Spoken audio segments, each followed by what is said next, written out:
This is the original esport racing game. This is iRacing.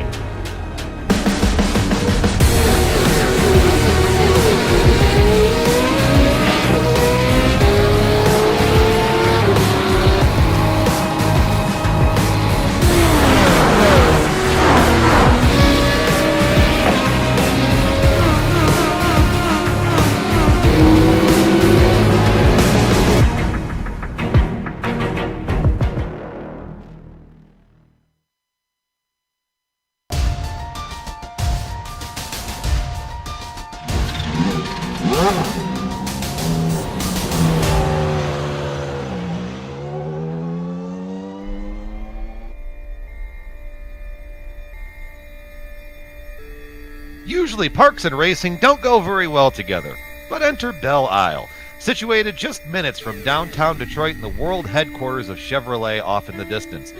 Once a year, this land transforms into a 14-turn street circuit that even the best drivers can be caught out on. Narrow roads, limited passing, and an extremely bumpy track await our drivers today. Round 3 of the DGFX Endurance Series makes its way to Belle Isle today for the 4 hours of Belle Isle. And we'll have all of the flag-to-flag action live today. Hello, everyone. Welcome to the Global Sim Racing Channel and the iRacing Esports Network. I'm Brian Yazik. Joining me in the booth is Stefan Schlacker with the man, Skinny Sean Ambrose, spinning the dials while making us sound twice as good as we really look, with our amazing cameras provided by the one and only Dougie Beard. Now, Stefan, to give our viewers at home a better understanding of just what makes up Belle Isle, let's go to our GSRC track guide.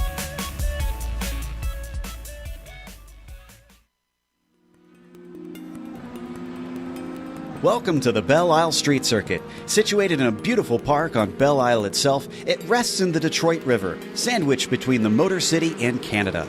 With it being in the far north of the Midwestern United States, as you'd expect, harsh winters make this a bone-jarringly bumpy track. It's most known for IndyCar's yearly visit, but has also seen IMSA hold rounds here lately. The 14 narrow corners only add up to a mere 2.3 miles in length, but it can tend to feel like a lot more just from the sheer stress of keeping your car out of the walls. Runoff is non-existent in the majority of corners, so mistakes tend to be punished with race-ending damage. The dangers include the tight and twisty fountain section with its rapid-fire set of bends, and the frightening turns 12 and 13, which end the lap with 2 swift kinks.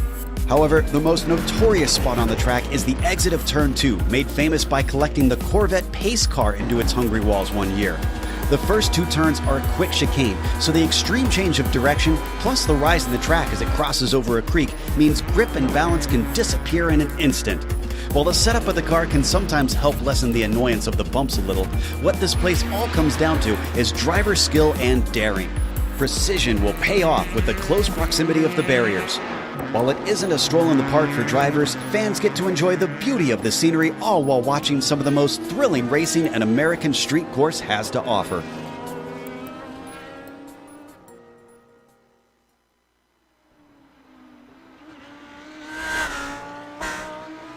There you see the track guide, just how to get around Belle Isle, and you can see the bumps and the treacherous turns that we're kind of be focusing on over the next 4 hours of coverage in the race. But we're going to start off with qualifying here with the GTAM cars that you see on track. But Stefan, tell us about Belle Isle, though. Give us some nitty-gritty details about this place. Well, Brian, obviously the first thing that comes in mind with Belle Isle is the bumps and the walls. First of all, yes, we have the bumps here in Belle Isle, such as Sebring, but Sebring, it's a little bit different here. In Belle Isle, we have the bumps in much more worse spots because they're all in the very slow turns where you really need that mechanical grip, so it's really hampering your drive off those corners. Then we have a very narrow track that you also don't really have in Sebring. So putting that all together, throwing in actually four different classes of cars, because we have the GT3, GTE, LMP2, and LMP1, that will cause quite some havoc, probably, maybe not, during those 14 turns here that they have to do for the next 4 hours. But the most interesting thing will be getting stuck behind the Audi in this very slow section after turn 3, and then obviously also around the fountain section. So altogether, it's not going to play too much role, obviously, in the qualifying, but come race time, that's where you really do not want to get stuck a slower class car. Yeah, I mean, these guys right now, they do qualifying by classes if you're brand new to the DGFX series. So that's where we're saying the AM, the slowest cars, go out first, and then it kind of works their way up to the prototypes at the end. So, but I mean, you're absolutely right. With this narrow track, you see right here with Bryce, that's a really good passing opportunity down there into turn 3, technically. But then this is where you were talking about, Stefan, where if you kind of get caught behind a slower car, there's not a spot to really pull out and pass until you get, I'm going to call this the backstretch down there by the river, and not a van down by the river either. So this is an area right here where guys can really pull out and use their muscles to get around, and then a heavy braking zone right before the fountain section. And it is the fountain section because the whole track works around a big fountain. It's really impressive how this whole course fits onto Belle Isle. Yeah, it really is. And now the real problem with still with this back straight is that it barely is wide enough to have 3 cars side by side, and they really have to squeeze in to make that 3 wide work. So really, yes, the wider parts of this tracks are a little bit wider than the narrow parts, but still, in racing terms, even in street circuits, they're still very small. Yeah, you're absolutely right. I mean, and another area to really watch is turn 2. The left-hander, it's a very fast sweeping left-hander, but there's a bump right on the exit of that corner that can really, I mean, my experience here is in the IR18 Indy cars, and I mean, lap after lap, you have to hit that just right, because if you don't, the way that the track leans and the way that you hit that bump and the way that the cars are set up, I mean, you hit it wrong, you pick up the throttle just a little too quick, you're going to go for a loop. Now, I think maybe the higher downforce, probably the P1 or P2 cars might not have as much of an issue right there, but these GT cars are probably going to have a big issue coming off of that corner too. I mean, you can have a trouble over the bump even in a Corvette pace car, so it's possible. If you don't know what we're referencing, go on YouTube and look up the start of the IndyCar race there last year, and you'll see what we're talking about. Unfortunate for that event. So now we got a little bit of time left. They've got probably another 5 minutes left in their qualifying session. So let's bring up the GTAM points right now after the second round at Circuit of the Americas. If you didn't join us for that, that was a fantastic race out there in the heart of Texas. I know. Area near and dear to Sean Ambrose's heart. You got TSB Racing 305 leading the GTAM standings with Real Pixel Motorsports in second. Energy Racing third with Usagi. There we go. Thanks, Sean. There in fourth, and World of Sim Racing Team 351 rounding out the top 5, just 10 markers back. So you see very early on in the season, still very tight across the top of the point standings. Talking about the standings, Pineapple Racing fresh right now on pole, provisional pole for the GTAM machines. Running around here in that Audi.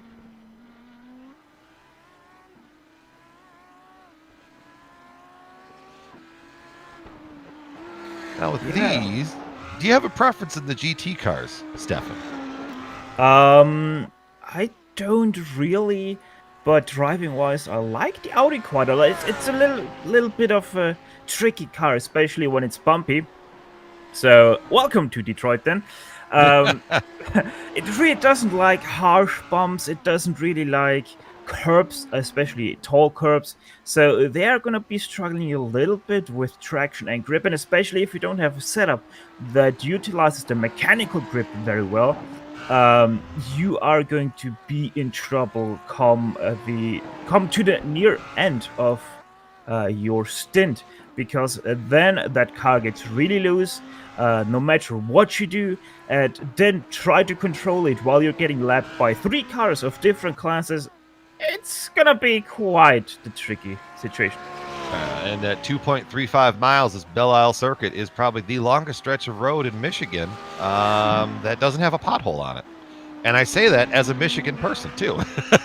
So, but the bumps, I mean, that's pretty accurate. And it is, it's concrete versus asphalt for a large chunk of this facility. And concrete with the seams, the way that it can kind of, especially with the winters in the Midwest, can kind of heave and hoe, and that's where you get a lot of these bumps. I mean, the Michigan soil can be a little up and down as well, so that's where you kind of see kind of a little bit of everything. In fact, I think the whole track is concrete versus asphalt that you would see at other circuits out there. Like I think the series is going to Barcelona, and where are they going next? Trying to remember where they're going next. It's another Silverstone. Yeah. Traditionally paved, racetrack, that kind of feel that you're used to. Well, paved, yes, Silverstone, but those Brits, they somehow forgot that their own weather can be a little bit harsh and forgot the drainage there. So the version we're having with the repaved, which is actually the version I think from 2017, I think they did, or actually 2018, and that's the version of the tarmac that we have. That actually doesn't have a drainage, and they had to resurface the whole track once again because they needed to have that drainage because of some light rain. They weren't able to race there in the British Motorcycle Grand Prix. All right, and actually, there's a technical issue. There's the right standings with TSB Racing still on top, Real Pixel Motorsports second, Pineapple Racing their third, and there you see the fourth and the fifth rounding out the top of the stand, or the bottom end of the top 5 there, tied 20 points back. There we go. Technical, the world of technology and computers. Every once in a while, something goes a little squirrely. Now, about a minute or so left in the session. We've had a little bit of a shakeup up top here with SROC Racing now on provisional pole. Graphite Racing and Pineapple Fresh. God, look at those times. A 57 to 259s. That's extremely close. Yeah, it is, and it didn't look like that in the practice session where... who was that? Let's actually have a look here real quick. That was Pineapple Racing Fresh. They were about a full set. No, actually, they were 6/10 away from Sim Racing Academy Black, which are sitting right now in 3rd and 4th, interestingly enough. So, yeah, those guys really are down on pace right now, and it's all about S-Rock and Graphite Racing right now leading away.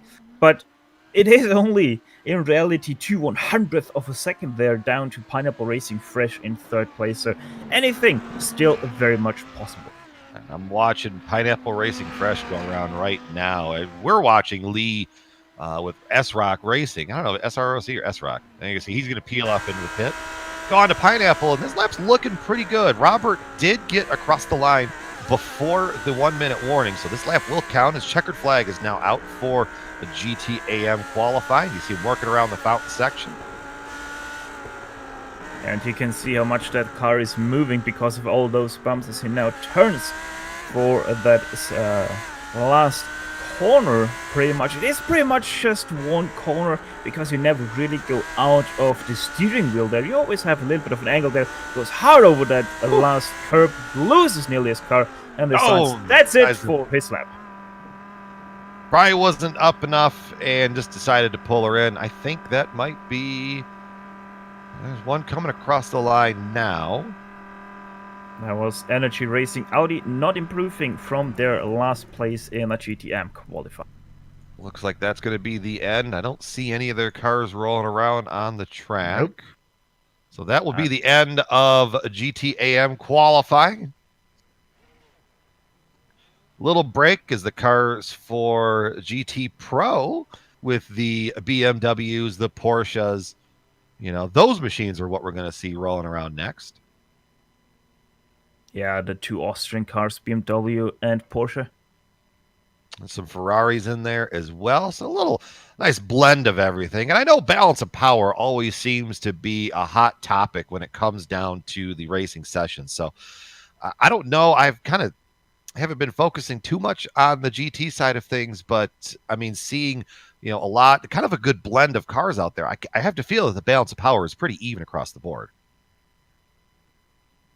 Yeah, it is. The fuel consumption, they even have that a little bit altered for the cars. So it is really interesting. They really work hard in the DGFX series to get these GTE cars very balanced between each other.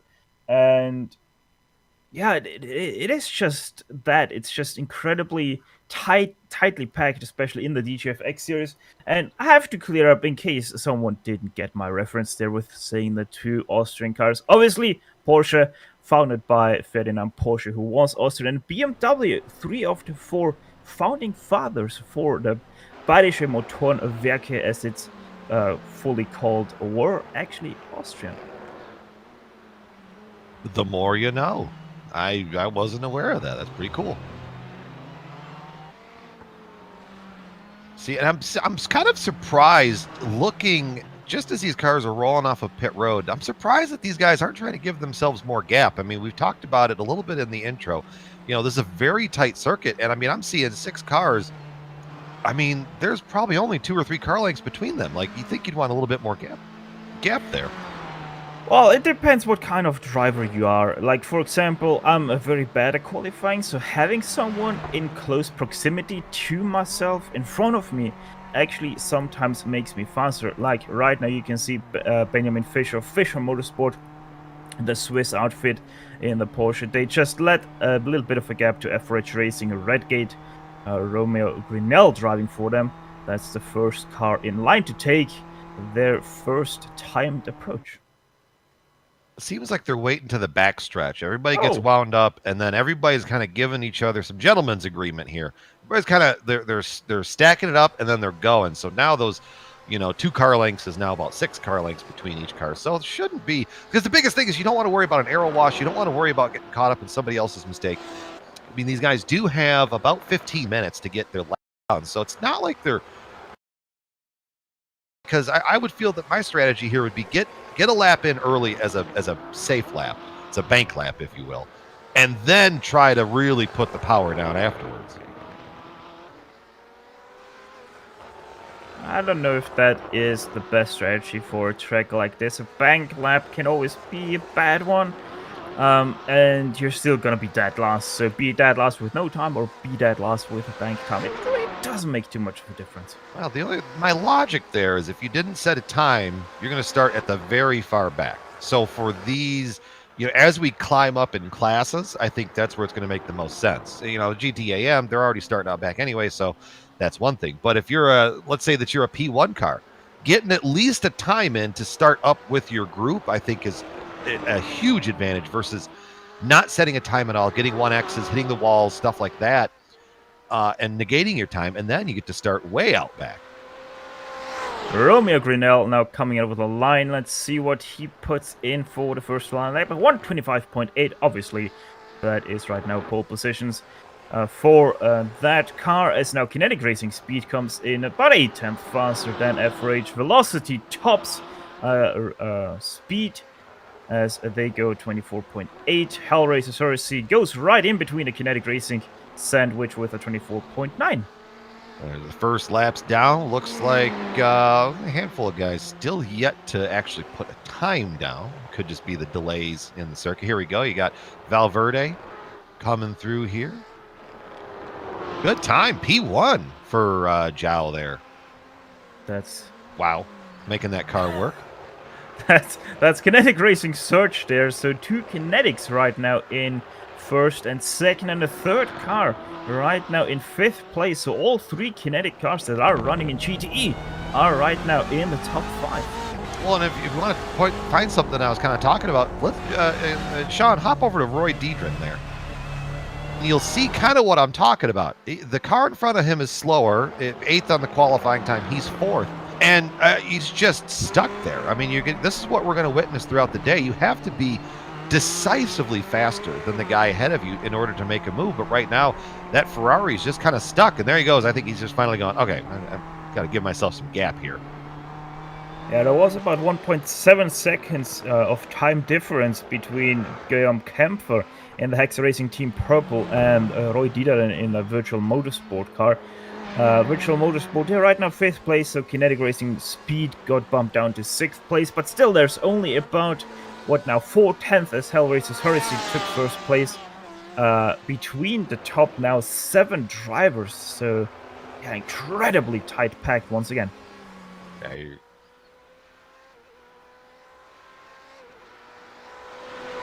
there we go on the screen. Nathan Manning across the line.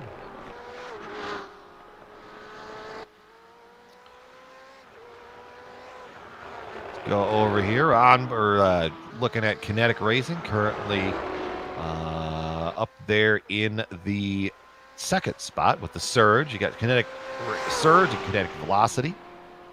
Let's while we're talking about it, let's cover the points for GT Pro.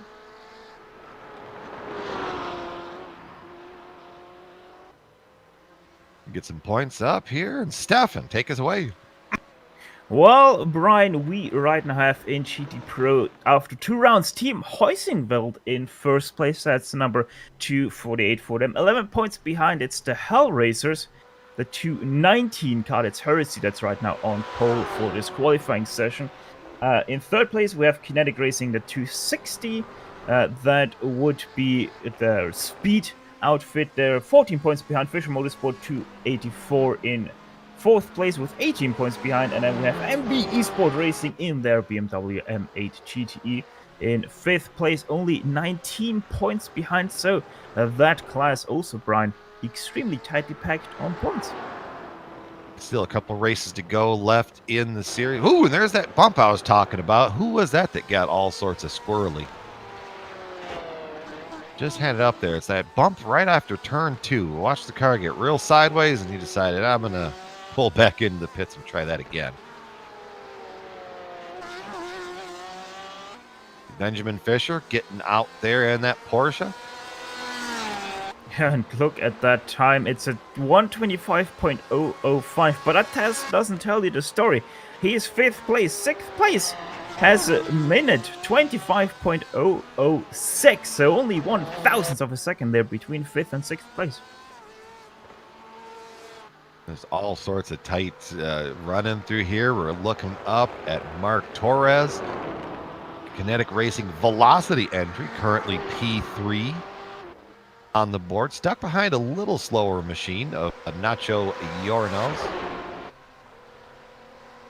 Didn't seem to affect the lap time just a little bit. Still not. That was a best lap for Mark and that team. And if you're also unfamiliar with the DGFX series, whoever qualifies the car has to start the event. So Mark will be getting the initial seat time. He decides to pull it in, get going back out there, jump up to their team car up there at the Surge machine.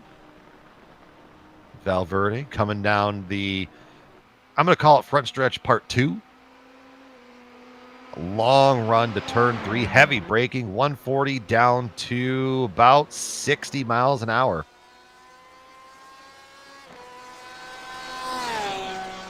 Senkowski coming around to complete a time. Pole lap, purple out there for the Huiskenveld team. That big old H on the side of the car, very, very obvious to spot. About 2/10 faster than the Hellraiser's Heresy outfit, now in 2nd place. So we now have a Porsche ahead of a Ferrari, ahead of a BMW. So yeah, extremely good balance there throughout there. You got Hellraisers working their way around the facility. He's on a time right now. Let's see where he ranks in. 24.94, not quite enough. Still off of his best time at a 24.68, but could take a minute to get the tires warmed up, get to where he needs to be. fairly certain the GT cars are not on the new tire model. I think that stops at the Skippy. Yep, Skippy on the roadside. RS3. And the RS3. That's right.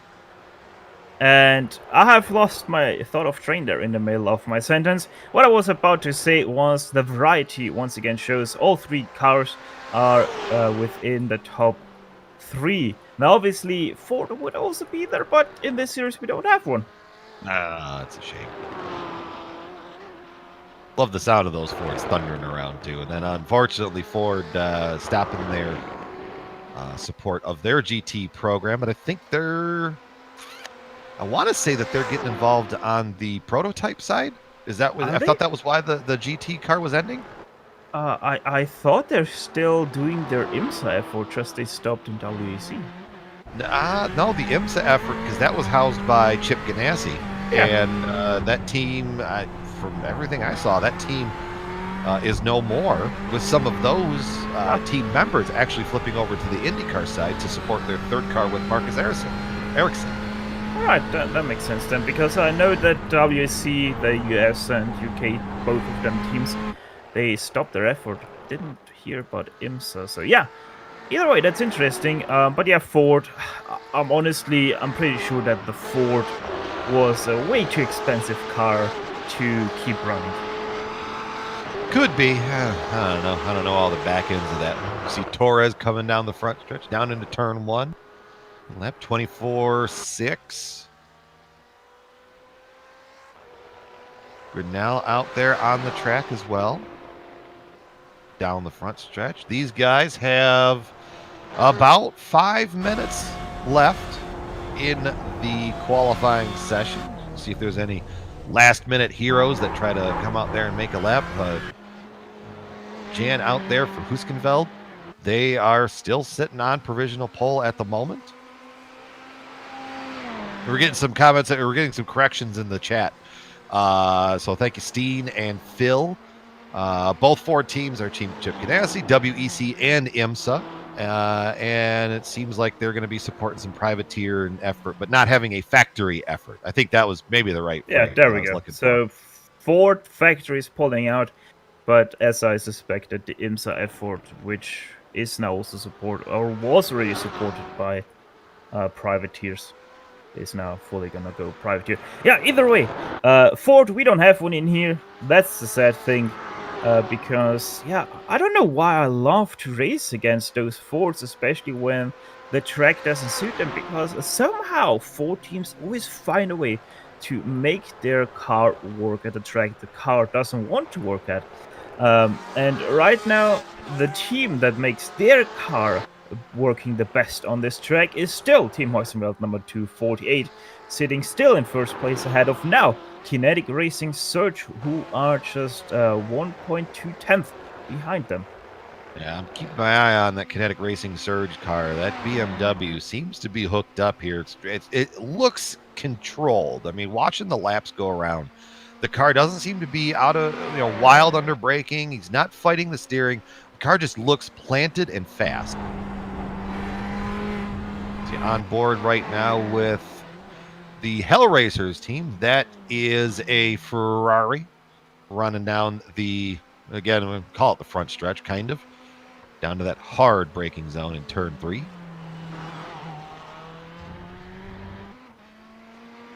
Okay, drivers have to be careful right there, because if you go too far on the exit of that corner, that's a 1X just waiting for you. And the series is not, they don't have an incident cap, so you're not going to get instantly removed. But there are points penalties involved and all of those things for causing 1X, 2Xs, and 4Xs. I think not point penalties, but you do get stop-and-go penalties for exceeding the incident limit.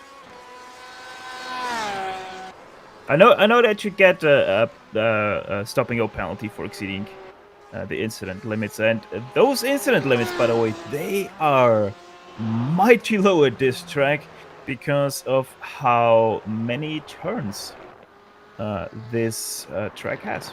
Yeah, we kind of missed it as we were watching around there. Absolute Unit of Energy Racing currently P2 in this class. 1 minute remaining in the qualifying session, so looking there. Ooh, a little bit of wiggle from that BMW working down towards the backstretch.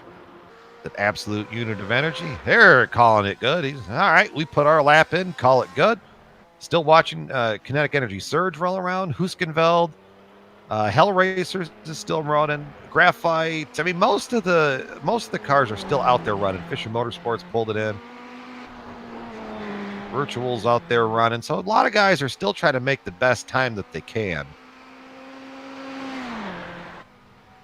See if Surge can get up there. You see Element Sim Racing.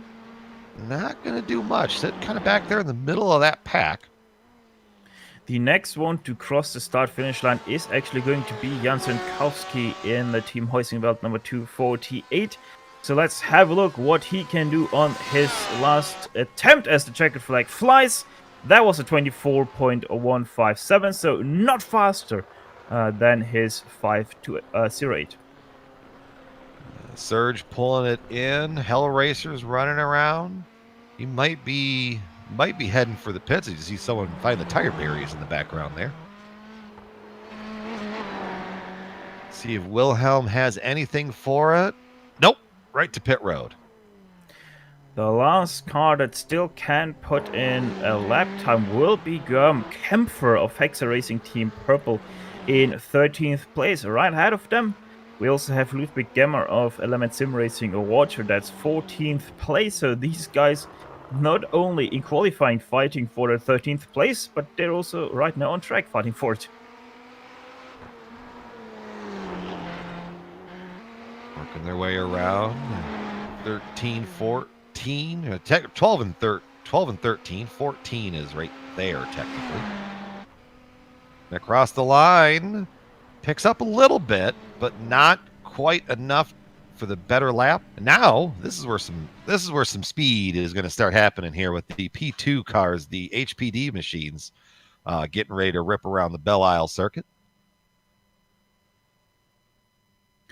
Yeah, and those P2s from 2009 are 10 years old this year. And it really does show, first of all, they obviously still have the open cockpits, which are now completely forbidden in prototype racing for, I think, the better part of 5 years now. And in total, their lap time speed is about 20 to 25 seconds slower than their real-life counterparts that are racing around this year. An interesting little factoid there. Green flag out for P2 qualifying. See those cars start to work their way around. I like Nicholas's strategy. He was trying to catch the car ahead of him sleeping. They're going to take an easy pace. Now they're going to go fighting down into turn 2 here. Turn 3. There you go. That's the strategy I want. I want all the clean track I can get. Get some heat in the tires, get it warmed up, and then come around and rip off a good lap with that machine. I mean, if we look at we're looking at Nicholas right now, Nomad Racing. Where did they put their 119 flat? Pretty much 1907 was their qualifying time. And it looks like kind of across the board, the pace picks up pretty good from the practice time to the qualifying lap. Stefan, let's talk about points before the action gets real hot and going here. Yeah, Brian. Points for the LMP2 class, the Honda Performance Development ARX 01C. That is German Sim Racing in first place, 28 points to the name. 2 points behind is the Team Heusenwald number 101 outfit. Third place, Talk Freak Racing, the 181 machine, 24 points to their name. And then we have a tied fourth place with a Nomad Sim Racing and Waldorf Sim Racing, both at 22 points to their name. A very tight points battle coming out of Circuit of the Americas. There's a nice little camera angle right there. I love those shots as the drivers work around. You see that bump? Kind of an overhead cam. I was watching them come right at you down that stretch. And there's the another nice angle there. That's the top of the fountain, I believe, or statue at least. That wouldn't be the fountain. The fountain's around the backstretch. That's the statue that sits out there. Yeah, you were about half a lap early for that fountain. I was, yeah. I realized that, you know, you have those moments where a sentence leaves your mouth and you go, I need to get that one back. That was one of those moments. As Nikias Helm nearly lost his rear, but he was able to get that back and get it under control as he now makes his way around the mountain, yeah, of course, the fountain, as he now goes into the last section here of this track. Very bumpy, that first one. I think he actually grazed the wall there on that transition between those two right-handers. Let's see what he does coming over the line. Is that a timed lap? Oh, you were No, right. Good call. it wasn't. Must either, you know, scrape the wall or got that 1X. And he's still driving out there. Right now, Fantini out there on the pole, provisional. Had a very good race at Circuit of the Americas as well.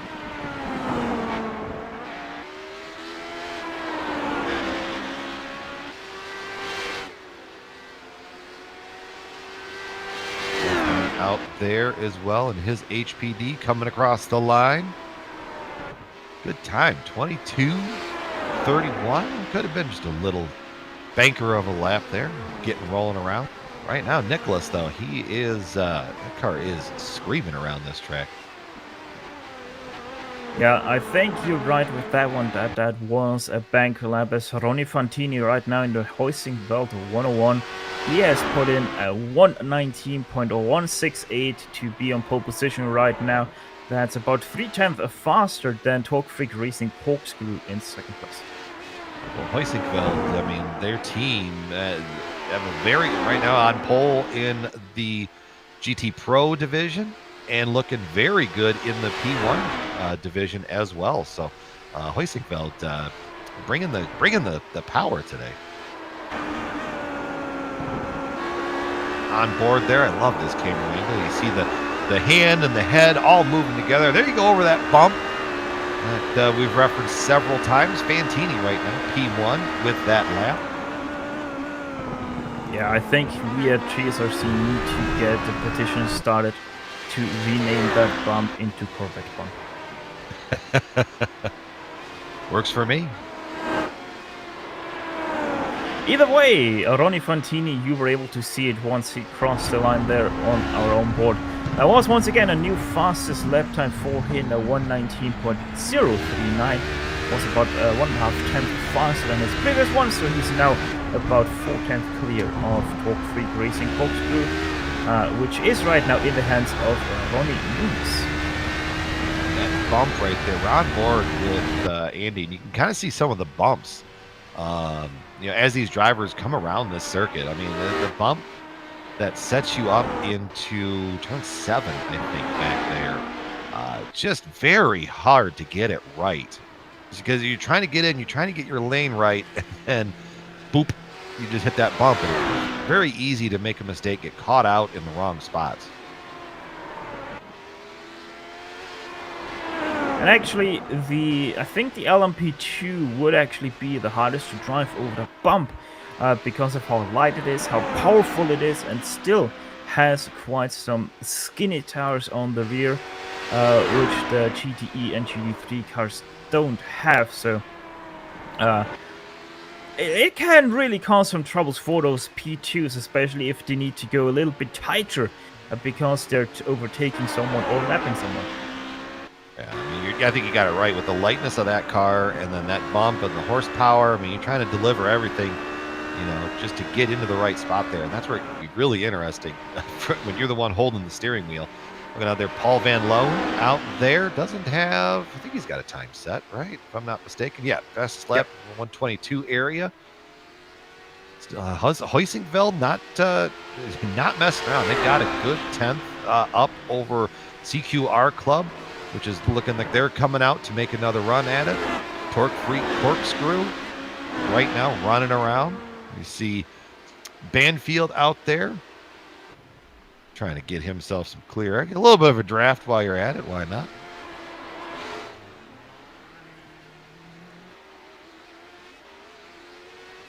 Iker Estefania in the World of Sim Racing team, a Spanish outfit that is LMP2.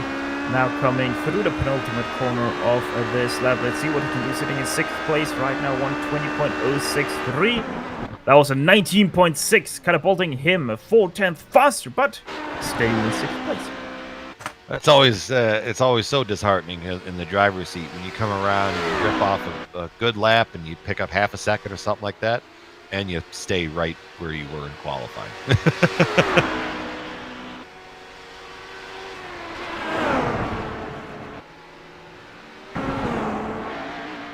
So they're looking at Nomad Sim Racing, working the way around.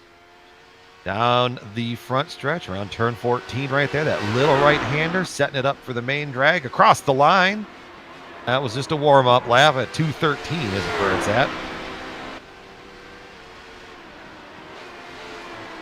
Pedro out there. Pineapple Racing. Funky, one of the great team names. Oh, and he just found the fence out of... Oh, and both Pineapple cars just found the fence out of turn 2.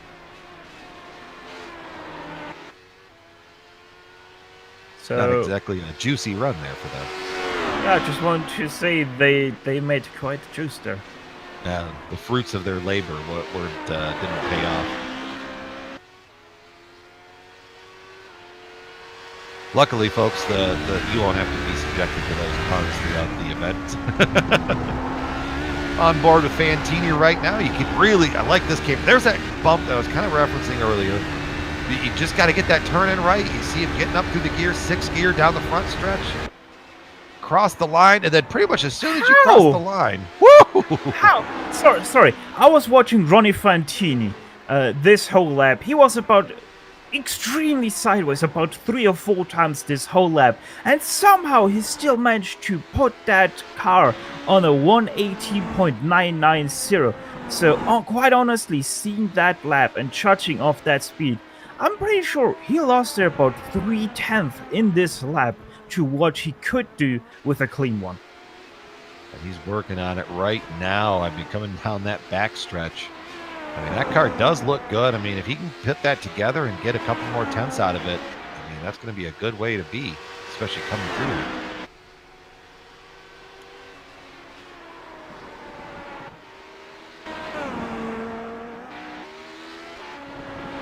There at Pedro in the Pineapple Racing machine, working his way down the front stretch and across the line. Well, it must have been a little warm-up lap there at the 132. That's not where the speed is. Navigating that tricky turn 2.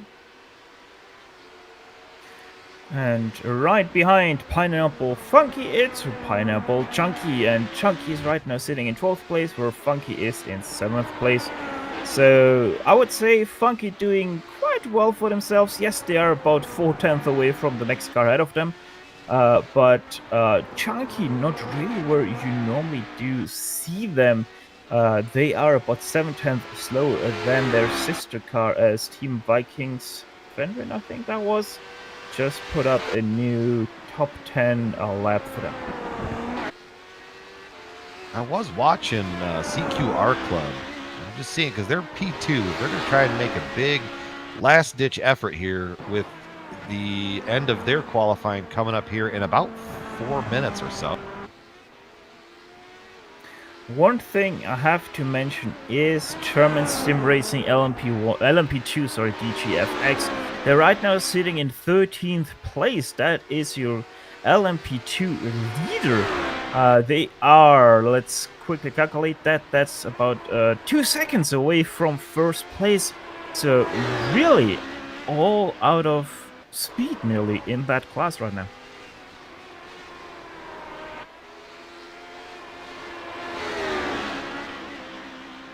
All sorts of good times ripping around here. It's just fun to watch the cars maneuver around the facility. I mean, especially it's kind of just, you know, these cars are trying to fit through here and fit these lines and make it all work, and it's just so far really fascinating. I can't imagine how this race is going to end up with, you know, now you're getting 4 classes of cars and 90 drivers, out there.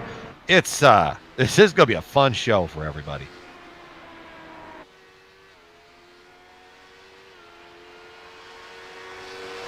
Watching what do we got here? World of Sim Racing, 23 flat. That's not going to quite do it to try and pick up some speed. He's got another run at it. Still waiting for the countdown here. Still open track. Lots of guys out there right now.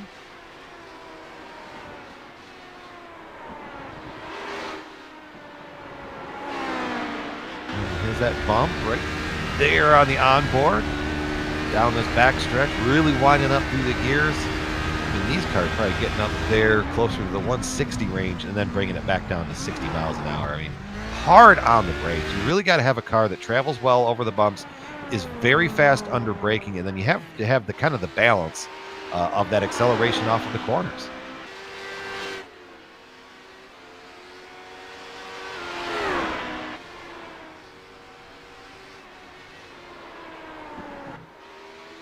Baker out there for CQR Club went faster, not quite fast enough. Closed that gap just a little bit, the 19:02 versus at 18:99. He's still going to have time to get that wound up, get another crack at it.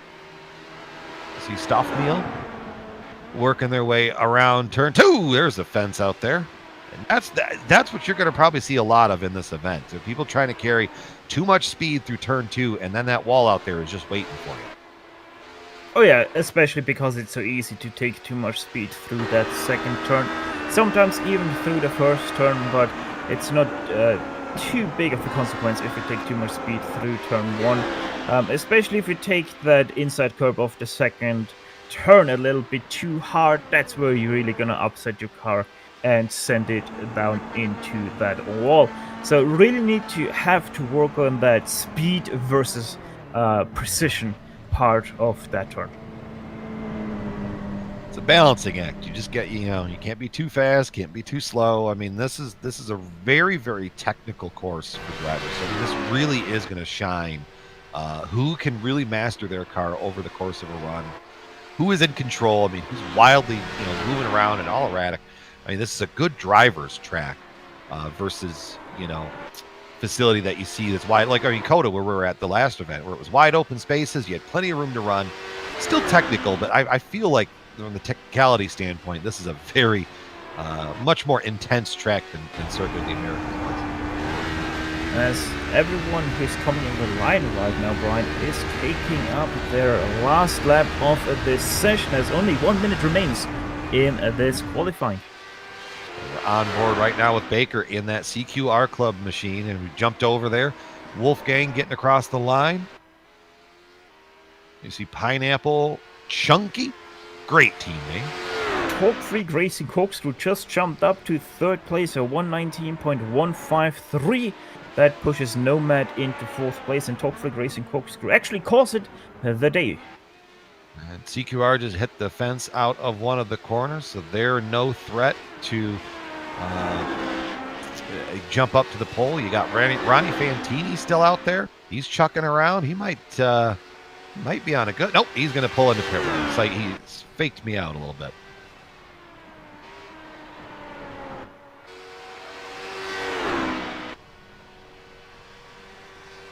Ooh, Nomad picking it up to P2. 19:01. That was a very nice lap. A couple guys still rolling around out there. World of Sim Racing Team AL. Going down the front. Nope. Pit road. Yeah, Sinish Stoffermehl of Pineapple Racing Chunky. They are the last one to run, and they run right into the wall. That's not the ideal way to take that corner. Now this is where things are going to get real fun. The P1 cars lining up at the end of pit road.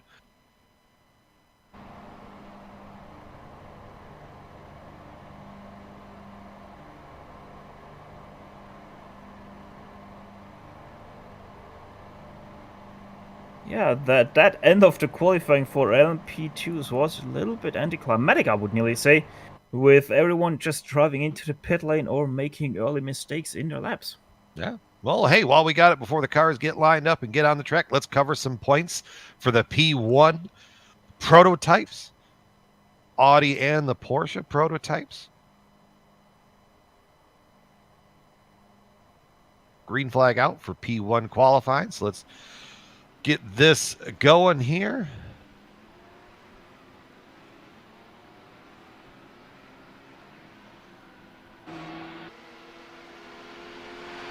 Camera angle, watching everybody work their way down.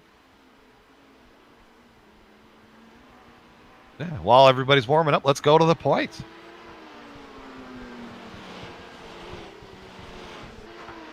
There we go. PCDC Motorsports leading the way with Hell Racers in second. Leo Racing third with PCDC Motorsports, the team car, in fourth. SRT Esport there rounding out the top five. I mean, when we look at some practice times for the, for the P1 course, PCDC was P1 on that. Leo Racing team second. Husinkveld there in second.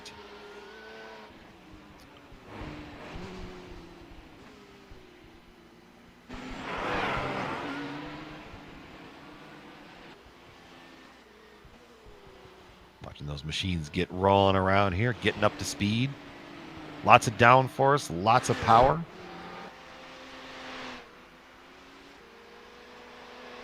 Well, Brian, since we're now in the LMP1 territory, this is where we're going to be seeing the biggest gaps in qualifying, because it's so hard to set up these cars, especially with their boost. Now, I said that they're extremely hard to set up and also extremely hard to drive, because you also have to match that boost not only during the lap but also during your stint once we get into the race. Obviously, qualifying, you just turn up boost right away up, turn down the regenerating to as low as you can, and then just go flat out from there. Flat out from there. The first one to do that is Magnus Wellström of the Hell Racers Blue Team car. The send it setting, I believe, on the wheel is what they're looking for. And now, the other thing I'll be kind of curious about, the CQR, I got myself all backwards. So Husinkveld is P1 in 2 of the other divisions. And I'm watching Maximilian right now in that Husinkveld car. Let's see if they can get it. 3 out of 4 for the pole. That'd be kind of amazing for that. P2 for Husinkveld with, get my PCDC out front. Good lap for that purple machine. Got Element Sim Racing coming across the line. P1 right now for Leo Racing Team, Danlo Piazza. Good lap right there out of that machine. That Leo Racing car, we saw it at Circuit of the Americas. That car had so much pace and no luck. It was pretty much the first half of their race last week. So seeing them back up, just caught the fence there. But seeing them back up there at the top right now, the point standings, does not surprise me.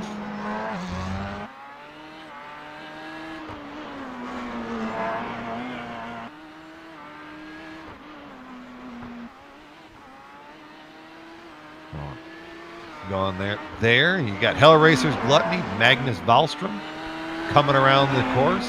Currently 4th on the timing and scoring charts. Let's see if they can improve their lap time. Yeah, picked it up a little bit. Got Maximilian out there, Team Husinkveld. Back up to the 5th spot. I wonder if that car is just going to build some speed. Oh, he's going to pull off and try again.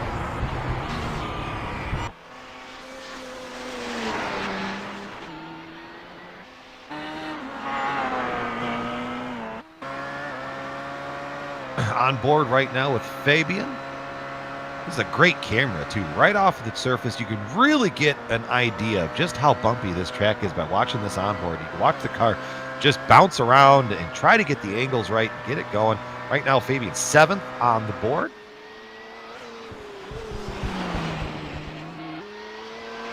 The German sim racing machine working their way through turn 13 up the stretch to 14. See where they come across the line. No, that was just a warm-up lap for them. On board with a current provisional pole sitter, the Leo Racing Team machine. Stanley Piazza. Yeah, well, what you're gonna see from the LMP1s is that they will have most of the time a fast one, a slow one to recharge the battery again, and then once again a fast one. Some of them do 2 fast ones in a row. Some of them only do 1 fast one, go to the box and then out again to get a new car. A lot of different strategies, and they all can work in their own way. But right now, the guys who do it the best, once again, a Leo Racing team, a 113.245, about 2.5 tenths away from the rest of the field. Well, and I would think with that strategy, if you run a fast one and then a slow one, you at least keep some heat in the tires as well. So when you turn up the dials to try to get that fast lap again, you've already got heat in the tires. You're already kind of used to the track. You got a rhythm going. It'd probably be a little bit easier than having to stop and reset.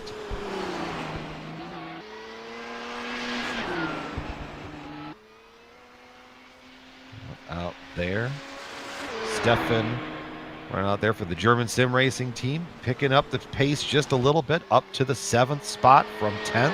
Car looks very planted through that 1-2 section as well. Stable is what you want through that. You can maybe sacrifice a little bit, but as long as you can keep that head of steam down that stretch there and set up your runs through 3, 4, 5, you'll be doing pretty good. Casper out there in the 5th spot for PCDC Motorsports Xenon. And Audi versus Porsche, this is probably one of the better tracks for the Audi, because the Audi only regenerates its energy on the brakes. So the harder and longer you are on the brakes, the better and more energy that Audi does regenerate. The Porsche itself, it also has that regenerating of energy on the brakes, but it regenerates much more on the turbo, and the turbo obviously only spins fast once you go straight. Makes sense to me. That's a hard-hitting science right there for everybody at home, understanding how these prototypes work. There's a bit of a mystery with the hybrids. You know, I think the true racer understands kind of the nooks and crannies of it, but maybe for someone that's just kicking over and watching us, that maybe doesn't even own this car, and maybe wants to know how it works and maybe go explore it on their own. There's a lot going on with these machines. Well, Brian, I would be honestly surprised if anyone that's watching right now owns an Audi R18 or Porsche 919. Good point. But no, Good yeah. point. You're right. No, these cars are very sensitive to damage. If you actually get damage, especially on the side pods, you are going to be quite down on power, because that's right where the battery sits. Obviously, the good thing about hybrid cars is that they have a very low point of gravity, because the battery is right under or above that underfloor that you see on these cars, or hopefully never see on these cars, because if you do see that, that means that car is upside down. But no, as we see satellite racing coming out of the start-finish line now, with 114.107 putting them into 6th place. These cars are very finicky with how they want to be driven, and there's only one set of style how they like to be driven, and if you don't possess that, you are struggling to no end with these cars. What would you classify that driving style as? If you were to put a label on it, you know, these cars like to be driven a particular way. How would you, as a driver, getting ready to hop in this machine, how would you explain that to the viewers at home? Well, first of all, your inputs need to be extremely soft. And I'm not talking like, oh, you need to be drift soft, where you really always just feather in the throttle, feather in the brake, and do everything with the handbrake. No, you really want to be soft. Turn in soft. You have to be soft on the throttle, because of all that hybrid power that you instantly will get. That's a lot of torque that suddenly snaps into gear. Also the brakes, you want to be soft on that because of the regenerating of the energy. Then at the same time, you want to be super aggressive on your braking points, on your accelerating. You want to brake as late as possible, accelerate as early as possible, and really throw it through the middle of the turn. That's where these cars make their speed. But at the same time, while being aggressive, you need to be soft. And then, there's also a lot of traffic you have to manage. There's a lot that goes into a lap in these machines, man. It's not just as simple as hold the steering wheel and the gas pedal and make it work. There's a whole... It's like a ballroom dance, really, with these machines. You see the Huiskinkveld, sorry, if I get my pronunciations wrong. That, so for the viewers at home, that is the Audi with the, let's say, a Formula One kind of inspired nose, the way that it kind of comes down to a point. And the Porsche is, let's see if we can wait for that to come up organically, just so the viewers at home can kind of see a difference out there.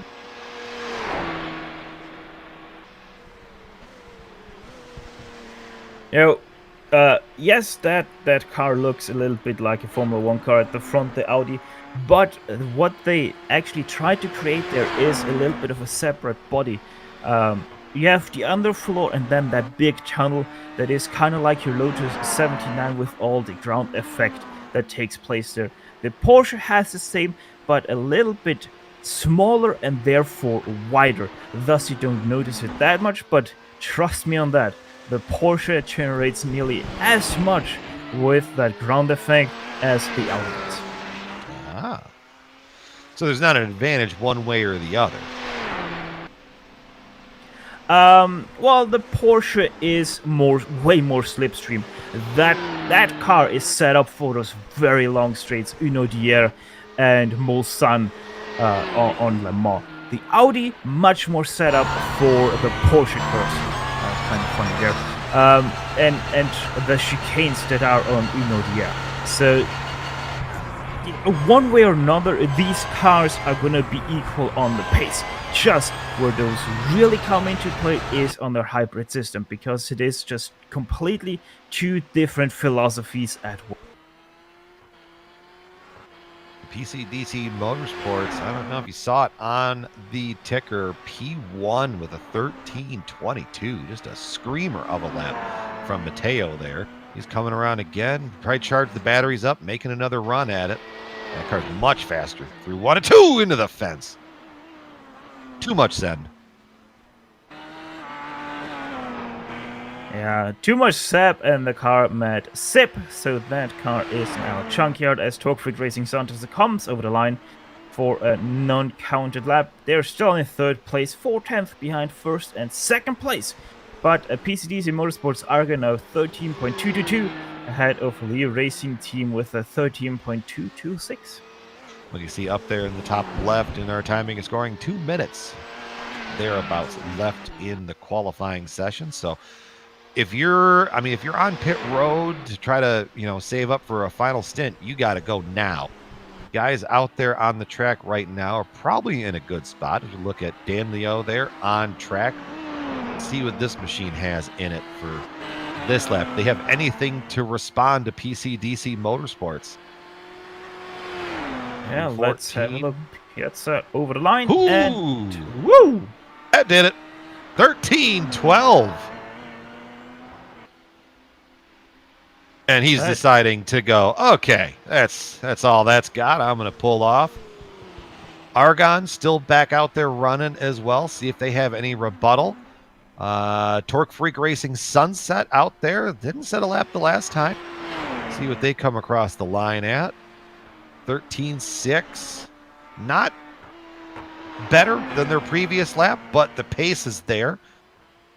PCDC Motorsports Argon tried to answer that 13.129 of Leo Racing Team, not able to, as they did go either off track or hit the wall a little bit in that last lap, as they now start their next flying lap, which is also their last flying lap. So PCDC Motorsports Argon, 1 lap shootout for them for the pole. See if they have anything to respond to Leo Racing Team. Audi versus Porsche. Working his way around. You got Element Sim Racing working their way through the final sector. This will probably conclude their lap. And whatever Argon does in this lap, a Leo Racing Team will not be able to answer that, as they are in the pit stalls, as Argon had now a little bit of a slide going into the fountain section, as we are still on Hellraiser's Gluttony as they come over the line any moment now. Trying to. I'm watching Mateo just wheel this thing around the track, and it is an impressive effort of driving here. That car has been squirrely, I think, 2 or 3 times. We'll see what kind of lap time it rips off. Oh, he's just going to pull in. Psych. Satellite Racing, though, coming over the line in their Audi R18 F4. That's a 14.115, not faster. So they stay in 6th place as SKS Tribute thus jumped them, and they are now in 4th place. There we go. Anybody else rolling around out there? Maximilian for Huysingveld. See if they've got anything. 14-10. That should put them up. No, I moved up a little bit, but not enough. Next car in line to cross the finish line, Brian, is Element Sim Racing Far, and they choose to take that opportunity. 7th place for them right now. Can they improve? No, they cannot. No, just a little bit off. I thought I saw one other car, Magnus Wahlstrom, out there for Hellraiser's Gluttony. I think he's the last one on a flyer right now.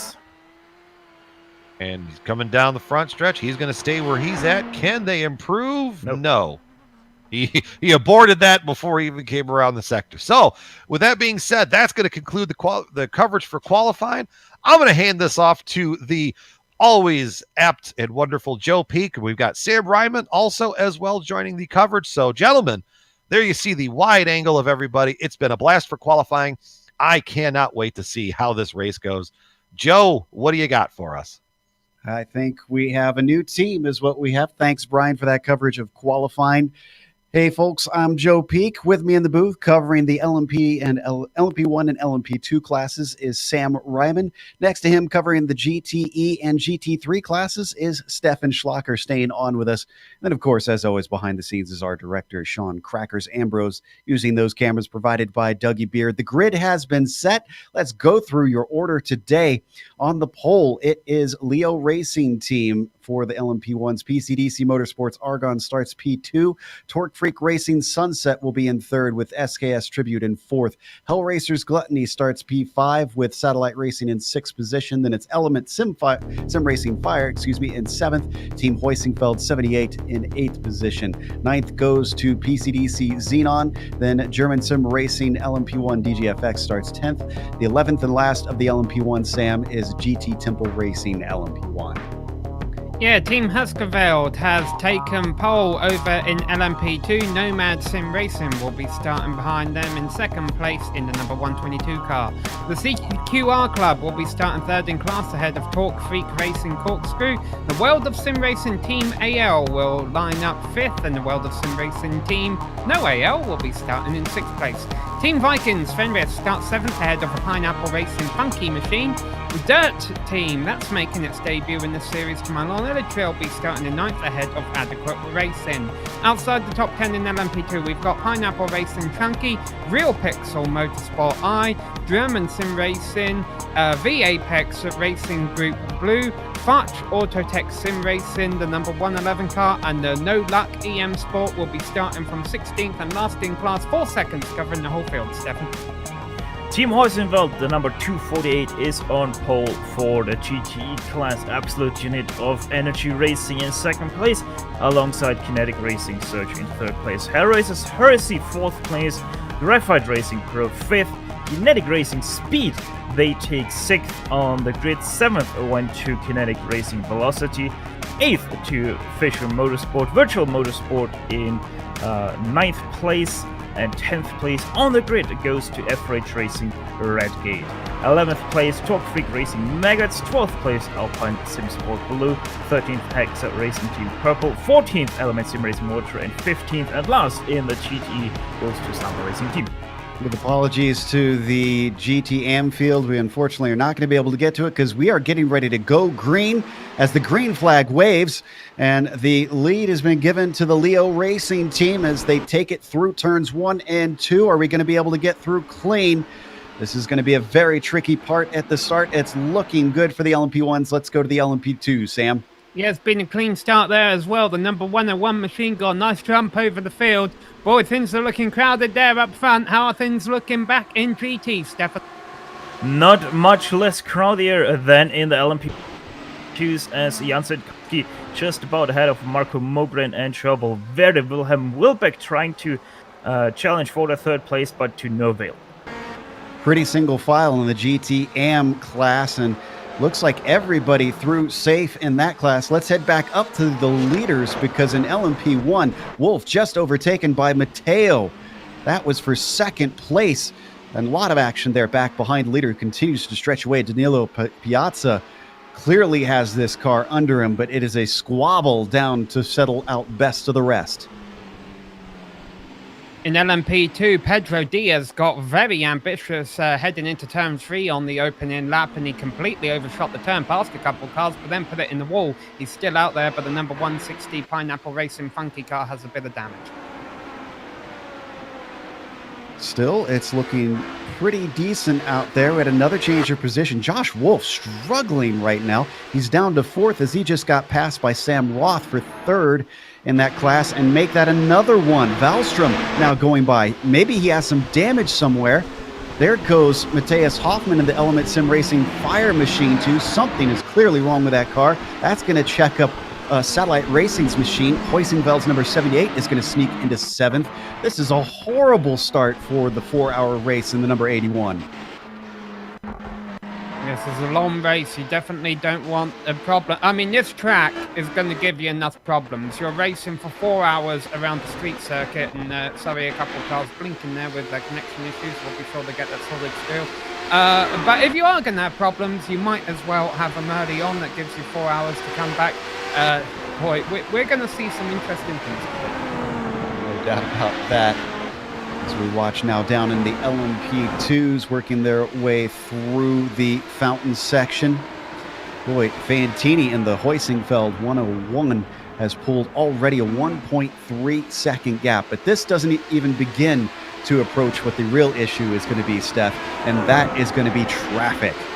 Oh, most definitely, Joe. We already talked a little bit about that in the qualifying for the GTM class, and that is where the choke point really is in this field. The GTM class extremely slow, especially compared to the LMP1 cars on not only top speed but also corner speed.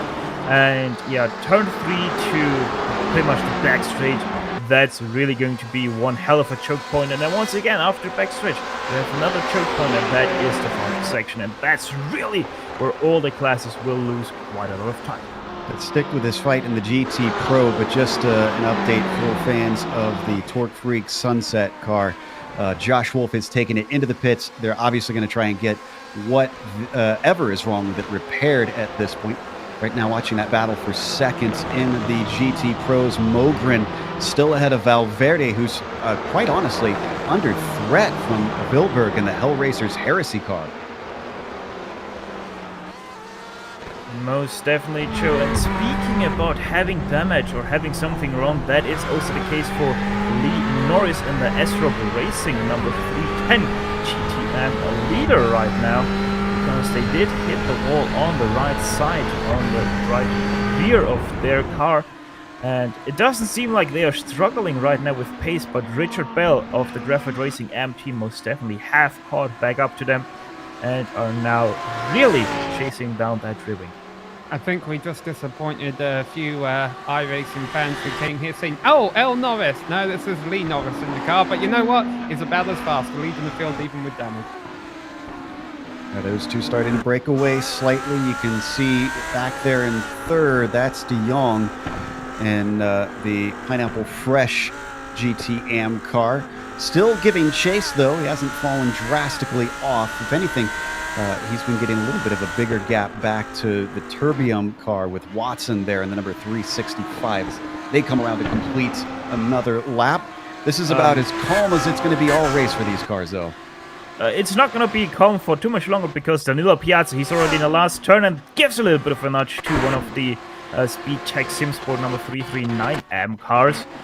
So yeah, he's already in the midst of the GTM field, as he's now in, I think, 4th place or so of that AM class.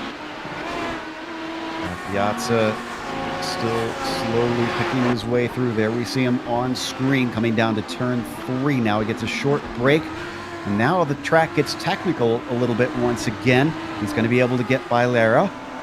stops and pauses between himself and Bier. And then he'll get to the backstretch here soon. That'll be another relief before things open up. As things open up, rather. Ooh, getting some wheel spin off at turn 6, though. Yeah, he nearly ran into the Sim Racing Academy black car there of Max Bias and now makes his way past Terrible Racing. So only 3 more GTM cars to go. And that's just the GTMs, though. He's got 2 more classes to try and overtake. It'll be a little bit longer before they reach the LMP2s, with those having quite a bit of downforce to help them keep pace around here. And Joe, the problem for the GTM cars will come once the LMP2s will start to lap them, because that also means that the LMP1 cars will come back for their second time, and then it really gets hectic as one class tries to overtake 2 classes and one class has to manage 2 classes to overtake them. All right, the Leo Racing Team Yellow Machine is going to be able to stretch its legs out for a brief while before it reaches Jarno's, the first of our drivers in the GT Pro class. There you can see all the open track that he has in front of him. And look at the gap that he's pulled behind. 5 seconds back there. And in fact, we had a change for position in LMP1 between, looks like Roth and the Tribute car and Gluttony's, Hellraiser Gluttony's for 3rd place. As we jump back to the LMP2 battle that we've got here going on for 3rd place. So that's David Baker running in that 116 machine ahead of Ronnie Nunez, who gets into the back of him. Bit of contact under braking there, and they both get away with it. Ahead of them, that's some side-by-side with Josh Wolf and Nicholas Helm. That's not for the same class. Those are LMP1 and LMP2, but that slowed up Helm in the 122. And Baker's able to catch up a little bit. Ooh, did Nunez just catch the inside wall there? Almost looked like he did. It's possible to do it if he did. That's not good. That's 2 incidents in a lap. Joshua Wolf, worth mentioning, Joe, we talked about his earlier tribulations for that Torque Freak Racing Sunset car. He is only a lap down, so that they can still be in this. Yeah, cautions could allow him a chance to get that back, but he's going to have to hope for maybe a little bit of luck. Apologies for a few small technical problems here. We'll get this sorted out briefly. It's spread out up at the top of the LMP1s, with most drivers getting almost a second apart from each other. Really, only close battles between 3rd and 4th up there. Let's take a look at the GT Pros, though. Because in 3rd place, there is a train of cars. Valverde in the Kinetic Racing Surge is being followed by Viberg, Belle, Torres, Vandergucht, and Dierden all together.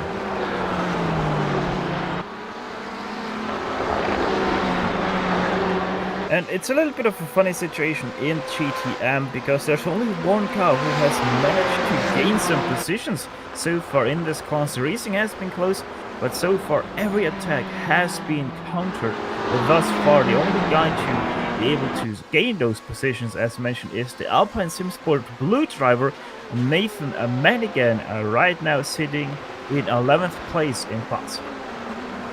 You know what it is, Stefan? It's because we didn't have time because of the short pace lap to get their grid. So they're just holding position, waiting for us to beat them down. Well, right now, as we continue to watch this fight, where it's looking pretty difficult to try and overtake Valverde's number 270.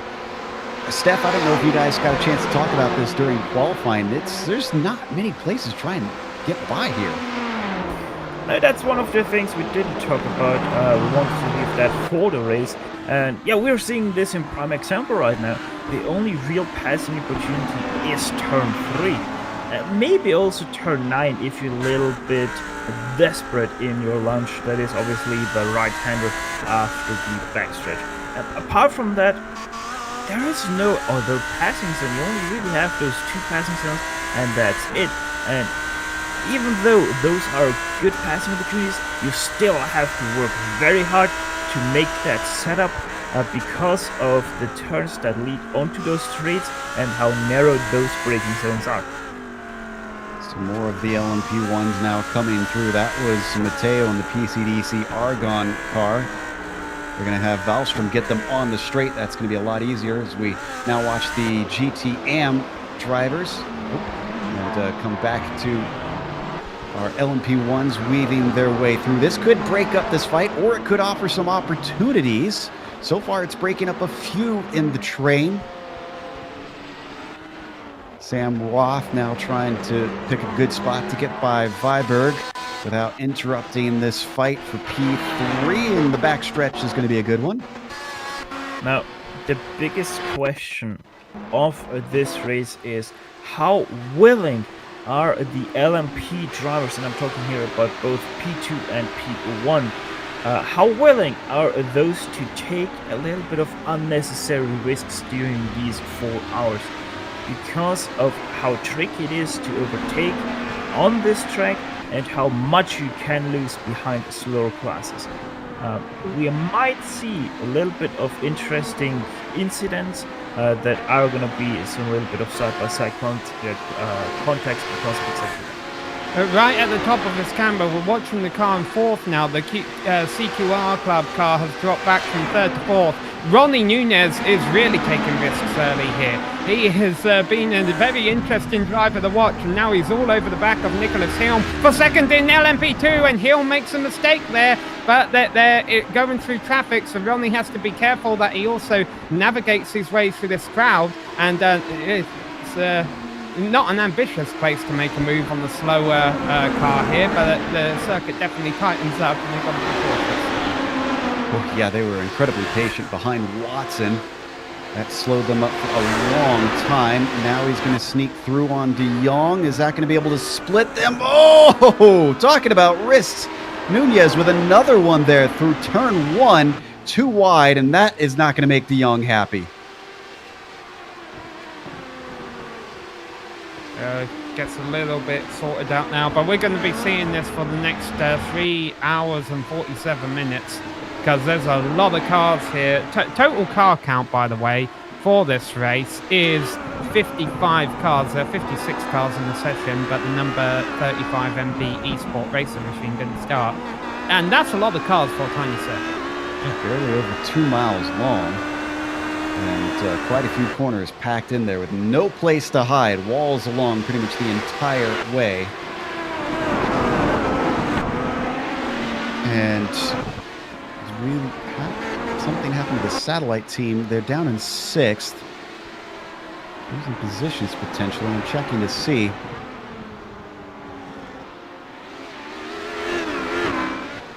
I'm not seeing it, so we'll try and get back to that a little bit later.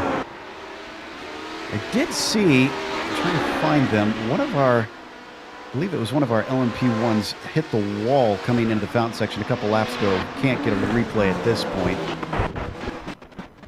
It's almost Actually, like may have been an LMP2. It's almost like a NASCAR Darlington stripe around here. I feel that if you're doing a 4-hour race here, you're going to graze the wall at some point. You just can't not do it too hard. Exactly. Although we heard Stefan mention, as I just saw Nunez get into the back of Vandergoot. This was just through turn 3 now. There you can see he's gotten by. I don't think it was a hard hit. It just barely nudged him. I'm not sure he got him, to be honest. It was very close if it wasn't a contact. Back to you, Dre. Yeah, and still, I'm kind of wondering about Nunez being this way this early on. I almost feel like his crew chief has got to get on the radio, tell him to calm down a little bit, or he won't make 4 hours. Well, he has a co-driver, so I'm sure his co-driver is shouting in his ear. That's for sure. That co-driver being David Barraclough, the UK&I driver, whereas Nunez is an international driver. I don't exactly know what country that means. Though maybe there's a language breach there. He's telling him calm down, and Nunez is going, nope. Meanwhile, up in the GT Pros, as we check in on them, this is heading through 5, 6, and Valverde still dealing with Josh Wolf behind him, who's trying to get his lap back. able to get by. Didn't want to be put at too much of a disadvantage by Wolf trying to get through, because Viberg still chasing him, but he's about a second and a half back. This is for third position to settle out the podium. And our LMP1 leaders have now caught to lap our LMP2 field, which of course will be a little bit tricky because the LMP2 cars are a bit fast in a straight line as well. Well, there we see Piazza, still our overall leader. Up next is going to be Middleton. So he's already overtaken a good chunk of the field. 3 wide down the backstretch, about the only place you probably can get away with that. Everybody's going to be fine through there.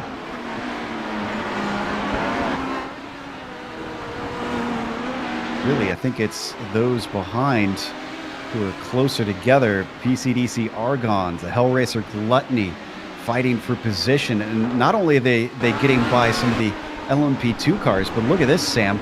It's 3-4 different classes all together that they're having to deal with. It's starting to get complicated. Well, the points lead in LMP2 car is holding up a train here. The German sim racing machine, the number 169 car. And they're leading the points, but they're definitely not leading this race. So Mind all the way back in 10th in class now, and maybe about to lose a position to the Pineapple Racing Chunky machine. Then Steph Mill went down the inside and kind of gave him that position. But yeah, things a little bit chaotic around here right now. Oh, we just had a wreck in turn 1. That's Lee Norris's cars are trying to get around him, and they narrowly scrape through. This is the 310 and 45th now overall. He got tipped around with a little bit of help from one of the Pineapple cars. That was Pedro Diaz that got into him. This is worth a replay if we can spool that up. Now, Pedro Diaz was involved in a bit of an incident on the first lap as well. Now, Lee Norris, he was leading class earlier. He was down in second in class by the start of that lap. So he might have a little bit of trouble grabbing it, but I think, yeah, you can see just gets him in the back. He tries to catch it, but there's not much runoff. And then... Okay. Go ahead. Yeah, as we go back live, let's go to 217 of Alpine Sim Sport Blue. That car is losing a lot of time right now. It has spun around, I think, on the exit onto the back straight. And fortunately, it's done a 5-point turn and got back racing again. But that car has lost a lot of positions and a lot of time. Down to last in class now. Yeah, unfortunately, looks like it's going to be a long day for them, with a lot of positions to make back up. We jump up to 6th place here in the LMP1s. This is Roth in a big battle. Whoa! And Stefan Schuhowski getting right up close to Diaz there, almost sideswiping him, but he gets the spot away just in time before turn 3.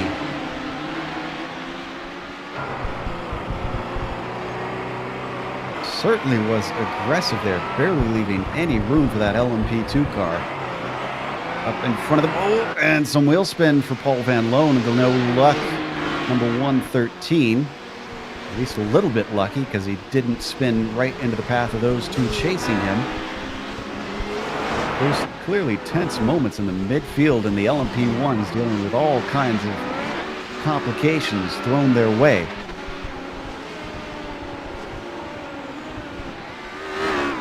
Boys, we're only 20 minutes into this race. We've had a lot going on. I'm actually kind of impressed, and hopefully this isn't commentator's curse, but we have not had a caution yet, and we haven't really seen too many drivers turned around or have serious incidents. Yeah, we've seen quite a bit more aggressive driving than what I thought. They've just all gotten away with it. Whenever someone's tried to take the drive in front of them, I guess is gay. Watching Nunez once again, still trying to run down Helm, who is ahead of him, but Nicholas is going to be able to separate himself with a car between, at least for this first part of the fountain. I doubt we'll see Nunez get aggressive enough trying to overtake here through this long left-hander. Multiple corners here until it all slows up into the slowest turn of the track down through 11.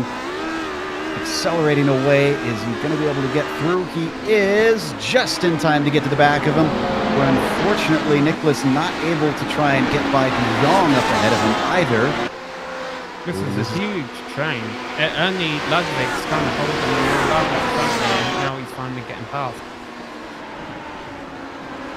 And on top of that, they've got a race leader, Piazza, back there once again. Big checkup. Oh, and our leader gets into Nunez. Nunez is going to try and go around the outside. Leader having to check up as the road is blocked ahead by this battle. Again, this is for second place in LMP2. He's got to be very careful because this is getting feisty in front of him. Yeah, well, Nunez has been trying to take second for the last several laps now. Danilo Piazza, our overall leader there in that yellow and black number 47 machine, he can't be too careful. He can't spend too much time behind here, and they're all trying to get by a GT car. It's like a dice with 4 sides on it. Sorry, that came out wrong, but somehow Danilo got through it all. Detroit traffic jam through here. Oh, and contact between Manning and him. That's going to slow him up. Nunez spies an opportunity. He gets to the inside, too wide through the fountain. Not always the easiest thing to do. Still, Nicholas holds him off. The damage might not be bad enough. He's doing well through the slow parts. What about the quicker parts of the track? Finally, he gets by Manning and puts a car between himself at least for a second or two. Ooh. And now the driver getting held up is our driver in second place, Gianluca Matteo. He's getting held up by a couple of cars. We just had a a black flag given to the number 20 machine for aggressive driving. That is... I'm trying to spot where the number 20 is here. Yeah, I don't actually see. Oh, I'm sorry. I think that's a 20-second penalty. I misread the command. Yeah. It's a 20-second penalty for the 260. That's kinetic racing speed. Tommy van der Gucht behind that wheel there right now, driving in pretty much dead last in the GT Pro Class. On the screen, we just saw Middleton get a position there in LMP2. Let's watch this one more time. This is for P8 over Thomas Grendel. Just got a good run down the stretch towards turn 3. They're going to be side by side into the corner. And the outside, very hard to defend through there. Eventually, Middleton gets it done. And they are still behind each other, and they now get into the traffic jam that we just saw earlier. Neil Middleton still leading Thomas Grendel after that overtake, and look at that traffic jam. Oh, there's a little bit of a hit between LMP2 and the GTE, and they all get together once again. That was Kempfer. Oh, and a car is off! Thankfully, everybody once again able to avoid him, except for Fabian Jungbluth in the number 9 LMP1. That could have been so much worse. There were so many cars there. I think that was Romeo Grinnell that we saw that hit the wall. Well, that was the German sim racing team. That's the LMP2 car. They just had a throughput. I hope that wasn't for the driver. Well, while you're looking at that, we have another thing being investigated by the stewards. The 310 and the 169 had some contact rather. So we'll find out the result of that investigation pretty soon. Just look at this mess. Nunez, or no, excuse me, that's Josh Wolf that I've seen. He's right through as Brian Bennett getting by Valentine. Maybe Newbluth in a different class from that yellow machine. Our LMP2 leader into the pits. Ronnie Fantini coming in after just 25 minutes of racing. We'll see if anything happened to him here. This shouldn't be scheduled as far as I can tell, unless he's trying to cover himself off in case of a caution. He has damage. I'm not finding it. Well, so this will mean that battle, that little scrap we've been watching for second place all race long in LMP2 is now a race for the lead. So Fantini shuts the car down. So a race looking flawless so far. What happened, Stefan? Lap 18, turn 4, a little bit too fast into the turn, hit the grass ever so slightly, rear comes out, and that's one heck of a hit on that left rear and left front tire. That car completely bent up, not driving straight. He has to park the car for some damage repair. Nunez has got to be kicking himself because he's fallen a ways back from Helm. In fact, he's got to worry more about maybe what's behind, because Baker and Quintana are getting relatively close, not within attacking distance, but a little bit of bad traffic could certainly put a cat amongst the pigeons. And to my knowledge, though, Nicholas Helm doesn't have a co-driver. I haven't seen one step in that number 122 machine, so he finally gets a bit of rest, which he's going to need if he plans to run in all 4 hours. The good thing is they have to have a co-driver, because otherwise they would get disqualified. So Nicholas Helm most definitely going to get relieved at one point in this race. Let's hop on over to the battle for fourth in the LMP1s. That's Element Sim Racing Fire with Hoffman in the number 71. Being chased by Satellite Racing. They're less than half a second apart, also dealing with quite a bit of traffic.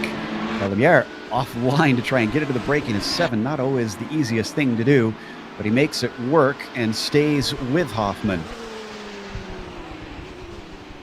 Oh yeah, so what's happened, Stefan? Tony Baird is going to be Nicholas Helm's.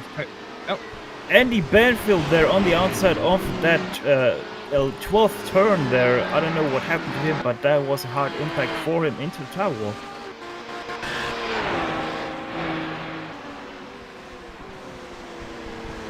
That was the V Apex Racing Group Blue number 133. It happened a little bit ahead of the battle we were watching. We don't really need to see it if we don't have it, because he just completely lost his braking zone about 100 feet too late on the brake and slammed it right into the tire. There you see him on screen, and he was stuck for quite a while. Once again, I'm actually really impressed. It seems like one of the things that we often hear, Steph, is that drivers don't always give too much heed to local cautions on the roadside, but it seems like everybody's... Sorry, Jorge Lera, 4th place. Oh, that's a GT that gets tipped. Jan Zentkovsky gets tipped by the GT and battle there. Jorge Lera kicks it off with him hitting the wall.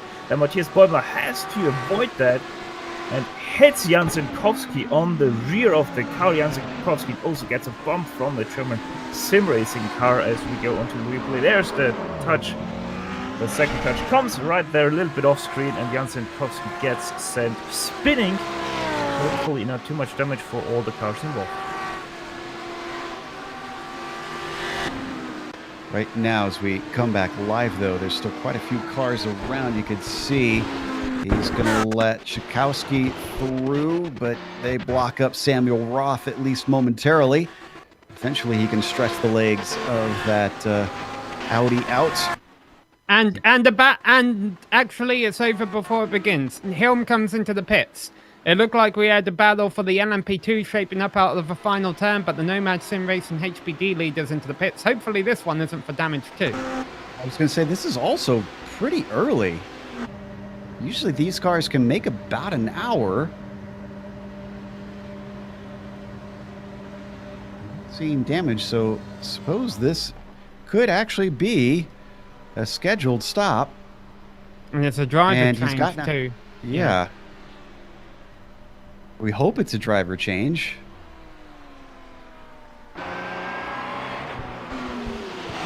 Back into the LMP1s, 4th place, trying to chase down 3rd place. That's Wallstrom and Hoffman. Remember, Hoffman was holding off Lumiere before. Well, he's dropped him.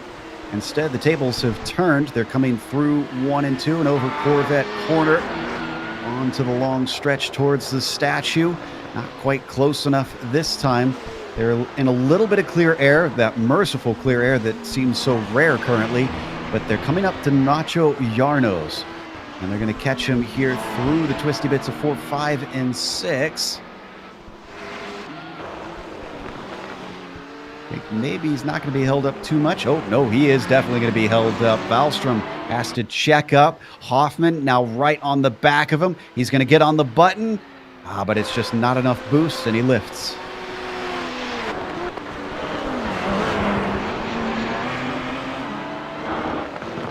Trying to decide the last step on the podium here in the fastest class.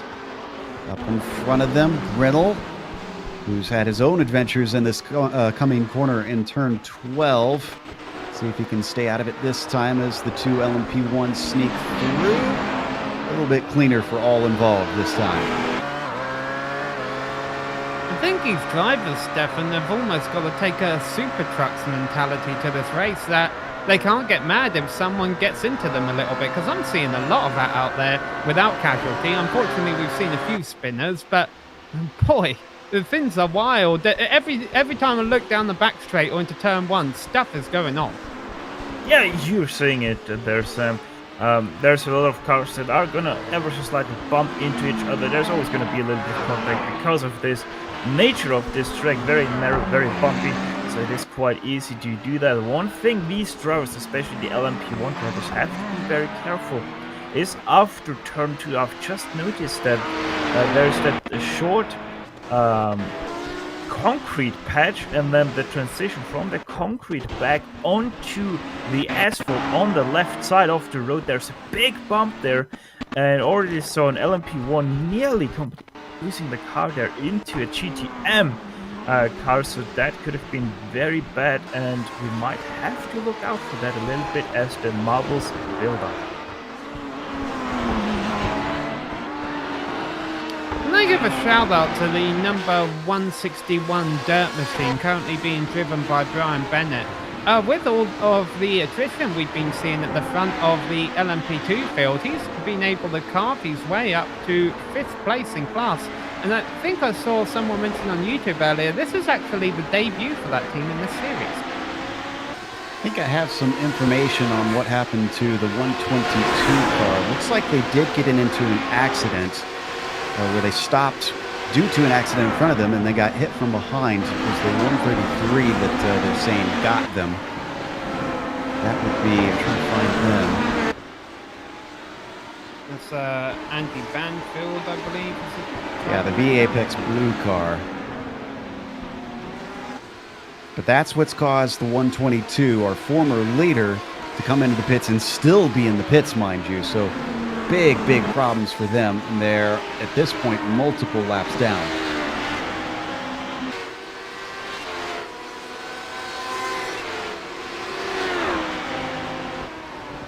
Only half an hour into this race, your leader up in the LMP1s is still Danilo Piazza. Leader in the LMP2s, now Ronnie Nunez.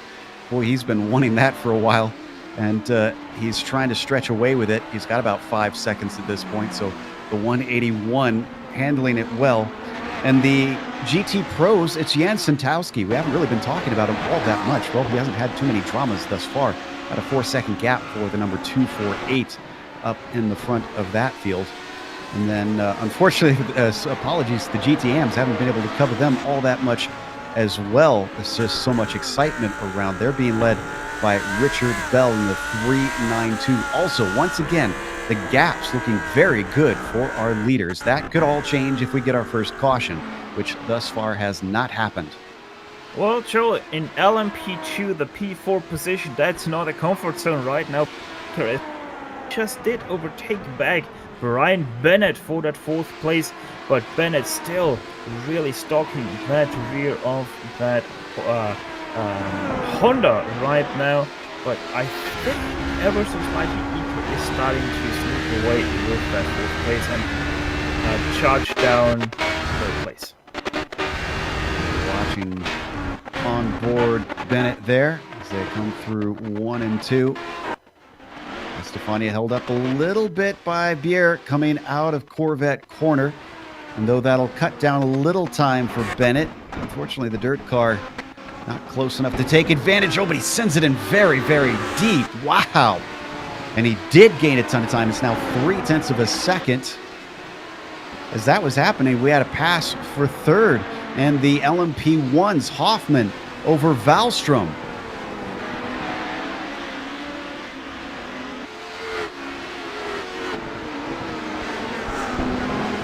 Let's take a look at that.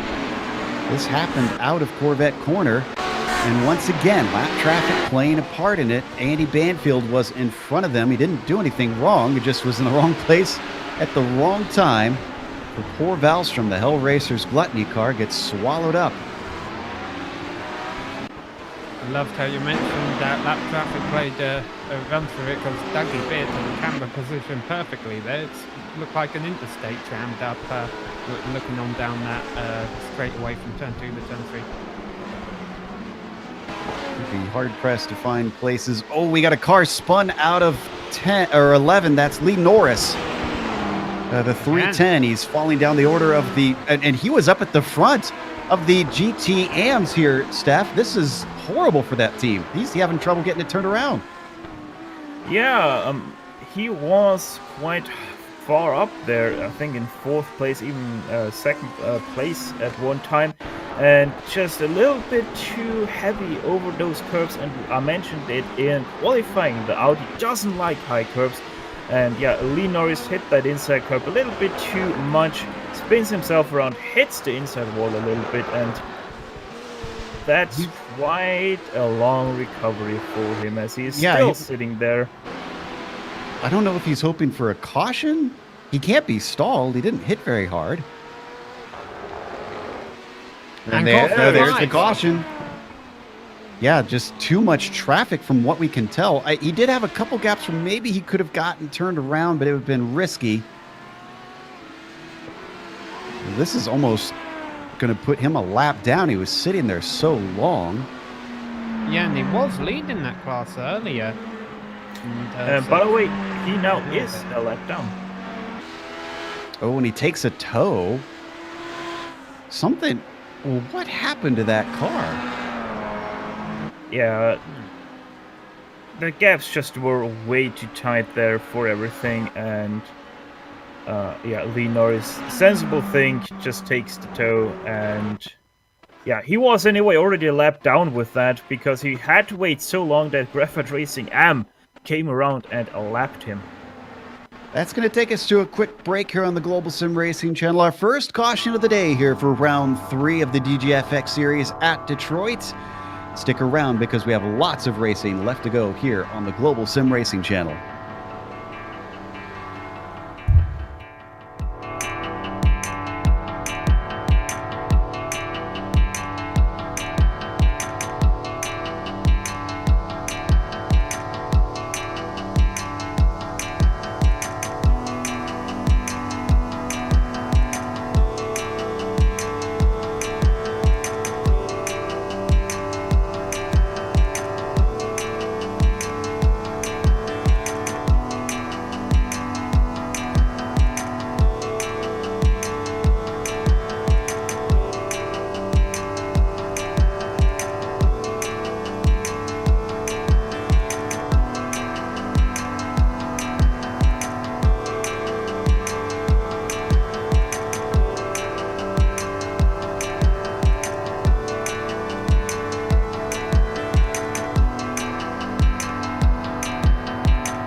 Welcome back to Detroit. The Belle Isle Circuit is seeing the 4 hours of Belle Isle, round 3 for the DGFX series.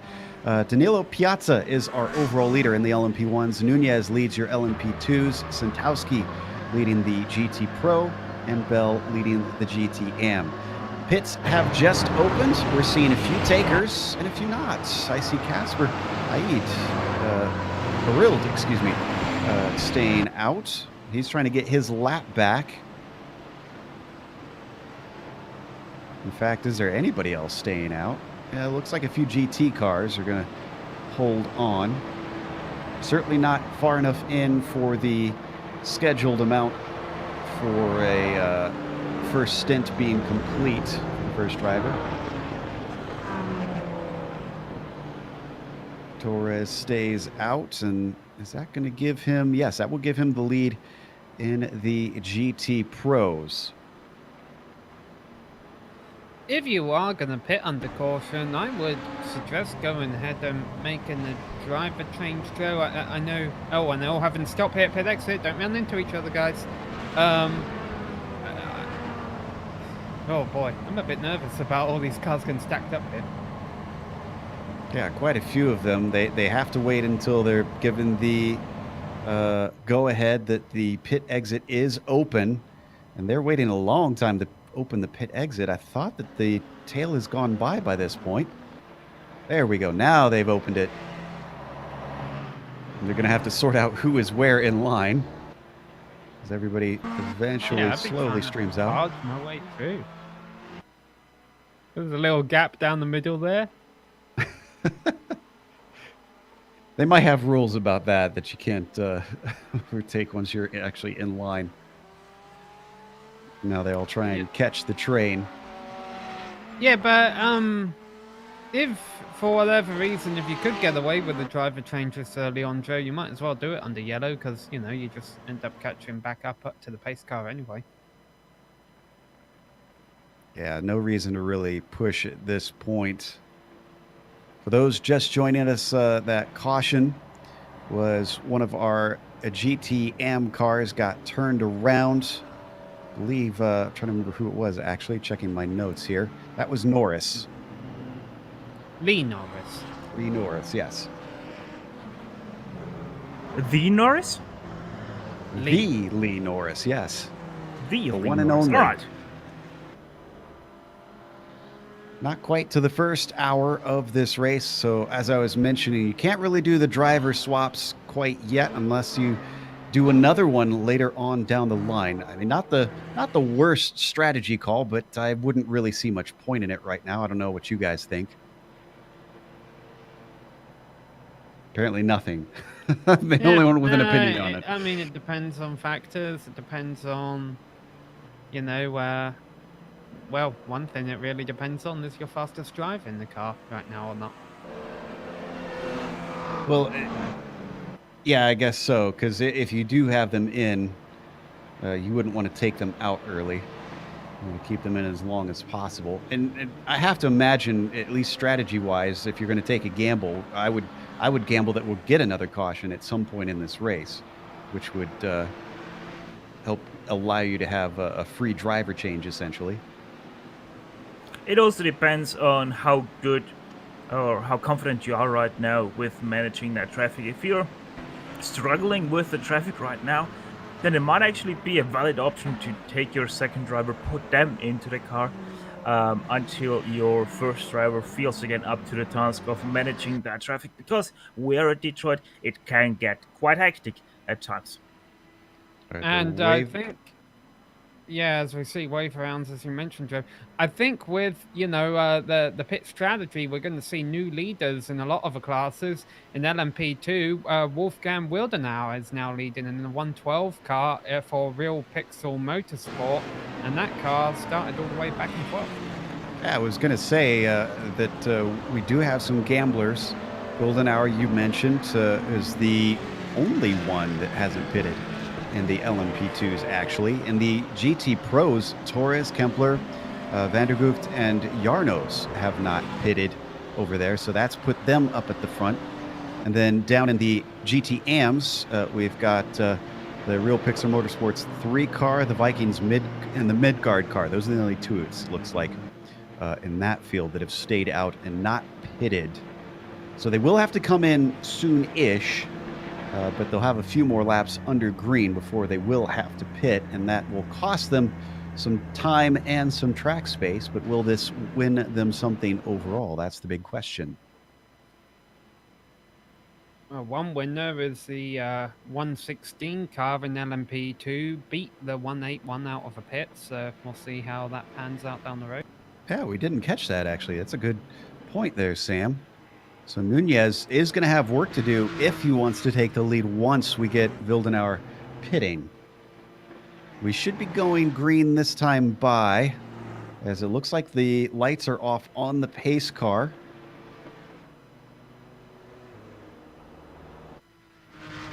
So not getting the call. And there's the call from the stewards. Green this time. All right, just a couple more corners and it's back to full speed out here, but the cars are going to be all bunched up. Sometimes cautions can breed cautions, especially on street courses where there is very little room to get around one another. As the Porsche pace car comes out of 13, they'll peel into pit lane. That'll give control to Baumier. Up into the GTMs. Isn't always the LMP1s who lead the field back to green on these restarts. Green flag is out. And the car pulls out of the way, actually, as Mark Torres is going to be able to get through. Behind them, they have got a bunch of LMP1s that are very quickly trying to make progress. Leading them is Piazza. He's gobbling them up and spitting them out, but he gets held up through Corvette corner. Thankfully, he had already pulled the gap back to second place. Denzler. Look at how many cars are now coming down into turn 3. This is going to get a little bit tight. Yeah, they're all bunching up together as they hit the slow part of the turn, just about 50 miles an hour through that corner. I haven't seen any incidents yet. What are you seeing back there, Stefan? I'm seeing the same thing, Sam. There we go. No incidents whatsoever on that start. A few 3-wide situations into turn 3, but apart from that, everything clean. Not only has Denzler lost track of Piazza, but he's got Hoffman very close behind, trying to get a chance to try and sneak through. Oh, but they're going to be split by Baumler. That's our leader in the GTMs. Oh, the F4H car just spun. Yep, spin it. That's Romeo Grinnell behind the wheel. Now, of course, the nice thing here for Romeo, even though it's not nice, he's losing a bunch of positions, is that with the whole field stacked together, he should be able to find a gap once they've all gone by. I'm going to watch a replay while he slowly does a 20-point turn. Oh, and they're going to throw the caution. So they don't want him to try and do that, which is a little premature. Joe, this is not for Romeo Grinnell. There's a big pileup underneath the Motor City sign. That's about 15 cars stuffed in one place. Andreas Quintana on the 131 seems to be towards the front of it. I'm not sure if he started it. We got a car upside down. The 278 of Roy Dieter, and he's missing his hood. And it was Marco Mogren was the first one in that mess. Oh, yeah, this was horrible. Yeah, there's still a couple of cars held up there.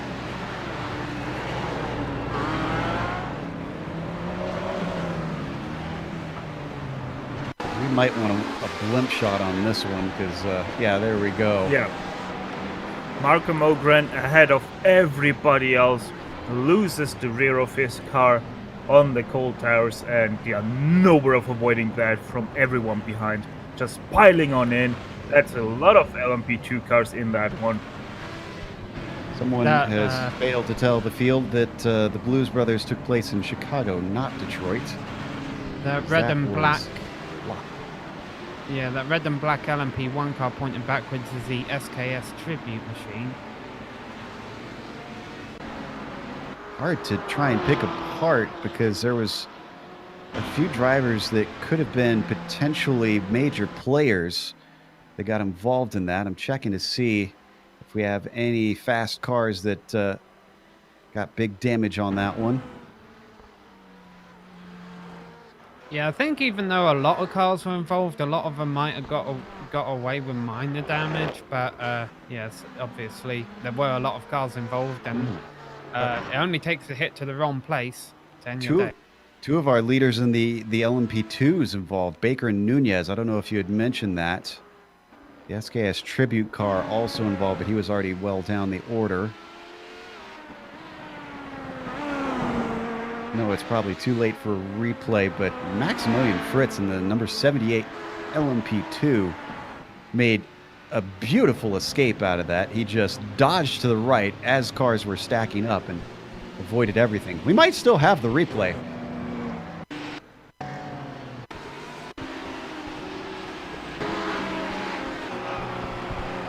Excuse me, LMP1, not LMP2, but yes, the 78. So as we watch on the restart, here's his view. This will actually be great to watch because he is in the thick of a lot of cars.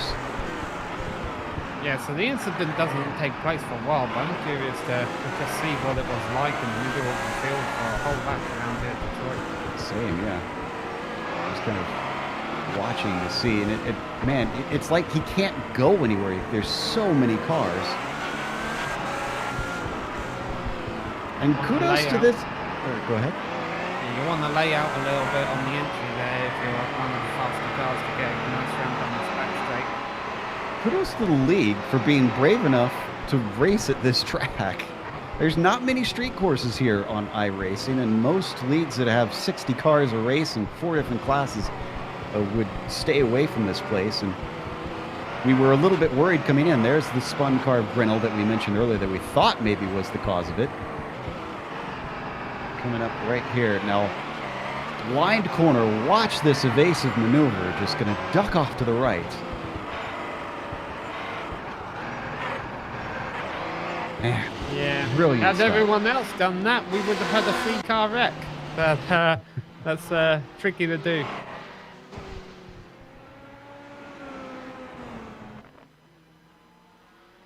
So, the drivers now get sorted out once again. And those who didn't pit can come in, but is this going to send them well down the order if they do so?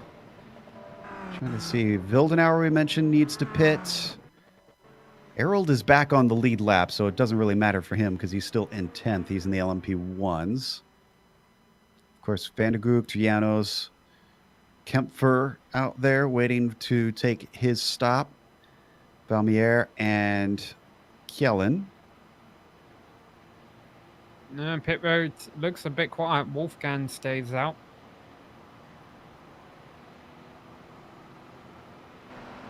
Yeah, I think they already opened it up, actually. Yeah, I think it's open because I see Julian Ogen in. Yeah, car's coming in now. If I had them pit yet, I would definitely have a car in 6th gear and pushing the clutch in a little bit to save fuel.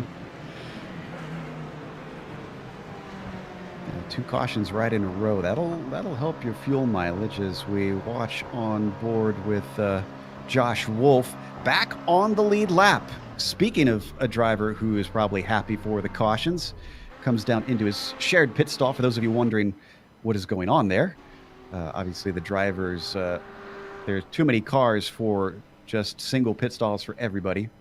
So they have to share them and they ghost into one another so that they can pit at the same time. One of the advantages of racing in the virtual world here that we can't do in real life. Well, NASCAR used to have a couple of tracks where there were less than 43 pit stalls back when they had 43 car fields, and they would have 2 drivers share the same pit stall, and you know, but normally the car that had the 43rd choice of pit stall was a car that had qualified poorly anyway and was a lap down by the time, you know, the pit stop cycled around, so that they wouldn't be stepping on each other's toes too much, because the lap cars don't pit on the same lap as the leaders in NASCAR most of the time. I remember one race they had a situation at Dover, Drew, in the real world where Jimmy Johnson for some reason or another, failed to set a lap during qualifying or was moved to the back of the field, and they had one of the top performing teams had to share pit stall for half a race, which caused a bit of chaos. So it does happen, but like you say, in the real world, in the virtual world, it's a little bit easier. I don't know what you're talking about. I mean, we have the Nürburgring 24 hours and there are 6 cars sharing one pit stall. I don't know about your tiny problems of 2 cars having one stall. And to be fair, I mean, they've got 12 miles of track to separate them, so they'll probably not trip over each other there either. All right, so we're following behind the pace car. Are we... Let's see, the pits are still open. The pit exit open, actually, is what the command is I'm looking at. Oh, pace car is in. So we're going back to green, and it's Piazza who is going to be leading the way. Green flag is out. Piazza getting a decent jump, but look behind him. That's battle for second place. That's Densler being attacked by Hoffman. He's not able to make it stick, and just as that happens, we've got Casper Arold coming out of the pits in the midst of all this. So he's going to cause a little bit of an issue there. Maximilian Fritz is fun to watch on these restarts. He was ducking left and right to work his way through the GT field. Everybody now stacking up into turn 3 once again. Look at how slow it's got to be. My goodness, and everybody doing pretty good. All the drivers really on tiptoes through this section where it gets very slow. Now, of course, one advantage that the cars that haven't pit yet, such as the 112 Real Pixel Motorsport team has, is track position. They're in front of all this hornet's nest going on, where these cars have all pit and they're all mixed up together. We're dealing with it well, but now we're getting back into the trouble zone where we had 2 problems last restart. Oh, we got a contact, Bryce Watson! Estefania was involved in that. Cars are a little bit backed up. Oh, and it's more cars going around. Nicholas Helm also getting spun. So far, it's not blocked. We had 4 wide for a moment. Yeah, there's enough track for 4 wide if they're stationary. And I think we got away without a caution. Oh, no, not this time. Helm into the back of Parnell. They're side by side. They're still wrapping fenders, but they keep it up against the wall and they keep pointing the right way. But big damage there to... Is that Helm? No, that is Helm in the Nomad LMP2. There's also an LMP2 ahead of him. That's Fahau, the Texim Racing, the number 111 pitting. And you're saying they keep it on the fence, and yeah, that's literally what Helm was doing. He was actually fence riding that one. I don't know how that car stayed as undamaged as it is, but surely enough damage so that they have to come into pit lane and repair it. I guess, well, it's not really good news, but Helm was already many laps down. Oh, Parnell just got spun around again, almost. Actually, another car that gets turned. It's Hannes Pitkinen, the Usagi Racing, the 333, down at the bottom of the GTMs.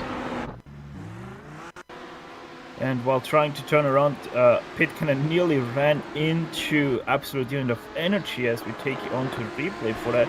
Well, let's see what happened there. That is going to be Usagi versus Pineapple Racing Fresh. The 2 GT3 drivers, that's looking a little bit dicey already there as they go into the braking zone for turn 3. Usagi on the inside, Fresh on the outside, and that's a touch.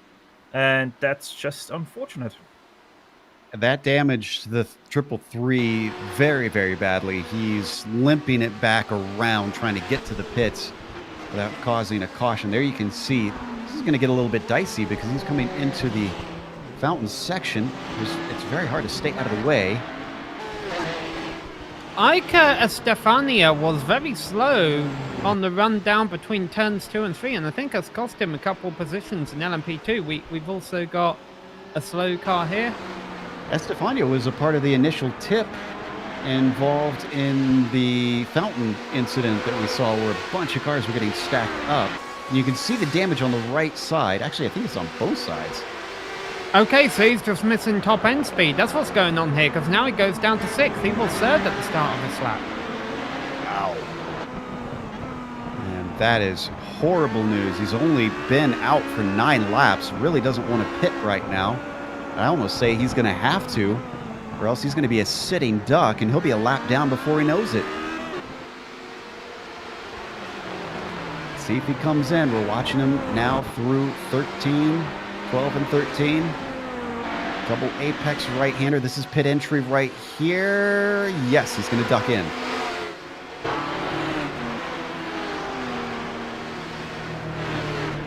Down in LMP2 in 4th position.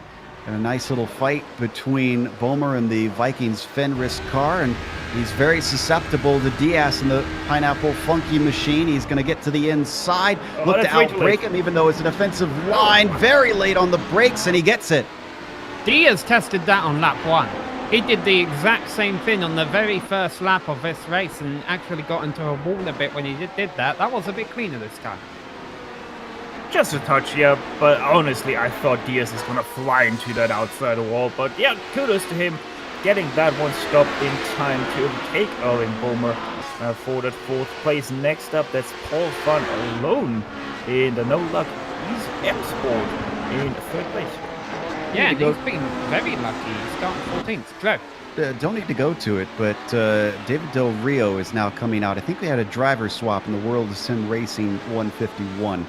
And they are back running once again. That is 2 lap down. No, excuse me, they are on the lead lap of their class. So looks like a scheduled stop for them. Yeah, he's gonna have lost a lot of time though. He was the car in for those repairs, correct? So they had the driver switch while they were You're right. Yeah, that was them. Which makes sense. I mean, your virtual pit crew can pull out your fenders while you're changing drivers. Exactly. Now, we also have Satellite Racing giving chase for P4 in the LMP1s. This is on Valstrom. He was very close to making a pass down the backstretch, but has since got caught up with some of the traffic. Still, Valstrom having to wait to get by Corbin. And just as he gets through, that'll help him keep a nice little gap to Lemire. Is this for position behind him as well, though? Yeah, that's Schukowski in the number 7, catching up to him. So, a 3-way fight to settle P4. We should make note as we watch these that a lot of the cars who had trouble earlier, such as the number 101 LMP2 team, the Team Huskerfield, they have gotten back out on track with the repairs, and obviously they'll be trying to claw back as many laps as they can by the end of the season.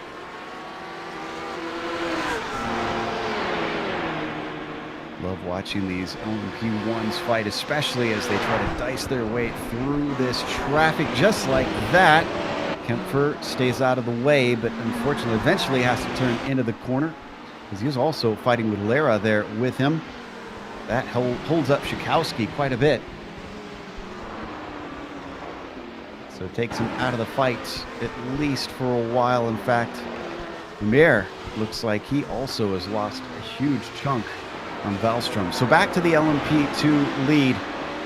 Wildenauer still has yet to pit, still going, and he's got a gap of about 6 seconds over Middleton. Yeah, and he's gotten that gap just by staying away from all the fakes up in the middle of the field. We've got a battle for second here, though, with Neil Middleton ahead of Paul Van Loon. These are 2 cars that started back towards the back of the field in LMP2 and have slowly navigated their way to the front, but we still have a lot of this race left to go, Steph.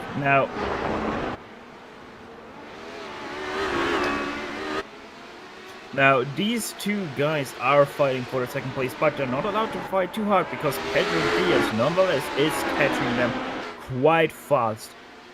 That funky Pineapple Racing car right behind them. Van Loon's got a good run, though. Yeah. He's already a defensive move down into turn 1. Oh, yes. Kill him. What happened there? That's a weird place to park a car. Harry Kellen takes a tow to the pits. Yeah, I think there was something wrong with Harry Kellen on that wreck because he did brake, but that car just There's didn't side-by-side action on screen. Sorry to interrupt. Van Loan and Middleton in an almighty fight as they were joined by Diaz, trying to get yet another spot. They come out of turn 6 now and onto the back stretch. A good exit could give Lone another opportunity. He's going to get the slipstream as they pick up speed. Will Middleton defend? He holds to the inside, going to force him the hard way around. Can Van Loan manage this? It's very tough, but he's a tough driver. Look at that for the 113. So no luck, gets by adequate and stays ahead of Pineapple. 3 very interesting team names here, but right now they're making it happen out here on circuit, and a bit of wheel spin on the exit from Paul Van Loan as he tries to pull away.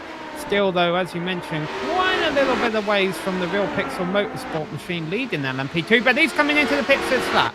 That fuel tank could only go so far. Finally in, and he falls down the order. I think even though he's going to lose a few spots, it's not going to be too drastic. That will come out in the midfield. Comes Pineapple Racing Funky for that second place now. And there's also a wrecked LMP1 car. That's Heresy. Hellraiser's Heresy, but Pedro Diaz nonetheless makes the pass on Neil Middleton. And that's the Torque Freak Sunset. That's Dawson Block. Oh, and he's got damaged. He's not going very fast, yeah.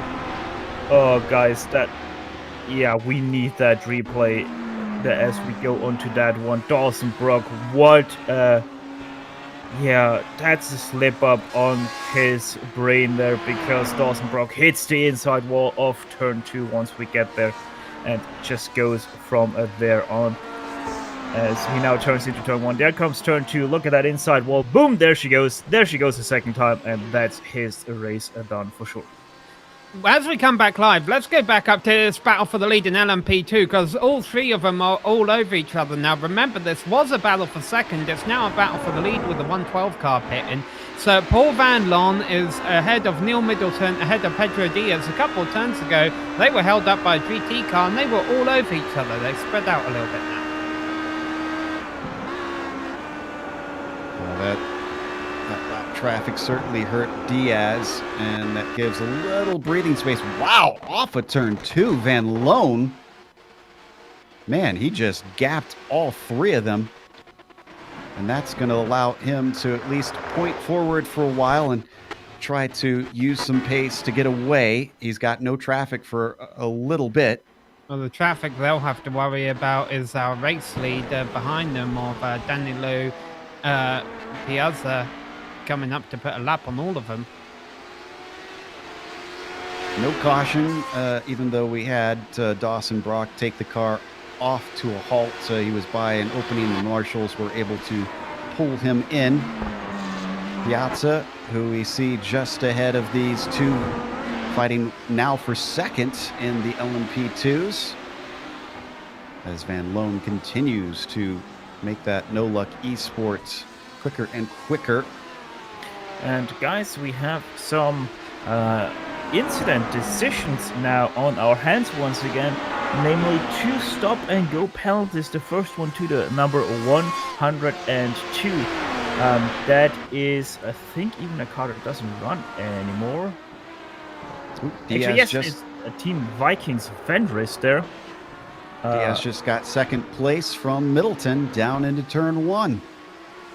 The Pineapple Racing Funky Machine is looking pretty nice today. Look at some impressive moves. I don't know why, but it feels like that the Adequate Racing LMP2 is a little bit down on top speed. Always seems to be losing ever so slightly on the top end. As yeah, that's quite an easy going side by side there for the Pineapple Racing Funky car down into turn 1. And you might be thinking, if you're seeing Fantini's Hoisingfeld 101 behind him, oh good, he's back in the mix. No, he's multiple laps down. This is not for position.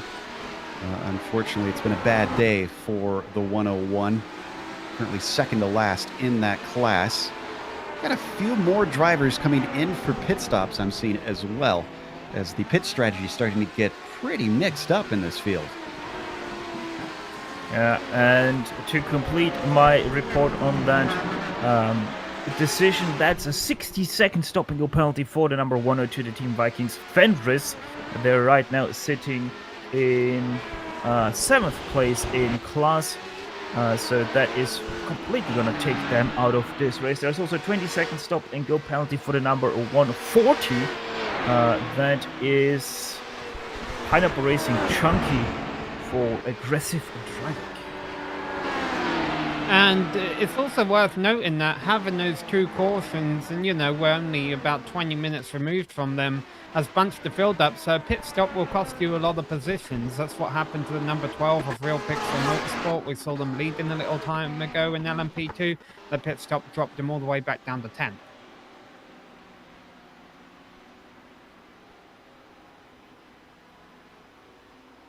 Glancing through our GT classes, because we haven't really gotten to cover many of the battles down there. Noticing that 7th getting pretty close between the Absolute Unit team and the Kinetic Racing Speed team. That's got Hefner in 7th with Vandergoop in 8th. They've got a little traffic coming up behind as well. That could throw a wrench in things. That's the World of Sim Racing car that's trying to make up lost time.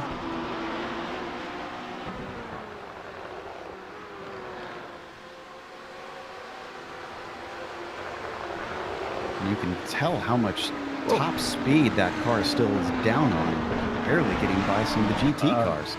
In the battle for P4 in LMP1, Stefan Szukovsky, the 5th place LMP1 car, just had a hard contact with Andrew Fussett of Huge Ass in one of the last turns of the last lap. Lost himself quite a lot of time to 4th place and also picked up some damage on the left front. Unfortunately, won't be able to get the replay on that. So we now see Szukovsky still in 9th.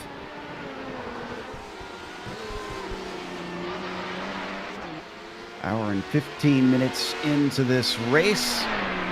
If you're just joining us, Piazza leads for Leo Racing Team in the LMP1s. Van Loon leads for the No Luck EM Sport in the LMP2s. Jan Santowski leads in the 248 for Team Hoisingveld in the GT Pro, and John Miller leads in the GTM for the 339 Sim Sport. There's a bit of a hornet's nest coming onto the front straight right now, being led by the GT car of Scott Corbin. There's been some fenders banning around here. There's different classes trying to navigate their way through. And one of those drivers is actually Pierre-Benoit Lemire for Satellite Racing, who just got cleared of a pack. It's interesting to watch these prototypes, the moves they make to get to the front of these little packs. It's got to be an art trying to weave your way through there. Lemire now passed. Middleton having to try and get by as well, and going to be holding up Pierre a little bit. That's going to allow Szukovsky to get through. He was ahead of Fantini, and I don't think any of these really are for positions. It's just a lot of cars all kind of together. We had another ruling. Looks like Grendel is going to be getting a black flag, a 60-second stop and hold, and Sen Stoffmeal as well, 20-second stop and hold. Yeah, all of these are probably for those incidents around the 1 hour mark where we had a few cautions back to back and many incidents, and stewards had to sort out all the pit stops then, and now they're finally handing some decisions down Stefan. Battle on screen though, Nunez and Quintana. Trying to think of a time we haven't seen Nunez in a fight out on track. This is for 5th place in the LMP2s. You can see they got a couple of GT cars in there, Garrison and Bier. And Nunez is trying to work his way back up.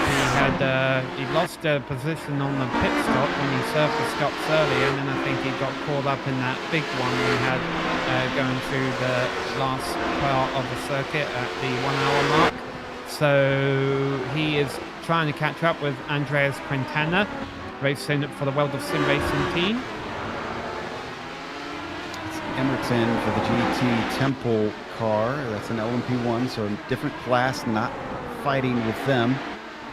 And he's waiting patiently behind, trying to size them up first. Now as they get onto the backstretch, just to be a little bit easier for him as he gets through. But they're also catching another GT car. Stays off to the inside. Valentin making sure he also doesn't interrupt the fight. Nunez not getting the chance yet that he wants. Yeah, and Quintana has been driving that 131 in all the practice, all of qualifying, I believe, and currently out here running the early part of this race, and he's been doing a good job. I haven't mentioned this 131 car a whole lot, but it's been up there around the top 5 most of the time, and it's kind of what you want for the first half of this race. It's just a quiet one. Avoid the problems, put yourself in position for the end. Right now, that's what Nunez is trying to do. As out of the pits comes one of our LMP2s. That's the chunky pineapple car. That's a LMP2 that's many laps down. Ooh, a chance to the inside for Nunez, using the traffic as a pick. Almost outbrakes himself into Quintana. They don't touch, but Nunez up to P5 with that move.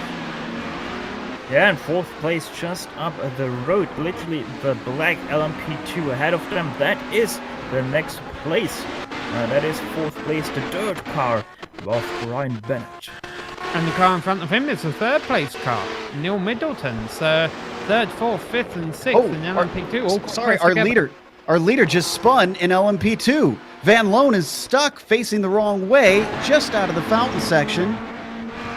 He's trying to wait for a little. Boy, you got to spin the tires, man. You're not going to be able to get turned around. And that's not a good place. Is on the inside of a turn at the end of a longer straight. Yeah, and unfortunately a bit of a connection issue in our replay there. But he has got it turned back around. But obviously that's cost him the lead in many positions. And this is fantastic news for the 160 team. The Pineapple Funky car is now leading your LMP2s. And also means we could have a whale of a battle about to take place for 2nd through 5th in LMP2. They're all close together. yeah, I was just about to say, they're a long ways back. It's about 9 seconds down to Neil Middleton. So it'll be a battle for best of the rest unless something happens to Diaz. You see that the Vikings Fenris 102 is pitting. That's got Bomer in the car. That is most definitely for that 2nd stop and go penalty that they did acquire a little bit ago.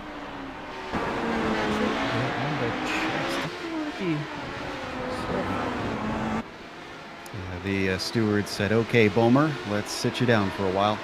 Meanwhile, we're looking at the battle for 2nd between our drivers in the Adequate Racing car, the Dirt Racing Machine, and the Torque Freak Corkscrew car.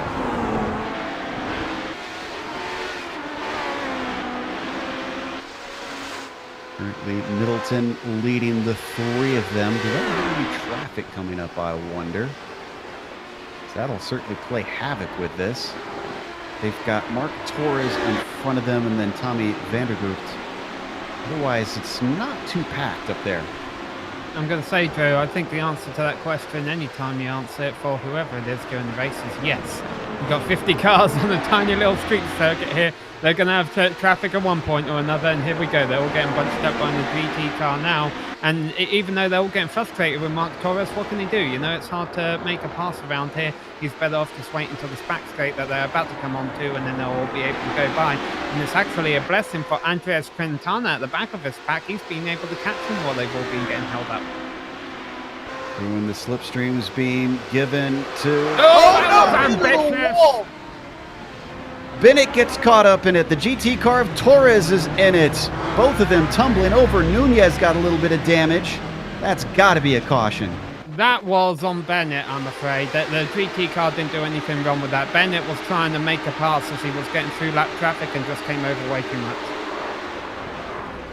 Yeah, I kind of thought the same thing. We went 3 wide, and it looked like it shouldn't have been a problem. I was surprised to suddenly see them have that happen.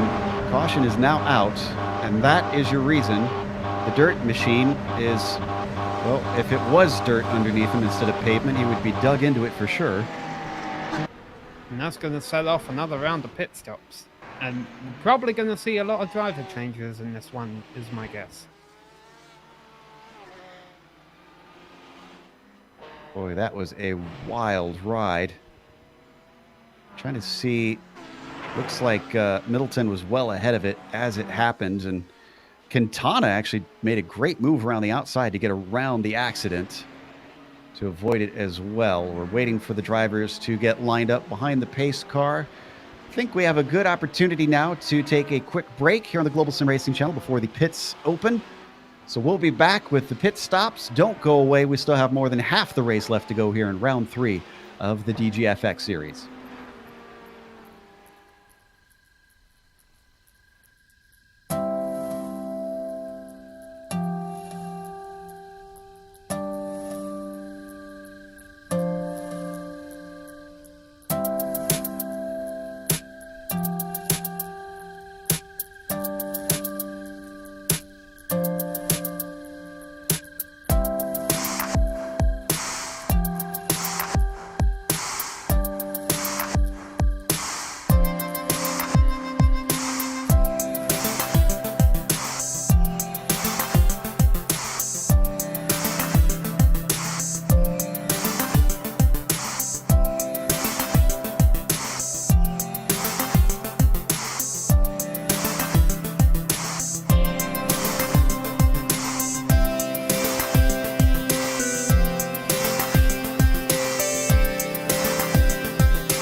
Welcome back to Detroit's Belle Isle Circuit. The pits have just opened. We have a few cars taking their stops here in round 3 of the DGFX series. I see Christian Frank hopping into the Hoisingfeld 248. Looks like Magnus Wallstrom for Hellraiser's Gluttony has finished his and is lining up at the end of the pit lane. Looks like the Satellite Racing number 64 also taking service.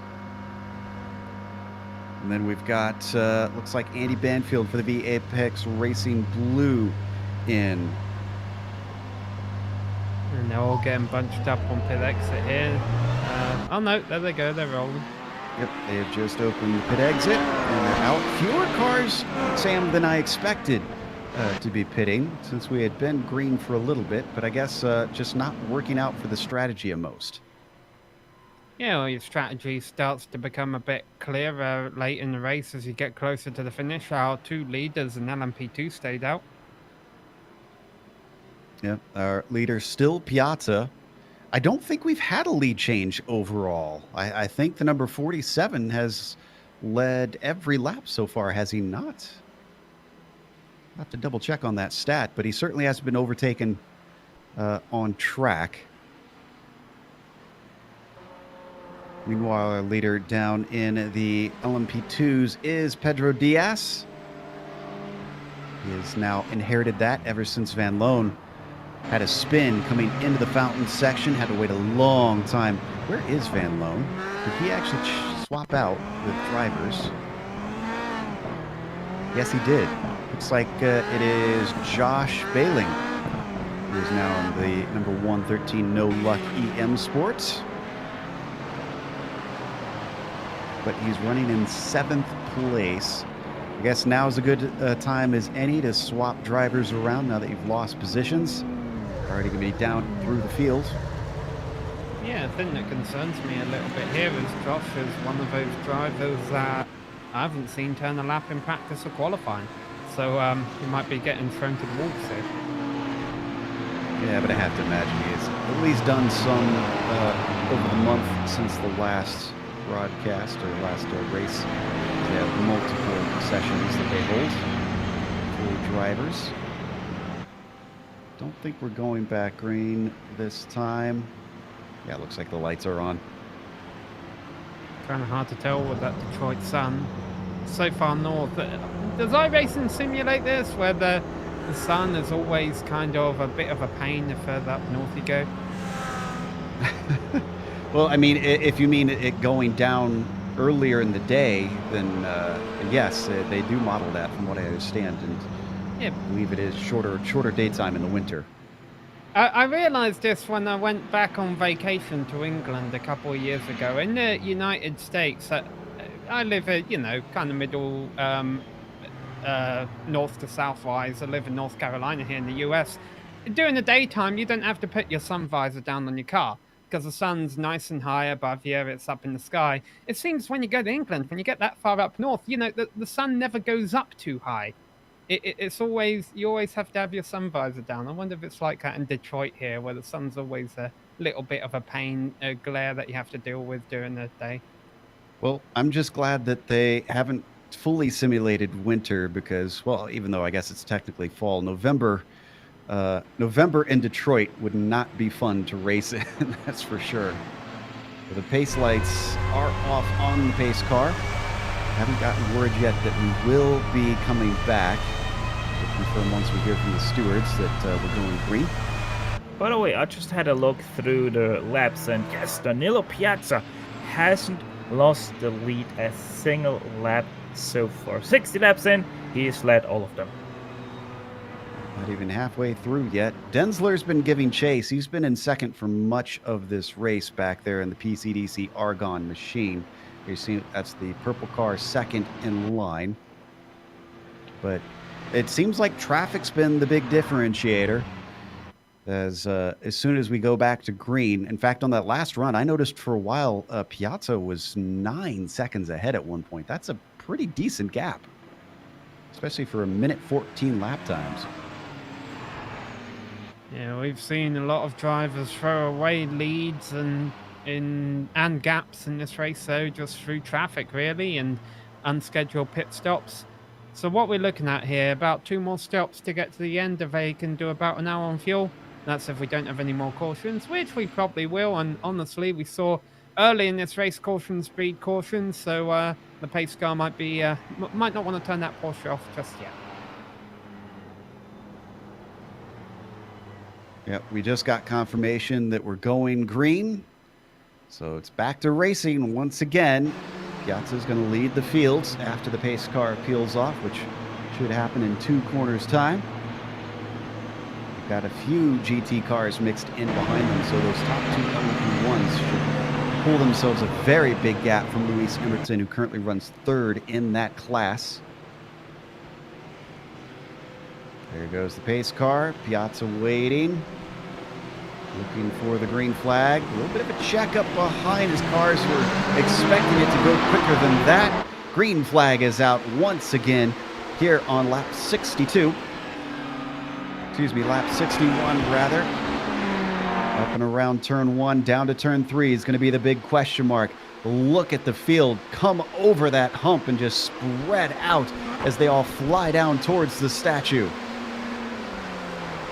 Couple of 3 wide scenarios as to be expected. In fact, desired, as long as they're not 3 wide by the time they get to turn 3. Looks like most of the field being sensible so far. It's a relatively calm restart. In fact, a few drivers looked like they were still catching up at the back of the field, so they weren't completely packed up. And we did have one car that looks like he botched turn 3. That's Nicholas Domino in the number 8 Xenon car. I think it was the only one involved in it. In fact, if we want a good replay, Marcel Egbers, it was 4 position between Marcel Egbers and Domino, and Marcel saw it coming and held up beautifully, just letting him run into the wall and scooting on by. I don't know if we could pull the replay or not. Egbers is, of course, the number 7. Running in 7th place in the LMP1s.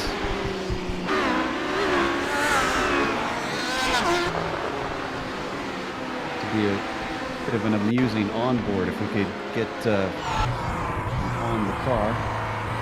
Looks like we're already past turn 3 here. Past a little farther.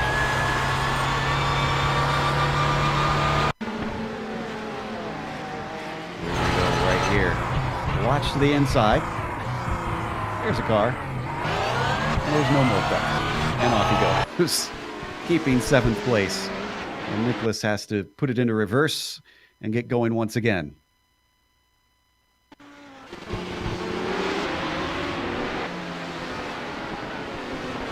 So still trying to sort out things in the middle of the field. The 3 LMP1 leaders head this train, so they're able to go out and do their own battle. And then the 4th car in line is actually our LMP2 leader, the 160 car of Pedro Diaz. He's sitting pretty handy there as well. The rest of his competition, 5 seconds down the road, still fighting traffic.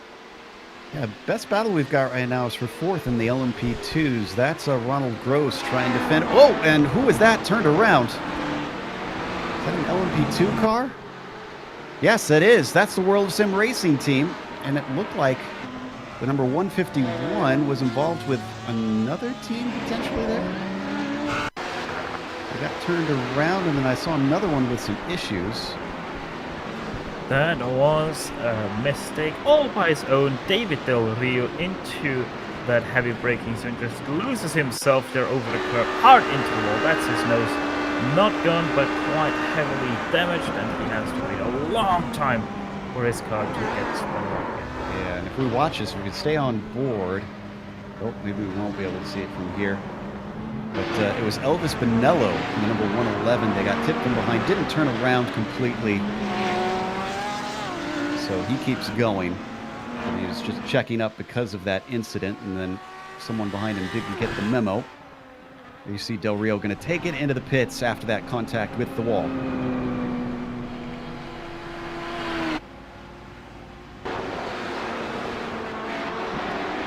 In 4th place, I was talking about that battle before we saw that incident. Gross still with Quintana. And now they've got Egbers in the LMP1 coming up behind them. So not only are they trying to overtake, but they got to keep an eye on the mirrors. Vandergoot and Kempfer trying to stay off to the side and out of their way. Going to get held up briefly by that 266 GT Pro car.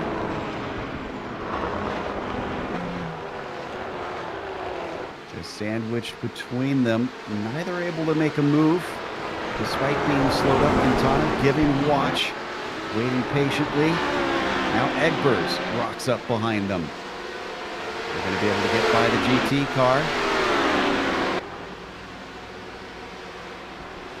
Egbers going to wait patiently. Doesn't try to send it up the inside of turn 1. Now he gets a bit of open track down the run out of 2 into 3.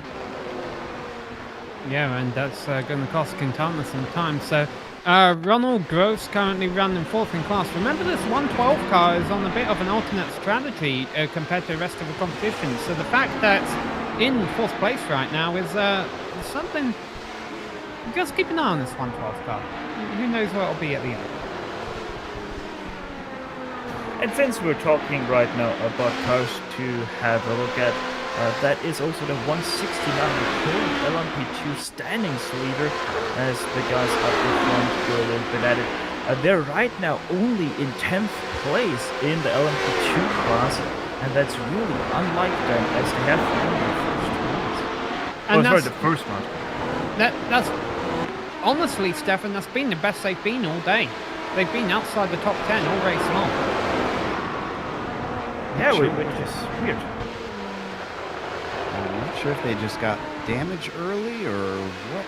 Or they just No, they were off like pacing in practice. They were off pacing in qualifying. Yeah.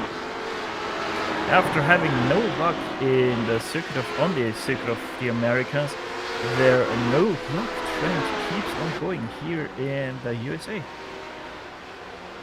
Got a bit of a battle for 6. Oh, you're right. That battle for 4th is brewing again. Gross got held up a little bit by slower traffic. Quintana's right back tucked up on his rear wing. Nothing happening yet, though. Coming up on another one, that's Niels Hundedge in that GT Pro car there. If he could possibly throw a wrench into things onto the back stretch, looking for a good exit. The 131, just not quite good enough onto the throttle. So Gross gets himself some wiggle room and pulls away. Again, this is for P4 just outside of the podium. In front of them, there's really not much of a battle at the top of the fields. Diaz and Nunez are separated by a bit. Christian Kvyat for the 78 Team Husqvarna. He's trying to turn the car back around. He's spun out of turn 1. He's trying to keep going, but this is a dangerous place. The car coming out of the pits into him. That's Ribolo, who had nowhere to go.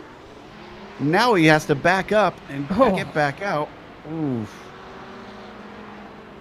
78 just about going forward now.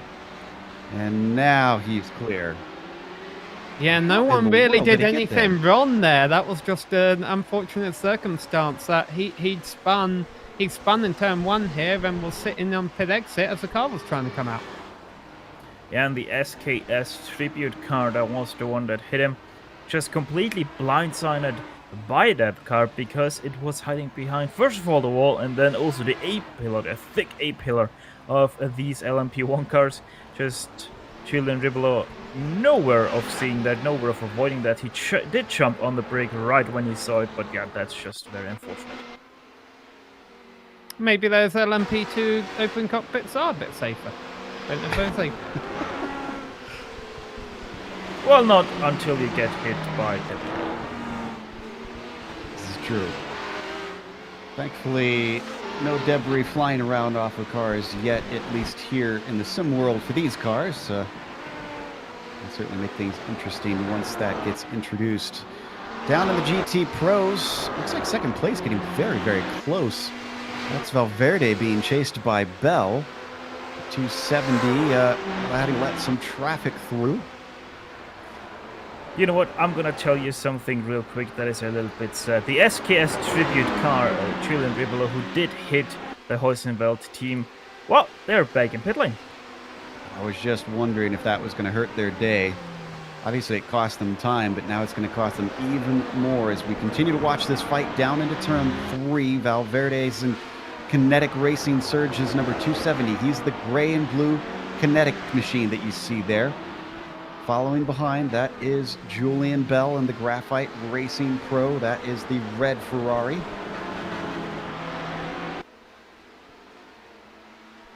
Being overtaken now by Hewitt, who's gotten it going in the right direction finally.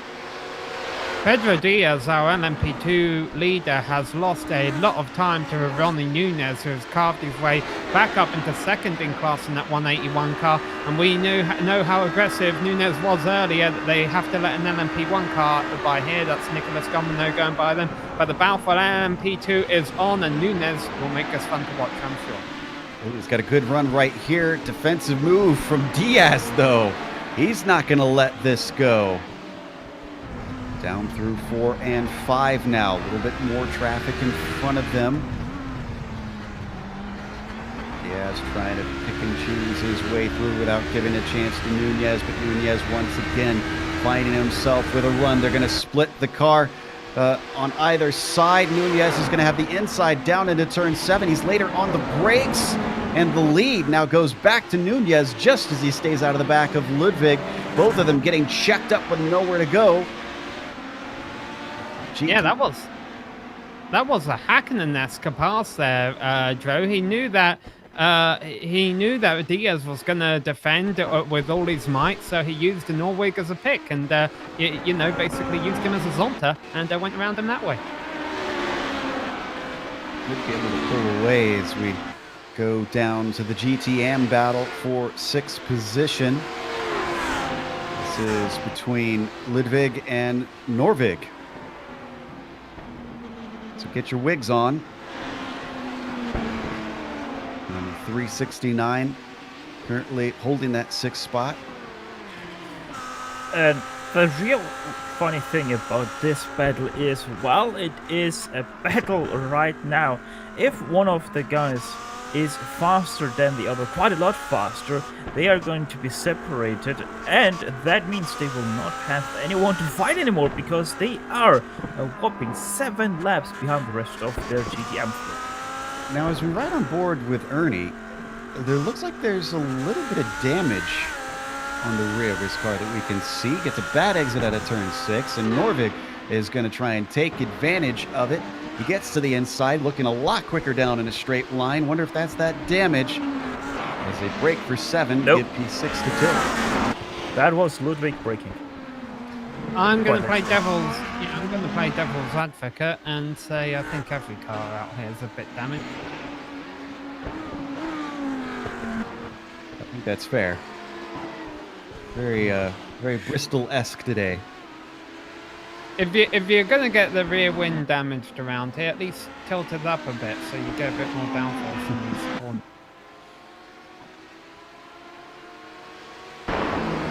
Going to the battle for 2nd in GT Pro. Valverde, who we were watching not too long ago, still with Belle close behind, but not right behind. They're split by Luis Emerton in the LMP1.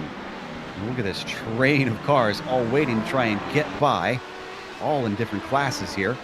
Emerton now through, and Valverde also overtaking Haynes. This is a GTM car, and unfortunately Belle just can't get through at the same time. In fact, held up once again. Look at them scramble. My goodness. Oh, and we got a spin. No, we don't. Whoa! Middleton. Incredible save in the 193. Is that for position? Yes, Yeah, that was going to be for position. That was no luck M Sport, and actually that wasn't too much of a doing of Neil Middleton.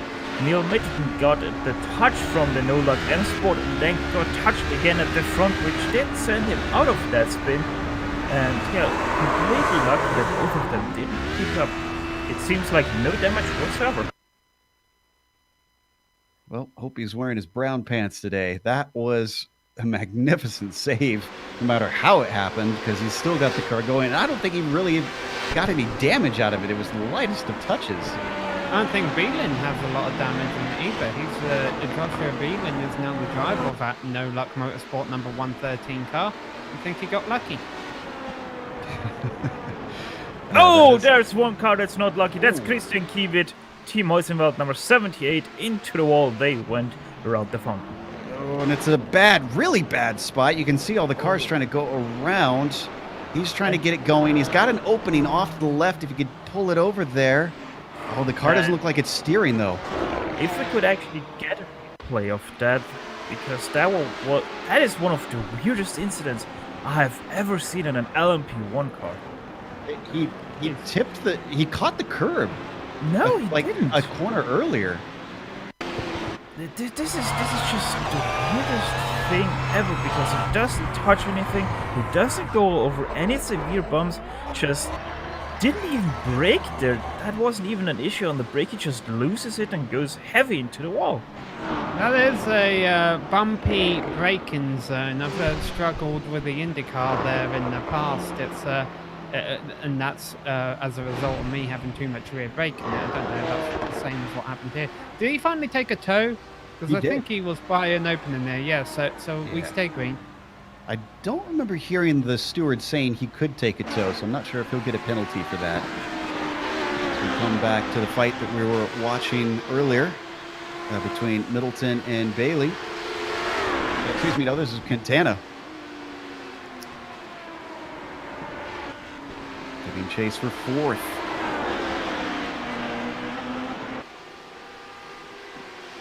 Looks like he's going to fall back a little bit. Not a very good top end speed down this straight for the 131. Oh no! Gross gets turned around by lap traffic. Only Ludwig. He gets it going. He hit anything else after that initial touch? I don't think so, but yeah, that was a pretty heavy thwack. Yeah, and right to the rear where they've got the diffuser on this thing, so that is not going to help the handling of that car. Still green, though, despite a few dramas. Gross returns. Where did he come back, actually? 5th position, so only lost one spot. Middleton was well far behind, so was not able to overtake him. Oh, and our leader is in, so it won't be led this lap by Denzler and the PCDC Argon, but he will take the lead. So if he stays out one more, he can take the lead. And the first time we'll have another car leading a lap out here. Driver swap there for our Leo Racing team, Doriano Ricciuti. Apologies if I got the name wrong.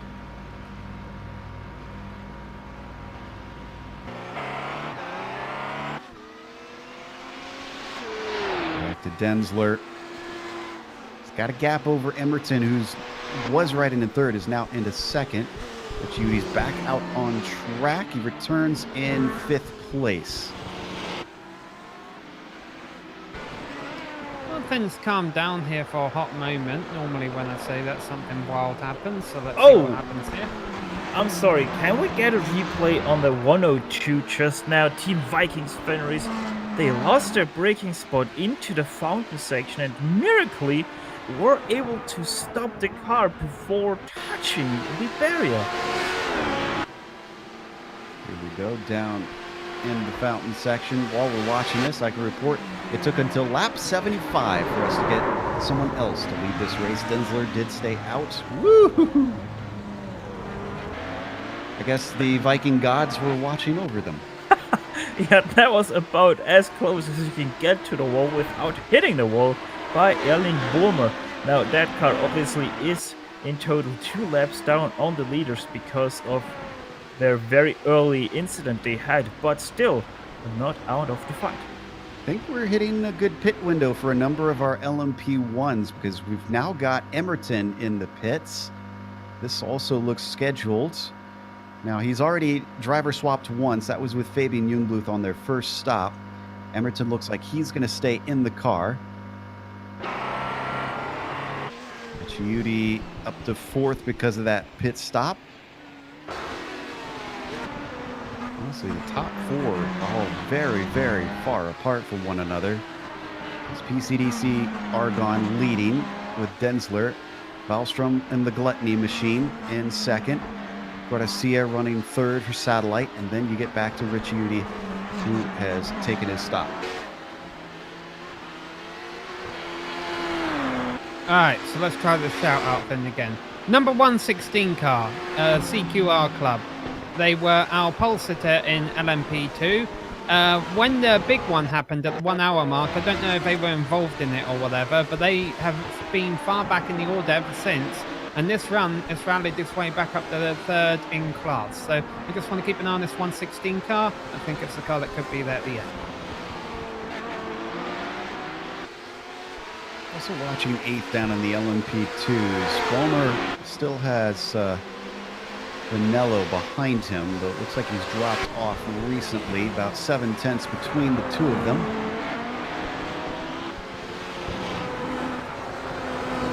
We continue to watch on screen.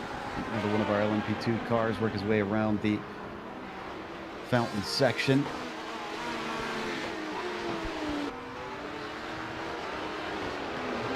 You know, we talked about our surprise, though, at the number 169, still down in 10th, still hasn't really made much inroads in the field. When I mentioned potentially setup, Sam, I know obviously you've raced the IndyCar here, and Steph, you've got some experience out here as well. What can you do to help the car around this track in terms with the bumps and whatnot? Is there anything that you can do? Does that make it faster, or is it just a comfort thing? Got the battle on track here. I liked front brake. I dialed a heck of a lot of front braking because then I knew I would never lose it under braking. That was my problem with the bumps. Well, you have to set up, you have the springs that you can tune and the dampers, and I'm a little bit weird in the sense of bumpy tracks because I like a lot of reward brake balance on bumpy tracks to really help you rotate and kind of use those bumps to your advantage. And if you do it right, you can gain quite a lot of speed using that method. But as Sam said, it can get a little bit itchy on some places. On screen, the battle we've been watching is between Hafner and Vandergoopt. This is for 4th place in the GT Pro. Just saw another car duck in. That's Florian Denzler. That was our overall leader coming in. We just saw dive into pit lane. These two stay close, heading down into turn 3 once again. Kinetic Racing 260, not quite close enough, but continuing to apply pressure to the number 269. Meanwhile, we have gotten 2 more penalties handed out. One to the FRH racing car and one to Paul van Loon. That is the 113, that's Novak M Sport. Both are for contact under safety car period. That means 120 seconds stopping your penalty, and both teams are put on probation. That's about a lap and a half that you're losing right there with that penalty, on top of however far behind they already are. Looks like we've got another driver's swap as Luca Matteo is in for Florian Denzler for the PCDC Argon car. They've come back out. They're going to put another lap on Bailing. LMP2 dutifully stays out of the way. We still don't have Ricciuti back up in the lead. He's up to 3rd now. He's waiting for Garcia and Wallstrom to pit in that LMP1 class. 7, 6, 5, 4, 3, 2, 1. Happy new half, guys. You made it halfway. There's a delay on the screen that you're watching right now, Sam. I saw what you're counting with. So the audience got about a second or two before you, but That's okay. The TV delay is all. Whenever you're saying Happy New Year at your house, it always happens about 5 seconds before you say it. No. that's a good point. Important information always here on GSRC. 5 seconds in front of us. That is the battle between Team Tommy van der Gucht and Joel Hafner. Hafner able to get the better drive out of the turns that matter, but look at how much van der Gucht is closing in on the brakes. And yeah, if he just can't get that drive out of the turns right, especially out of turn 2, then he really has the chance on the brakes to do something against Hafner. Right on board with Hafner, looking back at van der Gucht. Coming up to 13 and 14. Tommy falling back just slightly. He's got to get tucked up nice and close underneath that rear wing for the exit off of turn 2, which is coming up very quickly. They cross the line for another lap. What can he do through 1 and 2 here? Can he get that exit that he needs? Ballstrom's coming up behind them for the Hell Racers Gluttony machine. Not going to get involved at all. Should make a note, the Pineapple Racing Funky number 160 machine has recently made a stop from second in LMP2. Nothing doing down to turn 3 for van der Gucht. We haven't really mentioned all race that we have had some retirements. The MB Esports Racing Team, S-Rock Racing, Graphite Racing, Element Sim Racing Fire, Torque Freak Sunset is out. Pineapple Fresh has been sitting in their stall for 41 minutes, so I'm pretty sure they're either done or not really going to get much of a result. Sim Racing Academy Black is out. Kinetic Racing Velocity is gone. Torque Freak Maggots is also DNF'd. We have 47 drivers still racing out of our 55 starters. I'm disappointed. You said pineapple, fresh pineapple had been sitting in the pits. Didn't say anything about hold that we got on. Just too caught up in trying to go through the list as we watch Barraclaw and his little fight here in the LMP2s. This is for 4th place. Middleton just ahead of him. Middleton has had his share of fun for sure. Oh! Absolute unit of energy just hit the wall, the outside wall of turn 1. That is right now your P1 battle for the GTEs, as now Tommy van der Gucht goes to the inside of turn 3 and overtakes Joel Hafner on that list. Let's take a look at that. He was trying to hold him off for a long time. Yeah, boy, wow, how did he get that far out in the corner? Let's watch.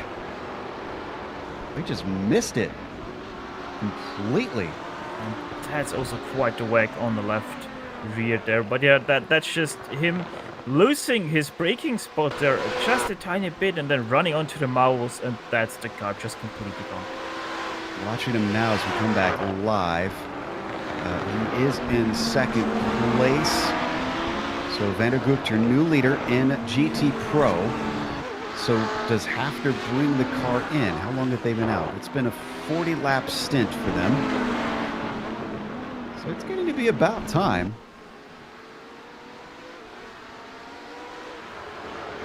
Find out pretty soon here. They come up to turns 12 and 13. You can see how much he has already lost to Tommy van der Gucht, so I would be surprised if he doesn't come in, and I'm surprised. Oh, I guess he's going to hold out, maybe hoping for a caution, thinking that they could get some time without losing a lap to get some repairs done. Obviously, it's running good enough, even though it's not at full pace. Oh, and our leader in the LMP2s, are they in? Daniel Kraft for CQR Club, or did they take a tow? No, they drove it in. So it was David Baker in the car. Kraft has gotten in it. And Baker done a good job. Should mention there's been a driver changeover at the 181 machine that have been driven for the first half of this race by Ronnie Nunez. He certainly gave us some excitement out there. David Barraclaw is now behind that wheel for the rest of the race, so I should imagine. Well, and Barraclaw is known for some exciting racing himself, so I'm pretty certain we'll still get some action out there.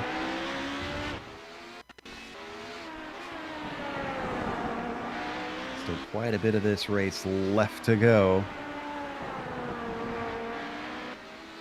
Yeah, I know we mentioned the name a couple of times, but hadn't established that that had been the driver change.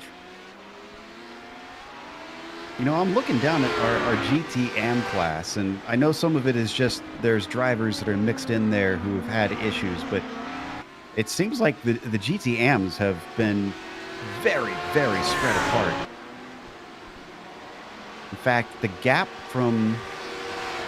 Oh, excuse me, no, that's GT Pro that I'm looking at there. I was going to say there's 40 seconds gap between the lead.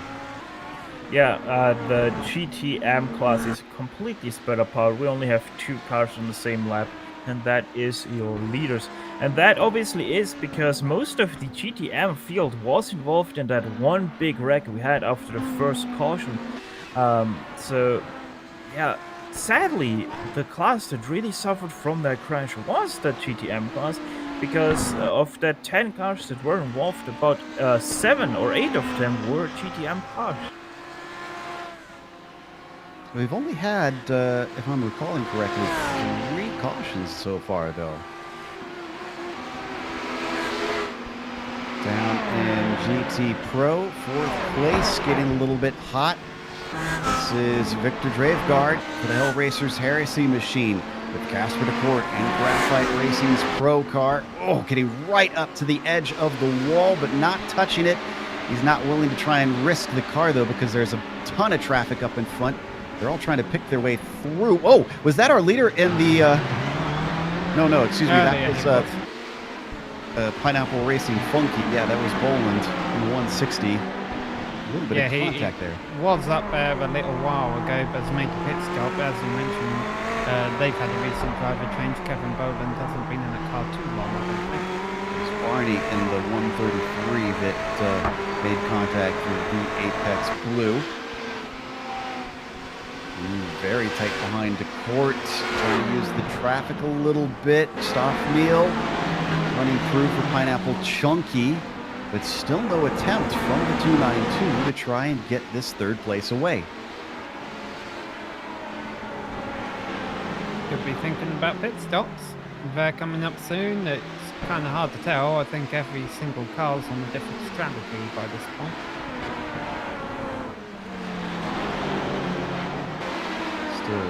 Very, very close behind. Continuing to apply a lot of pressure here. Dravegaard dealing with it, though. Credit to him. Looks like Stoffmeal going to come in for pit stops. Don't need to go to that. Down through 1 and 2. What can he do this time? This is where we join them last time through. And there's a big accident off to the side. And that is Barney and Boland yet again. And that could bring out a caution. So Pineapple Racing Funky and V Apex Racing Group Blue, both in the wall, exiting their first couple of corners. And all it takes is one Corvette, and that could turn into a very ugly incident. But no yellow yet. We'll be able to see on the replay. They got into the back of John Haynes. It was Boland just caught him. It was actually Kevin Boland that really lost the car there. He just had to brake right over the bump that unsettled the car and spun himself around right into the way of Brian Barney. Nowhere to go for that V Apex Racing Blue, as the caution's still not out. You know, one's gotten going. That's Boland that you see. Because Barney is kind of stuck there until, well, and it's going to be hard to find a gap, yeah. Wow. Let's watch that one from, I'm trying to figure out who that was. I think that was Daniel Kraft.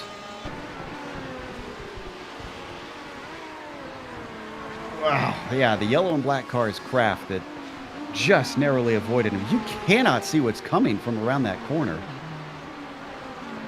And that is exactly the reason why I'm honestly surprised why there was no caution thrown. That is a blind left-hander. They're staying there in a very uncomfortable position. And just, yeah, I would have... Oh, there's another wreck on this front stretch. That's one car upside down. That's a roadblock. And that's will also bring out yellow. yellow. Yeah. It looks like Parnell. Diego Vazquez Dunaz is spun. The car upside down is Peter Parnell. Yeah, Parnell was the first one involved. He got clipped by Domino. Looks like the 360 for Pineapple Racing Fresh. Yeah, Once and he went upside down, it was just there was no hope. that all started between Nicholas Domino and Peter Parnell. As you said, Parnell gets the tip on the front stretch, gets thrown back onto the front stretch, in the middle of the front stretch by the wall, and then Vasquez nowhere able to avoid that, because we're not going to see that from the perspective of our cameras. There's the tip, that's the wall, that's a car, and that's a race done. It's a very bizarre incident, actually. And the poor car of David Warner, the 161 dirt car, got squeezed up into the wall from that at the very end of the incident. You see the yellow machine coming up there at the very end. Excuse me, dark colored machine, not yellow. And there were pit stops going on as all this was happening. So some cars are going to benefit hugely from the timing of this yellow. Question is, who, though, at this point? And you know what? Well, I was going to say the Hell Racers Gluttony team would benefit, but... well, no, they might just. The Leo Racing team is way behind them in the line. Granted, they will have a closed pits on the exit, and we don't expect Rich Udy to bring his car in. However, if the 47 pits, then this will hand the lead to the number 19. I think our LMP2 leader was in the pit when the yellow flew, which has handed that lead to the Real Pixel Motorsport 112 car before. We mentioned earlier they're on a bit of an alternate strategy. Trying to figure out, looks like the Leo Racing team out for 13 laps. So we don't expect, I wouldn't expect them to pit. I think they should be able to stay out.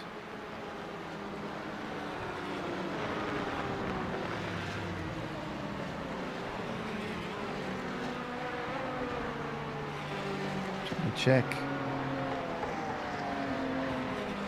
Looks like they might be investigating that rejoin by Barney as I look at the steward's notes.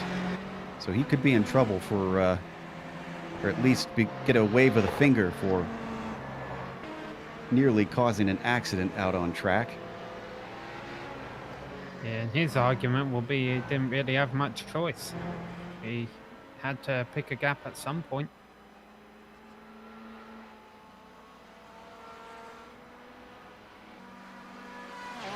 Looks like pits are not open quite yet. We got a little bit of time here on the Global Sim Racing channel. It's been our first caution in a while, so let's take a short break here on GSRC. We'll come back with the pit stops here for round 3 of the DGFX series.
Welcome back here to Detroit. The Belle Isle Circuit plays host to round 3 for the DGFX series, and we're seeing pit stops taking place now. A few of the cars already waiting at the end of the line, including our leader who pitted.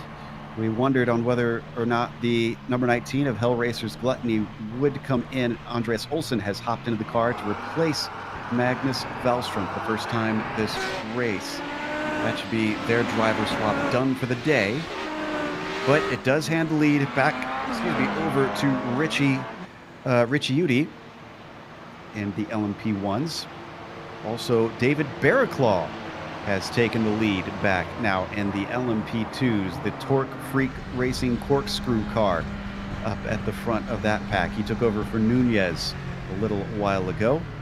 And then Victor Dravegard leads down in the GT Pro class. There you see the orange and blue machine there for the Hellracers Heresy.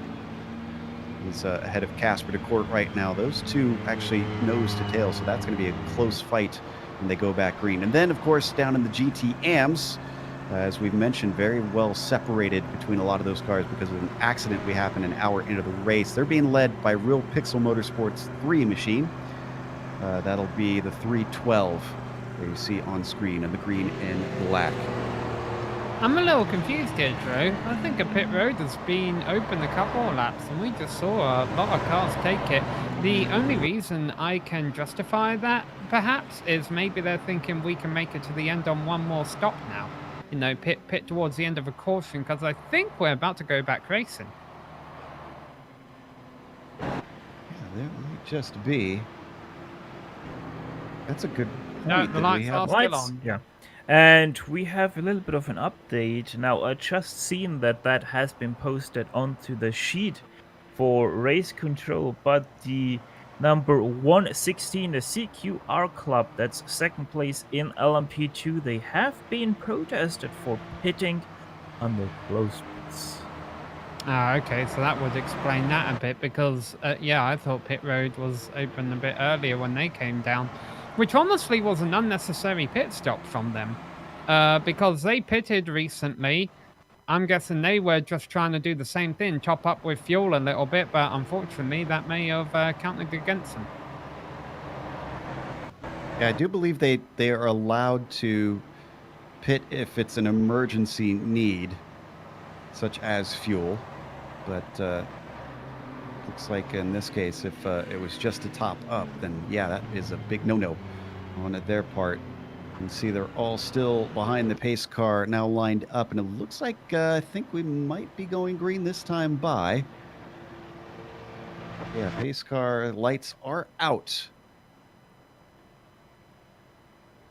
Yeah, no, that most definitely wasn't an emergency for the CQR Club team, as they are now on lap 11. In fact, we are currently on lap 91 overall of this race with an hour and a half left to go. The Leo Racing team leading the majority of the laps, but for the first time they've been out of the lead for a while due to alternating strategies between themselves and those who are in front of them. But now that the caution came out, it's handed it right back. Let's see what Luca Matteo can do in the PCDC Argon. His teammate Densler wasn't able to keep up with Richie Udy. But what about this new driver in there? Could potentially change the game. Team racing, of course, causes a bit of fluctuation in pace that you don't necessarily see as drastically in regular single driver racing. So we ride on board now with Luca heading down into the braking. I'm a little concerned, Joe, that this has been a bit of a lengthy caution, which, you know, is fine. That happens in multi-class racing every now and then. But the problem is all these drivers are wanting to get back on the loud pedal, and who knows, with only 90 minutes left, that could be just an accident. Now, if you wonder how long this line is right now, the last car, that is John Haynes, the Speedtech Simsport number 339, is just going through the right-hander off the backstretch. That's how long that line is here. Yeah, you're going to be probably starting from just coming out of the fountain section if you're John, because already we've got the pace car coming into turn 12. We are going green this time by. Got confirmation from the stewards. The pace car out of what is effectively the final corner, because 14 flat out in these machines is going to peel away, and Rich Udy is going to have to dash down to the line, being chased by a bunch of LMP1 cars. How's this start going to go? He's waiting patiently. Green flag is out. He gets on the loud throttle. Emerton able to get by Nicholas Domino pretty quickly, who's a lap down, so that he can try and go on the attack for first and second as they come out of turn 2. Once again, we're going to get a whole field of cars plunging into 3. And they've all made it through this turn okay so far today. Honestly, things a little bit spread out in front. It's only prototypes up in the middle of the field. That's where we have the mixture of classes. That's where things can get a little bit dramatic. But once again, getting through turn 3, okay, I think the adequate racing machine of Jonathan Dance lost a lot of position. The only problem we had was Dustin Dawes got into the back of someone and he stopped, but don't need a replay on that. He's able to get going. It was just a little bump, but he got sent into the runoff. And the battle for P1 in the GTE class is off once again. Kasper Record inside of Victor Graveguard. And that is Kasper Record passed in the Graphite Pro Racing events to number 292. Now in first place of the GT Pro class. And Kasper Record has been close behind the leader for a while. We were chasing Graveguard before, but now he's in front of him, and he manages to get by the lapped car of Jean-Philippe Vide. We're also getting some lap traffic coming through Egbers, and is LMP1 going to get through, and Danny Fontaine Pedro for the World of Sim Racing, unfortunately, is going to mix things up here as we got multiple cars from all different classes breaking up the fight big time. Yeah, and all these drivers are going to have to make a decision of where they want to be in this turn, and that's No Lucky Sport making a move, EM Sport rather, making a move down the inside at the last moment and pulls it off clean. Wow, We got a battle for the lead, yep. and P2s. That is CQR Club on the outside coming in and looking for the over-under. And does he get it done? Look at that brilliant move fight by Daniel Kraft over David Barraclaw. And that is your lead changing hands. I think I mentioned this about 20 minutes ago, Joe. This team looked like it was heading in the right direction. That was an awesome move to get to the top spot. The problem is, of course, will they be able to keep it? We know they're under investigation a bit for pitting too early. To borrow a phrase from your home country here, Sam, I think he sold him a dummy. Okay. Guess you've been away from Britain for too long then. Yeah, no, I'm stuck with images of creepy ventriloquists in my head from Halloween. Meanwhile, as we come back to our leaders in the LMP1s, it looks like Mateo's actually keeping pretty good pace with Rich Udy here. Only about a second behind as they come through the fountain section. They're getting clear track now that we've just had this restart. But they're coming up to Nathan Manning, and then they'll start to trickle into many more of these GT cars.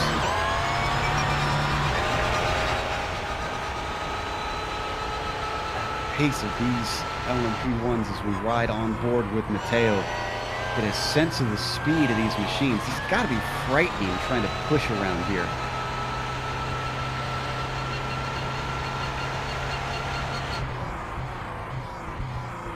That's the lap car we mentioned, Manning. Just staying out of the way. Boy, something about that half a lap. Rich Udy just dancing away from the 18. Yeah, I think all these drivers, I don't know what the word is to describe it right now, Drew. They're probably calmed down a bit because, you know, the field's in and out a little bit, especially on the restart here. There's not as many crazy battles going on. But at the same time, they've got to realize there's less than 90 minutes left now, and it is about to start being crunch time. It's crunch time for Thomas Grindle for the Vikings Fenris machine. He's on the back of Gross and the Real Pixel Motorsports 112 to come down to the braking into turn 3. He's not close enough to take advantage this time, but they've been hitting a lot of traffic here. They've got Gabriel Roos up ahead. Behind him, just in front of them, that is David Warner, who's many laps down in the same class. So he is not in this fight. On to the backstretch now. We've seen traffic offer opportunities along here. Don't think that Grindle's close enough to take advantage of this, though.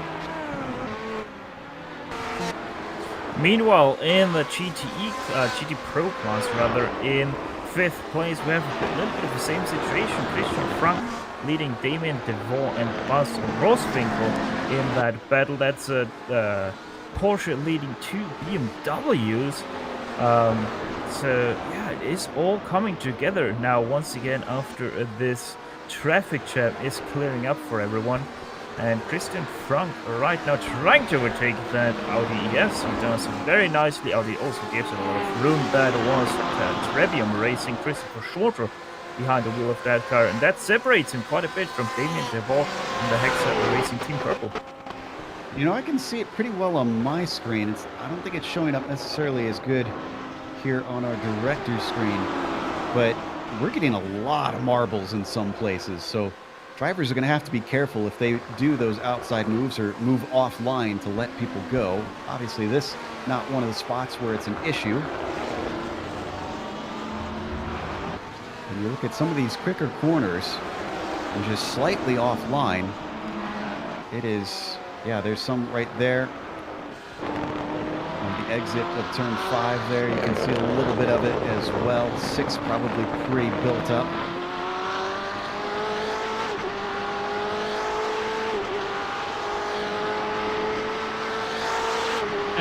The PCDC Motorsports Argon team has been getting held up a little bit by lap traffic. It seems the number 9 car of Louis Zemerton for the GT Temple Racing team, he's actually making a better job of it. There's still a few seconds between them, but I wouldn't be surprised if 2nd and 3rd could heat up it overall at some point. Yeah, Emerton back there by about 2.5 seconds. Podium is now pretty equally split amongst each other before back and forth. Marcel Egbers. We mentioned quiet races. Egbers, who took over for Schukowski. Those two really haven't seen much in the way of action and should be able to run to a decent haul of points if they can keep that quiet race up. Yeah, so you've got 3 cars really dicing it out in LMP1. In LMP2, I think as long as the 116 team gets away with that pit stop, things are looking favourable for them right now. I'm still curious to see how the 112 car strategy pans out, because they've been a bit of an alternate strategy all day. But what about GT, Stefan? How do you think things are shaping up in the last 90 minutes here? Well, it is going to be interesting. A lot of people are on quite a different variety of strategies. Some did pit in the last caution, some or most did not. But because of all the cautions, these GT, or both the GTM and Pro strategies are all over the place, and it's really not easy to find, or I don't know, even any battles on track because of the different strategies they're all on. So it will probably take the better part of these 1.5 hours until we have again some clearance in what we know and can say about the battles shaping up in their cars. Got a little action in GT Pro. That's a Racing Purple in a good fight here with Rowinkle, as Rowinkle's going to look to the inside down through 14, but he runs out of space, and now he's going to have traffic coming through as well. Whoa! That was Kvyat almost getting into the side of DeVoe there through 1 and 2. In fact, Damien slow off the corner, so Rowinkle is going to have a good run down to 3. He's got the inside. He's braver on the brakes as now they slow up for the corner, so give P6 to the Samba Racing 258.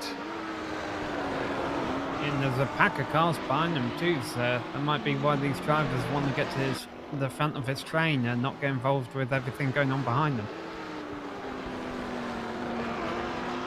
I was keeping half an eye as well on P3 and GTM because that is awful close.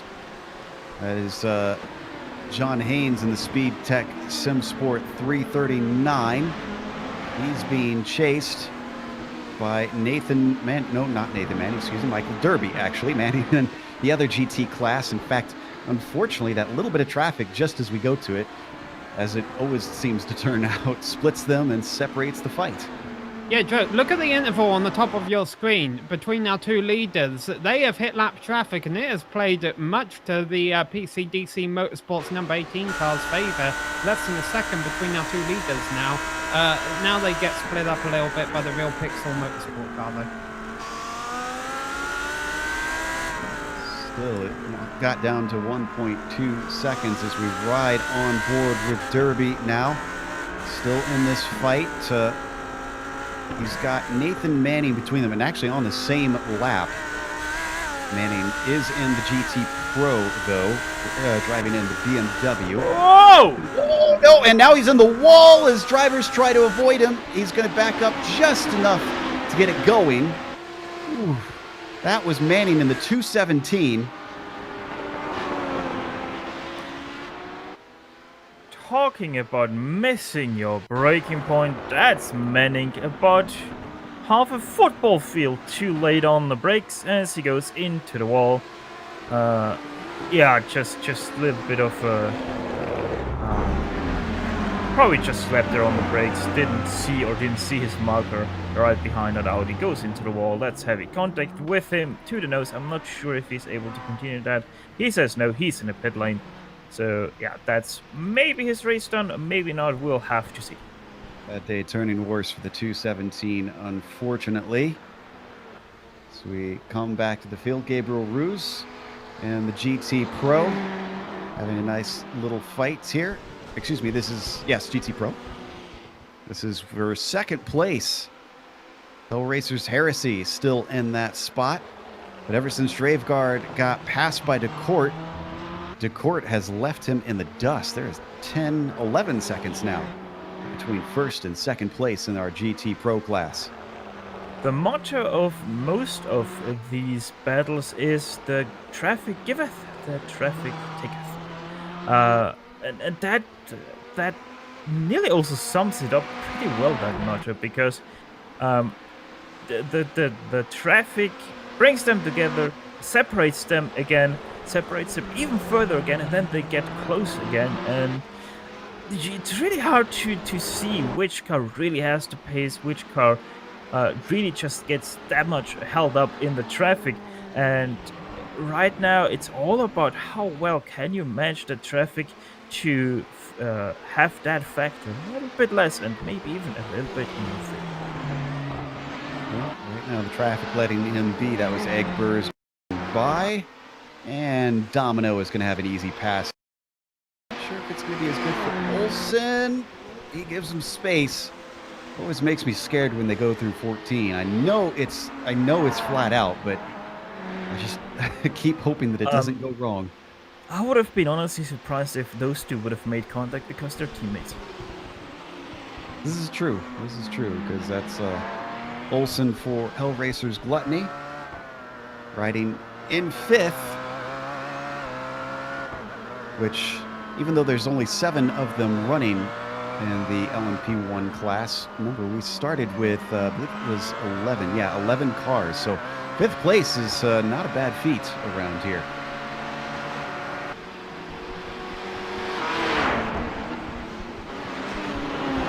Am I seeing a new penalty, or is this one we've already covered? Domino's given a black flag. No, that is... let's see, Domino. The number 54 car. No, that is a new one. Blocking, ignoring blue flags. 17 laps behind. Yeah, that gives you the penalty. That's 60 seconds, as you mentioned. That also was incident number 27. That's a 54 car, you say, is on the lap of its own, so it shouldn't cost it any position. So. And that was actually, I am seeing for avoidable contact. Back up to our leaders, though. Mateo has regained the ground. And they're coming up on the traffic of Tony Baird. The Nomad Sim Racing HBD has been having an absolute horrible day. Probably not going to want to get involved in this, so he'll stay off to the left. Lets the leader through, but that puts a car between the leader and P2 Mateo as they come out of 13. Doesn't give him the chance that he needs yet. And we have an update on the CQR Club car, which was pitting on closed pits, and the ruling there is no further action as it was only a 5-second stop. So yeah, the still ruling is that was an emergency pit stop, but I'm just going to push that a little bit as they were in pit lane just 11 laps before that yellow flag. If they're comfortable with it, I guess. But we continue to ride on board with Argon. Mateo getting chase. Also worth noting, I'm looking at the time left, and Lumiere just pitted, being a satellite racing car. Now, it's 80 minutes, and they can go about 40 minutes in these cars, so he's banking on one final stop, and he's run it to the end from there, I'm assuming, as being held up heavily by traffic here. Richuiti is unfortunately being slowed down by Shorter. Ooh, deep dive down by Mateo, making sure he stays with our leader, not wanting to get left behind. And once they get out of this pack, they got another pack a few seconds up the road, so things are going to get a bit busy for our leaders right now. Curious about this call that we had for Lemire in the satellite racing car, because yes, it should give them one more stop to the end, but it limits what they can do, doesn't it? Yeah, it does. Look at this. 3 wide. No, he thought about it, but that's gonna hold him up a little bit. Doriano really wants to get out of this hornet's nest, and now it's Gianluca Matteo who kind of gets held up a little bit on the outside there.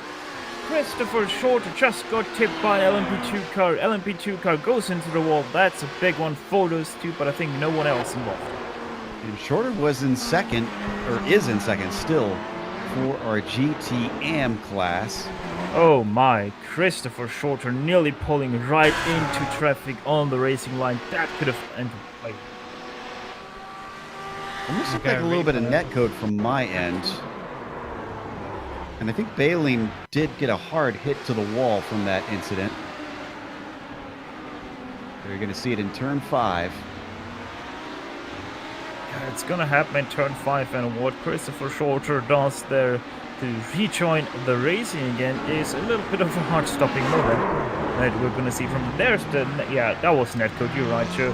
Then Shorter into the LMP2 car. The LMP2 car goes into... Whew, he cut that awful close. Oh, and Bailey's damaged. Bailey is going very slow. Oh, he had another incident just moments ago, and this was with Ribolo, the SKS tribute car. This was on the front stretch. Oh, you know what? The No Luck EM Sport car was trying to pit. Wasn't it with the Indy cars this year? We saw an incident just like this. I think we've got the replay. Yeah, you're right, that was this year in IndyCar, and that is an assassination by the SKS tribute car there. Here it comes, you're going to see it out of 13 coming into the pit lane. Baleen thought he could duck in, and SKS didn't get the memo. Oof. That could have actually been a lot worse, but Bailey's having to pull it off into the grass. I wonder if they're going to let him tow, or if this is going to be a caution. He's not a hazard over there. I think that is one of the sports where you can tow your car. But Balin isn't completely blameless there. I mean, he was all the way over on the left side of the circuit. I feel he should have been a bit more over the right side, letting the cars behind know he was pitting. Yeah, I can kind of agree with you on that one. It needed to position himself. Ricciuti still up at the front. And now, since we last looked, it's been gapped to about 2.2 seconds. Looks like Matteo has lost a little ground as he goes by the leader in our LMP2 class. Kraft now leading by 5 seconds over Barraclaw. Yeah, things now with that penalty behind them, things are looking quite good for the 116 team, I would say here.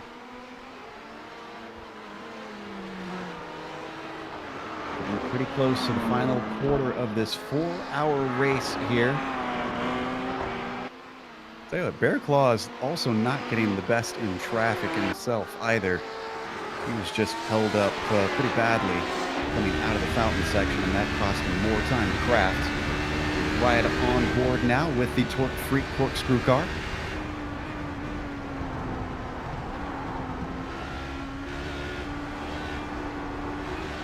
Boy, a lot happening. You can see from the onboard. Getting by the traffic of Le Herbier in the kinetic car, just as Derby and the huge ass car is coming out. Having to have eyes in all different directions.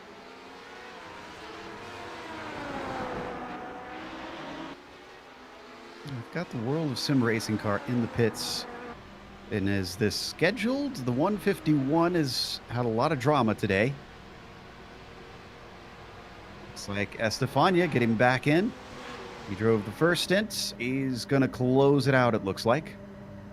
And Joe, speaking about drama, we have a few more incidents we can report about, or rather decisions we can report about. First of all, the German Sim Racing LMP2 car, that's the number 169. A 120-second stop and go penalty for hitting another car under safety car. Same thing goes to the 337, that's you, Chess. They're also getting a 120-second stop and go penalty for a caution. Trying to find it. I'm wondering if that's for the car on the front straight there. Yeah, that is because I would be surprised if that is a coincidence. That yellow comes out and then the 113 is allowed to tow. That was indeed. I had forgotten that he was there. I had he'd gone from my vision. That's gonna go ahead. I'm gonna ask Stefan here because you're more familiar with the. Huh? I know what you want to ask. Well, probably about the fuel. I want to ask about the penalty cars. Can they serve a yes. penalty under yellow? No, they cannot. They are not allowed to serve any penalties during the yellow flag. They will get handed out once that yellow flag is, or the green flag is out, and then I think it's another lap, and then they hand out the penalties. But to answer the question that I thought you were asking, nobody can make it to the end if they would be pitting under this yellow flag. The number 169 car, one of the cars with penalties, we mentioned this German Sim Racing LMP2 machine a couple of times because they are points leader and they've had a disappointing performance today. But with the LMP2 field thinning out, looks like they're going to be in for a top 10. Obviously, this penalty will hurt them. But I'm wondering if, when it's all said and done, if the 169 will still be able to get a good result out of this. Yeah, I mean, 8th place isn't the worst, and maybe that's what they've been trying to do is just damage limitation today. I know they don't have the pace. They don't seem comfortable in the car at the track, so just cruise home, take at least some decent points, and see where things shake out from there, maybe. So, I do believe we've got some time before we get to the pit stops being available to the drivers. So let's take a little bit of a break here on the Global Sim Racing channel. We'll come back for the final hour here of round 3 in the DGFX series.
Welcome to Belle Isle. We're watching round 3 here in the DGFX series, and we are under another caution.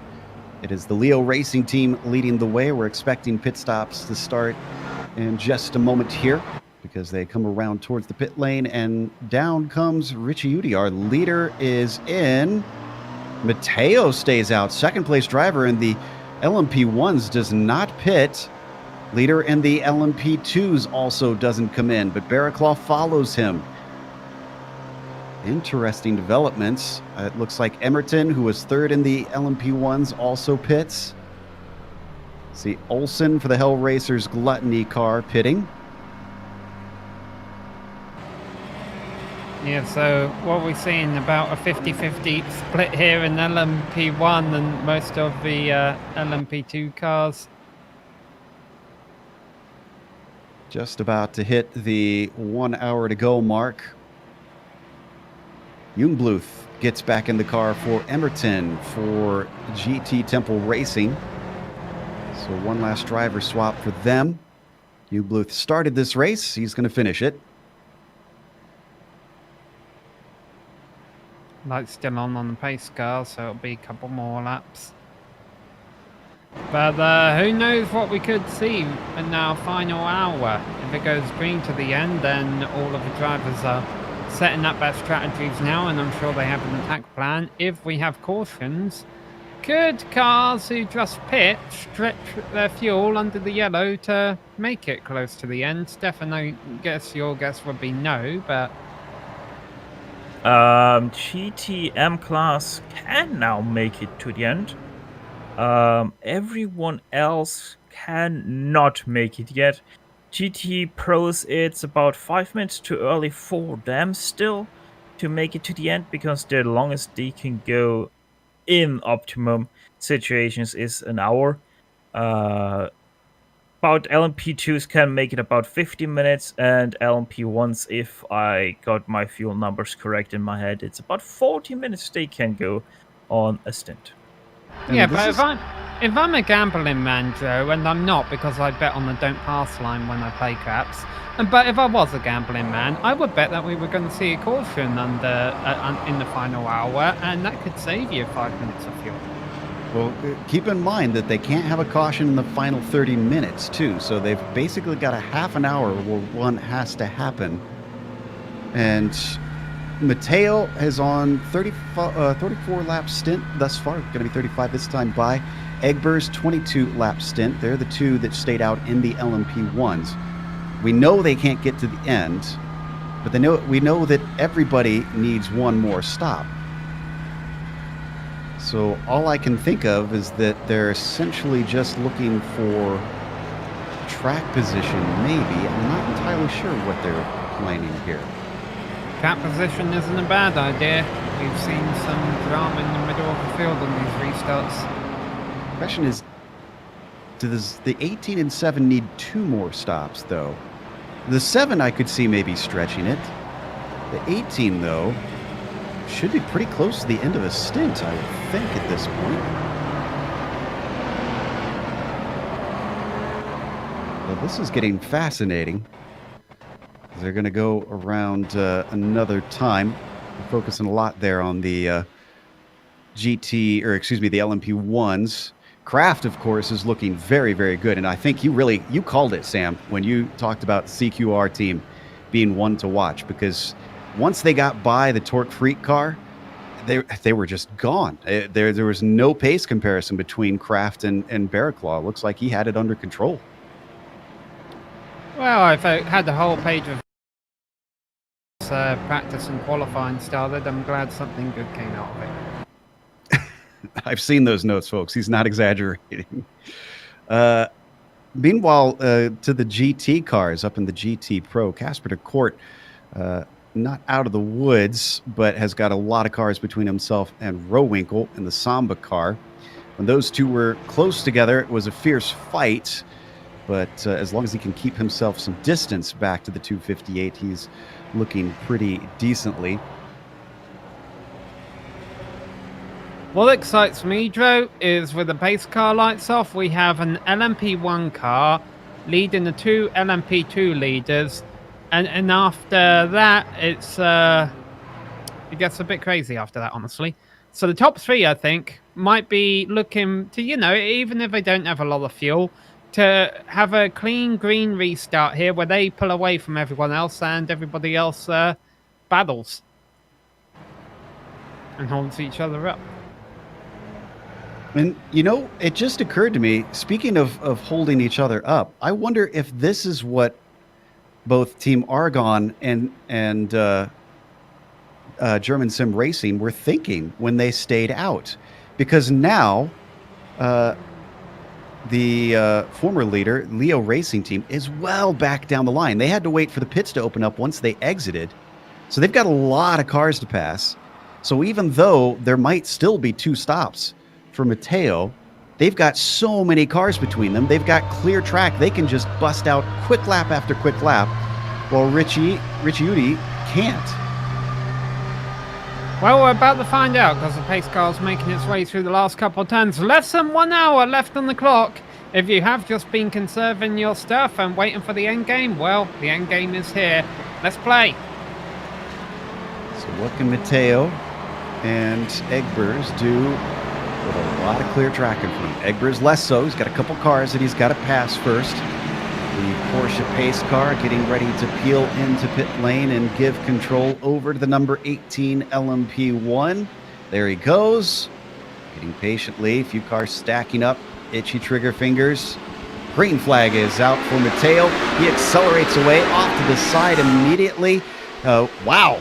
Hoisingveld number 78 with a huge jump there. And that's because he was a lapped car. He was trying to get his lap back, so he was getting ahead of the leaders. Yes, Kvyat, and he goes straight to the front.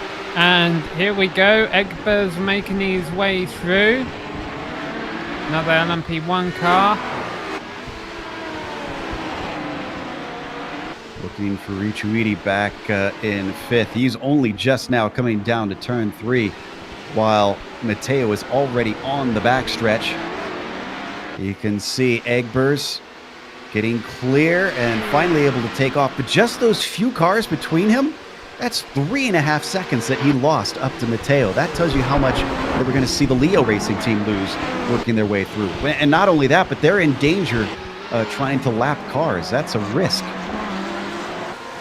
Yeah, well, let's not forget that the big incident we had earlier this race, it had been cleaned up to this point that lap as well. Was at the end of a lap, but the track got clogged and everything went down south, and so far they haven't made a green flag lap since this restart, but they're working their way around there, and everyone minding their P's and Q's for now, but definitely starting to get racy as we enter the closing stages of this race. Things are severely mixed up between the classes. But we have another pitter. Maybe Fonte Pedra for the World Sim Racing Team has come in. I'm not sure what that was for. Checking. Oh, there was a big accident between himself and Doriano Ricciuti. Oh, this was with our former leader. It was on the restart. And that's why we've suddenly got our leader in now. We'll see if we can pull up the replay. This was right at the restart. Ricciuti went, and the World Sim Racing car did not. He got into the back of him. Both of them hit the wall.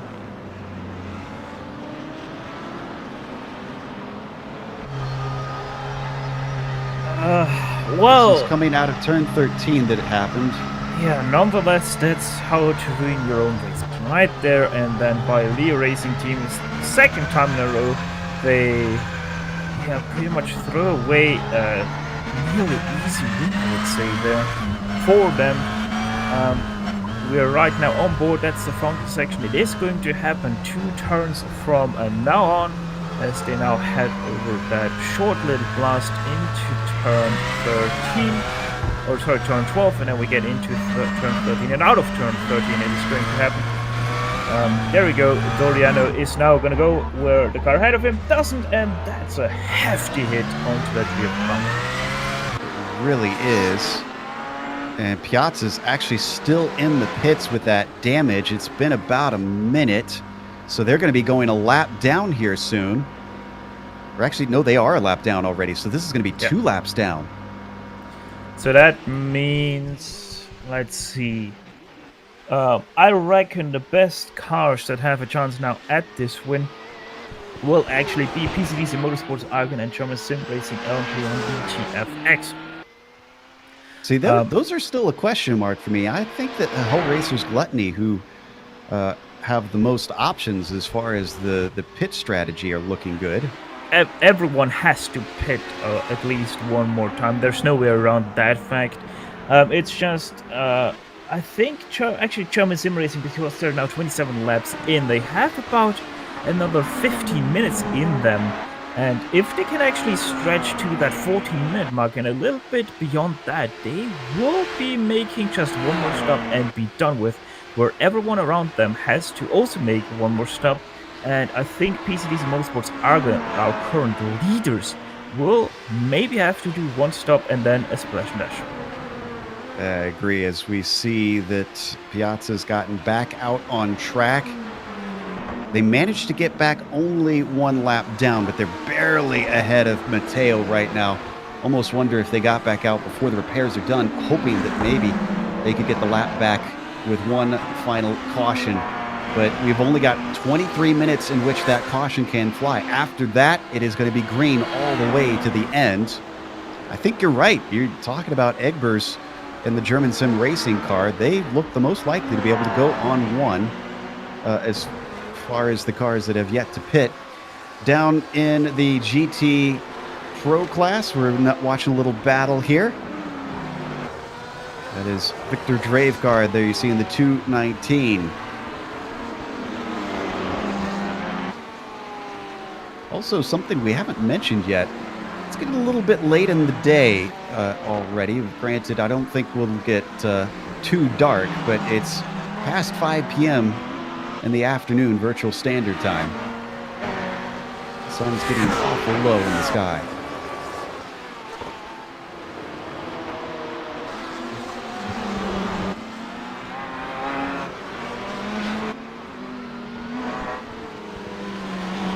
So, in the final stages of this race, we watch and we wait to see who will be able to go how far with the fuel.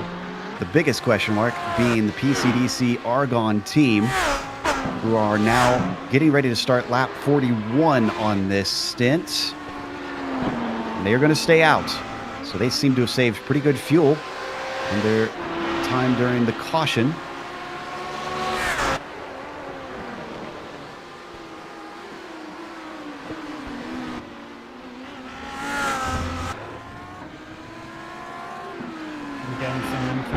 That sunset sets in about an hour here, by which time the race will be said and done. Joe, I think we should take a look at our top runners before we get into our final cycle pit stops here. Absolutely. Let's start with that LMP1 class. We've been talking about them a lot. You hopefully already know the story. PCDC Argon inherits the lead after making a interesting strategy call in the last caution, but they need to make what we think would be 2 more stops unless they are incredibly conservative with their fuel. Behind them, sitting very well, the German Sim Racing LMP1 number 7 with Marcel Egbers in the car. Can go at least until the next stop will take them to the end. They hope. It could be a little bit tight. We'll see. And then behind them in third, rounding out the podium, it is Olsen. And the Hellraiser's Gluttony. If the number 7 can't make it, they will pick up the pieces. Then you get to 4th place. It is Fabian Jungluth riding there, a little ways behind, about 9 seconds back from the podium. Again, a little bit of a quiet run for them. They were looking at the podium for a while, but have fallen back to 4th since. And then Satellite Racing's Benoit Lemieux, and the number 64 is a whole 50 seconds back from them and a lap down. Let's go to the LMP2s. Sam, what's that look like for the top 5? Yeah, the QCR club is currently leading that class. They have had a very strong pace in the second half of this race. Daniel Kraft currently behind the wheel and pulling away from the second car in class, which is the Torque Freak Racing Corkscrew team, the number 181 machine. Nunez was making this race very interesting to watch early on. David Berglaw has taken over from him and is doing a good job in third rear. The car very slowly on the front straight. They were going. It's Marcel Edwards, the German sim racing machine from second place. It's going backwards down the straight. What's happened here, Joe? It was coming off of turn 2, and I think a little bit of traffic was involved.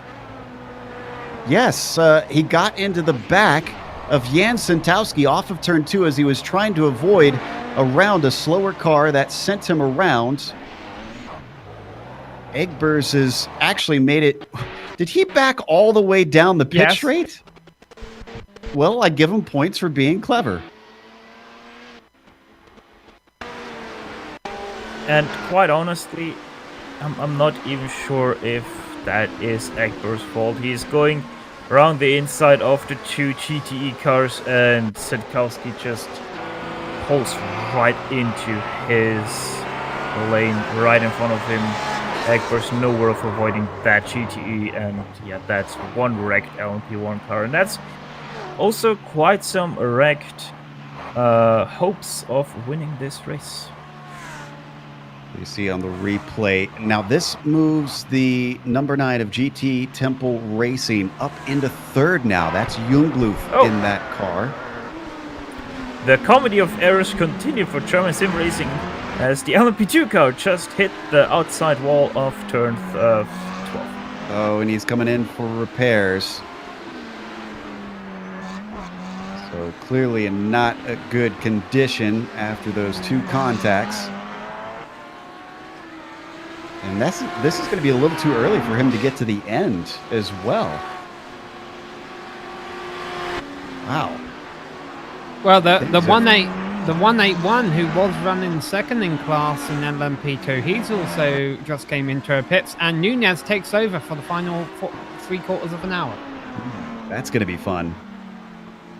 Nunez back in the car, returning in 5th place. Still Kraft up at the front. I wonder if they noticed what we noticed, that Barraclaw doesn't look the same, have the pace that Kraft does, and they put him in hopes that he can run him down after the final stop. Kraft still needs to come in.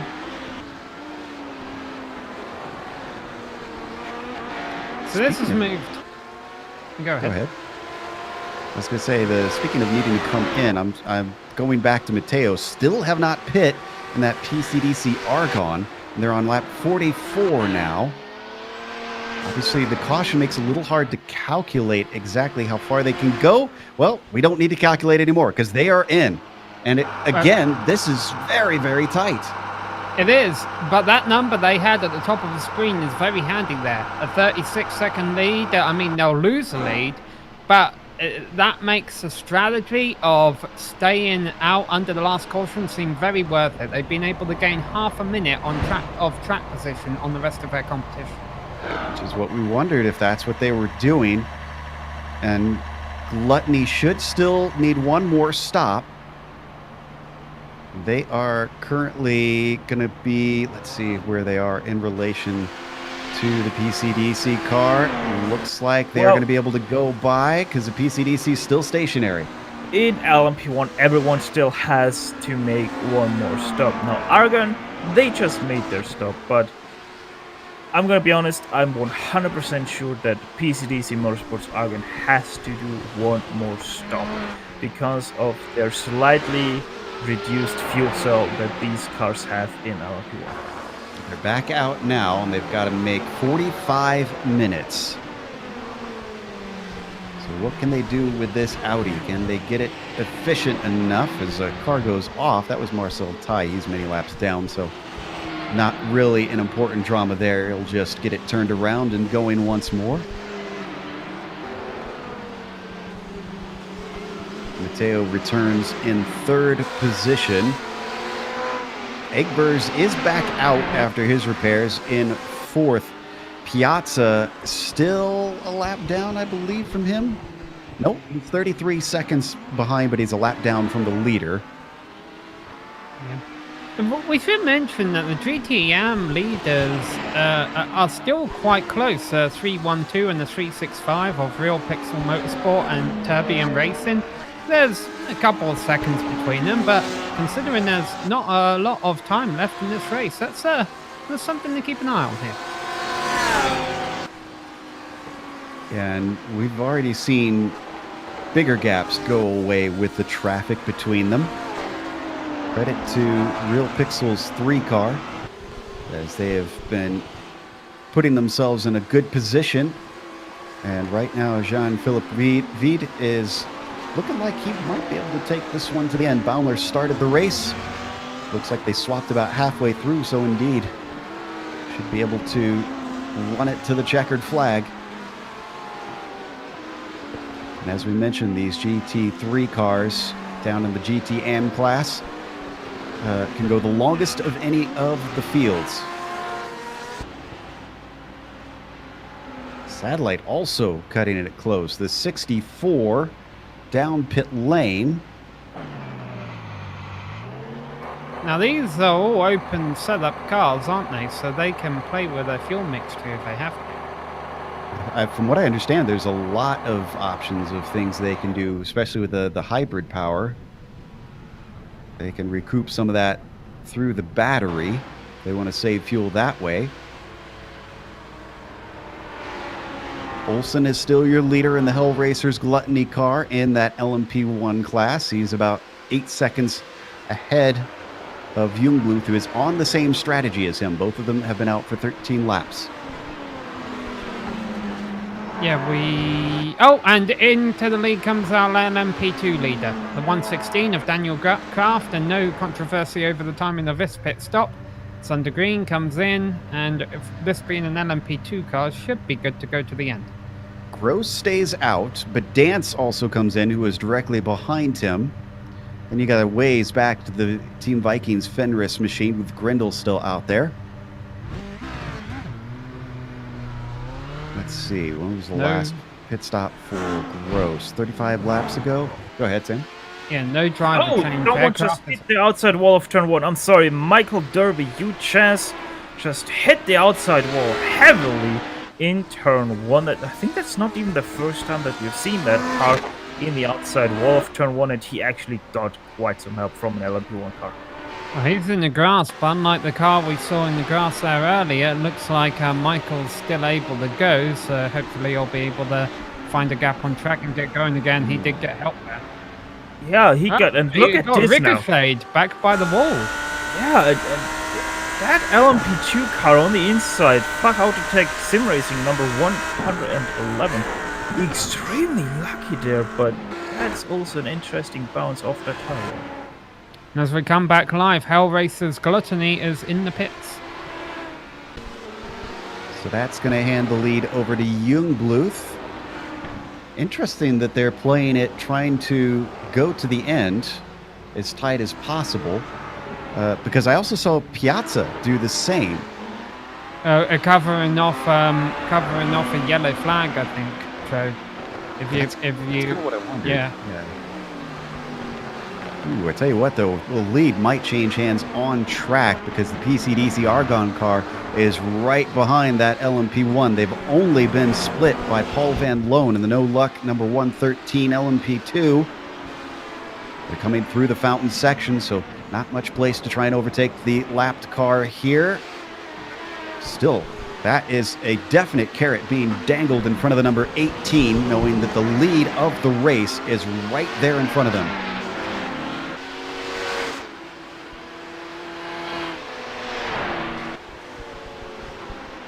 So work their way down into 1 and 2 yet again. The pace has been very good for the PCDC Audi. They'll go by the lapped car of David Warner. Dirt Machine stays off to the side. Ooh, but he compromises the exit for Mateo.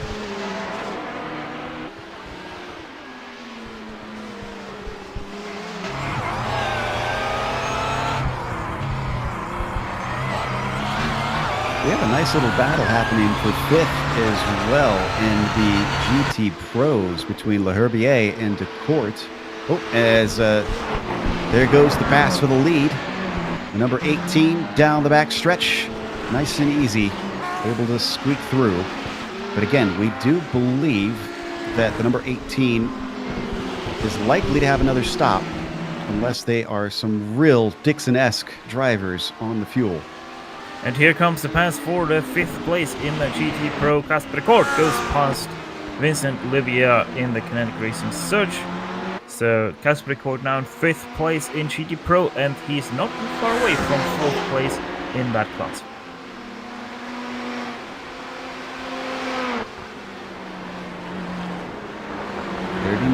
Minutes left. In 9 more minutes, we will have no more cautions for the remainder of this race. So anybody who was banking on those, your chances of one happening are getting slimmer and slimmer. Yeah, and the 18 and the 9 car just blew by the number 7 of Marcel Egbers, who, remember, damaged that car with his spin out of turn 2 a little while ago. So he'll be disappointed that there aren't any more cautions left before the end of the race, because that car is struggling to speed. Meanwhile, battle for the podium in LMP2. This is for 2nd place, Grindle and Daniel Kraft. Now, Grindle still has one more pit stop to make, I think, but Kraft is good to go to the end. Yeah, so Kraft can relax a little bit here. Now, the number 112 car currently leads LMP2, and remember, they've been seeing how long they can go on fuel. I think that's been their strategy today. My guess is they'll still have to pit one more time, where their strategy will come to an advantage, as hopefully for them it should be a short pit stop. Yeah, I'm pretty certain they're on a 38-lap stint right now. So highly doubtful that they'll be able to go all the way to the checkers. Grindle could go pretty far, though. I'm just not sure that he can make it all the way to the end. I still think that Kraft is probably looking the best. In that battle between the CQR car and the Torque Freak car, though, they have about 9 seconds between them. It's always hard to tell if pace is quicker because traffic can play such havoc with drivers' lap times, so curious if Nunez is going to be faster.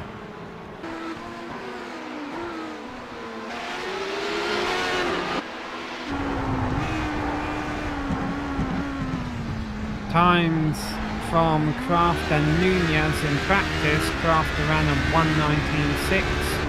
Nunez in practice, where is he on my notes here? Ran a 1:19.1, but that was in qualifying. He was able to run a 1:19.1, so he might have a pace to do it. Let's wait and see. 9 seconds is a lot to overcome.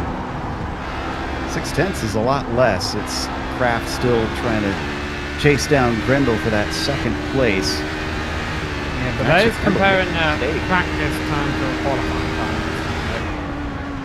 Nunez only did a 1:20 in practice, but he ran a low 1:19 in qualifying. He could duck up to Kraft. I think he might have this spot.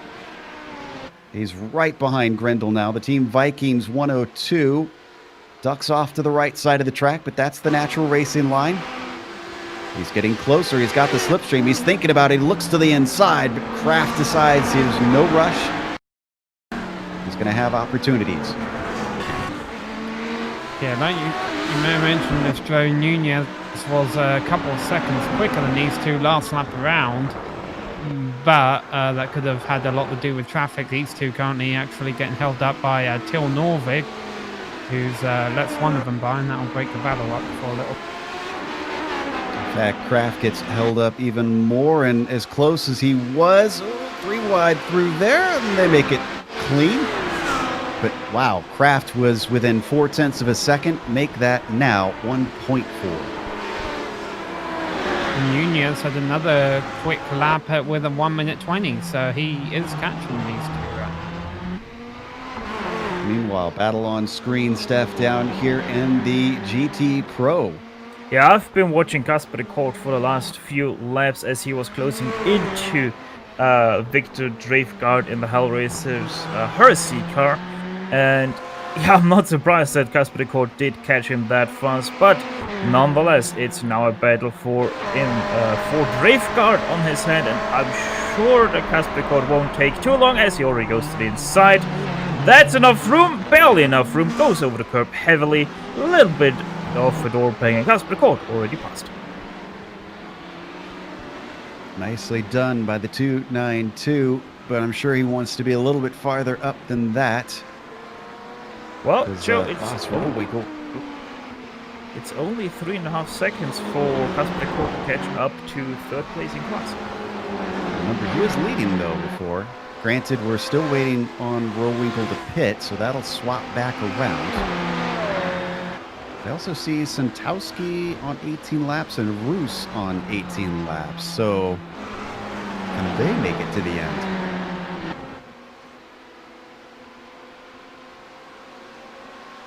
Pit strategy getting very fascinating here at the end of the race. The final half hour coming your way.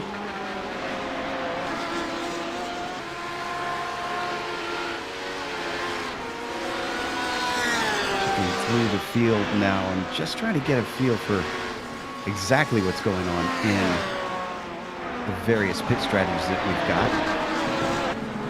We still need Ronald Gross to pit, the leader in the LMP2s rather, and he's on lap 41. I'm seeing he's in the midst of a bunch of traffic too.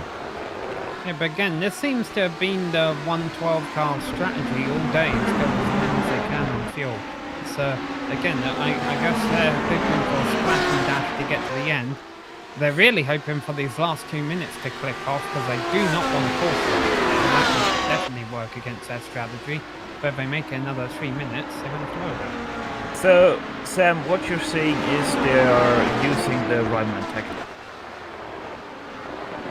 No, because they're leading. Touche.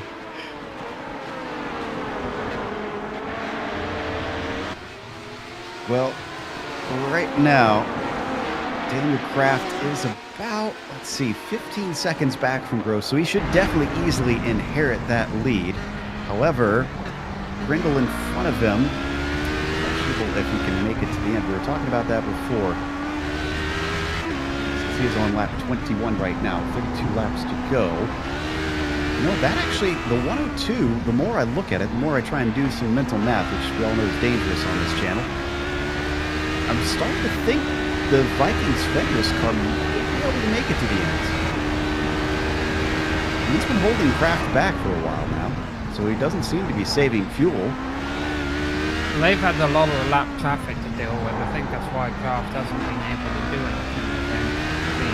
It's hard to break out a lap traffic here, but once it starts playing in his favour, it'll be interesting to see what he does. Oop, and Gross is in. Gross pits. Right, So, I'm hoping for a quick stop here for these guys. shouldn't be too terribly long. The lead now goes to Grendel, but for how long? Because Kraft has been mighty quick, and though he's struggled to get by, I would have expected by now that he would have been able to overtake that Vikings car. Gross is rolling. He's obviously not going to fight for the win unless Corson comes out. Well, he's got a minute for that, so it'd be surprising if he managed to luck out like that. LMP2 lead has been broken up a little bit by the number 9 and the number 47 cars working their way through. These are two LMP1 cars not battling for position now. Different laps, so they're going to leave them be. In fact, it's not been too bad. Granted, we have lost quite a few cars at this point, but the race has started to settle into a rhythm. Yeah, well, it should be green to the end now. And, you know, we had a good rhythm going at the start of this thing until we had a yellow flag, and then a lot of chaos and carnage started. Leader in GT Pro has pitted. Boss Rowinkle hands the lead over to Jan Santowski. Shouldn't be a very long stop for Rowinkle either. Oh, is he doing a driver swap, though? Yes, they are. They're handing it back to Nacho Yarnos. Now, was this a strategy error on this part? Because, again, it shouldn't take them that long for fuel, but a driver change is 30 seconds. Yeah, I don't get that really. They're going now, though. Nunez has been catching the top 2 LMP2 cars. I know lap traffic might have played a role in that, but we could potentially have a 3-way fight for the win in LMP2. Yeah, down to 4 seconds behind Kraft and closing. Wow. And Kraft, we're pretty certain, can also make it to the end. In fact, Nunez is on a stop that was much earlier. So it's not a fuel-saving thing. Maybe it's maybe Kraft is being complacent because he thinks Grendel does have to pit. Maybe because, well, I don't know. He's still putting in good lap times. I would think either. I don't know what's going on in his head. Yeah, because, well, I was going to say that I would sure either his teammate or crew chief, if they have a crew chief, would be getting in his ear and telling him that Nunez is coming. You got to make the move and you got to go. If he doesn't have a crew chief, then this is a difficult race. Well, now they finally had a lap of no traffic, and Daniel Kraft ran a 120.6, and now he's right back onto the rear wing of Grendel again. So what Kraft needs is Grendel to get held up here, and that's exactly what's happening. That's Dranson Lukowski in the GT car ahead of him. He's waiting till the back straight, but is that too late? I don't think so. Grendel's got a nice enough exit going out onto the back straight. He's able to hold on to the lead for now, but I think the battle is on. I think Kraft does need to do something about this before Nunez gets any closer. It was our GT Pro leader that they were getting by, so that's why they had to play patient. They didn't really want to hold him up too badly. Still did not work out for Daniel Kraft.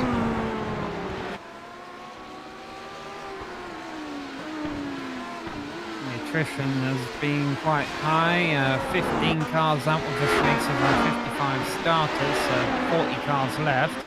That's good news if you don't want to deal with lap traffic.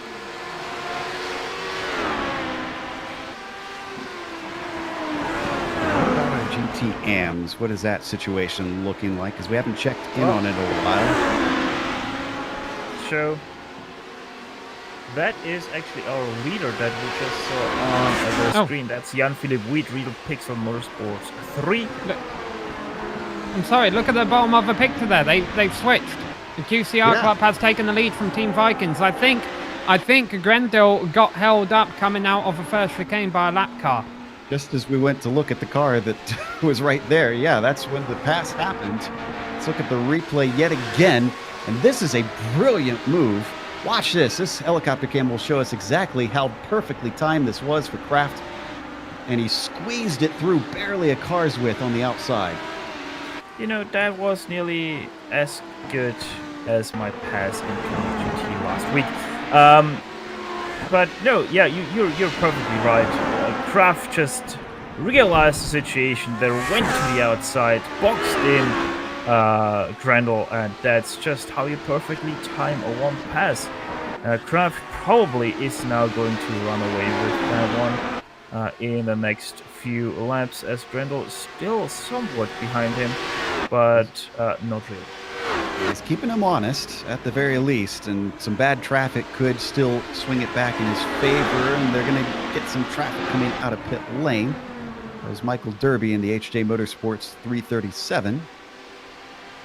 Yeah, Nunez, he every now and then he runs into lap traffic as well, and it's really holding his progress up. So I'm starting to feel a bit more comfortable now if I'm the 116 CQR club, rather.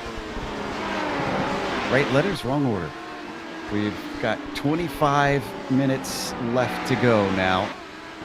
Things are taking shape. Drivers have an idea of what needs to be done. And the real question comes down to, can they do it? Right on board with Nunez, who's about 5 seconds back from Grendel. Yeah, the real question, Joe, is what's our last dramatic twist in this race? There's always something that rears its ugly head at the end. Stefan, not you, you're not the ugly thing, I just know you need to talk.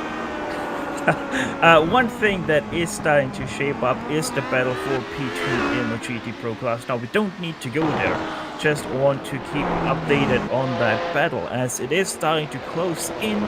Casper the Court now 1.766 seconds behind Kinetic Racing speeds Gabriel Rose. The court out for 14 laps now, ready to go to the end. Go ahead. That was majorly sideways for Gabriel Rose out of that last turn. Lucky he kept it together over that dip in the road, as now Casper Court gets overtaken by Ronald Cross.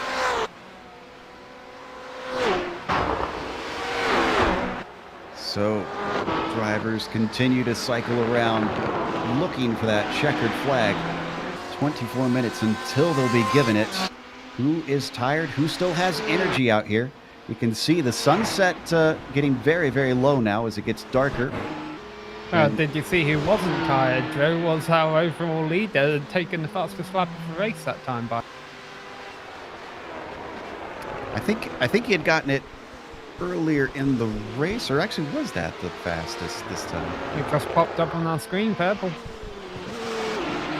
I think we had some timing and scoring stuff that we were dealing with at the moment, so I think that's what I assumed caused that to come up.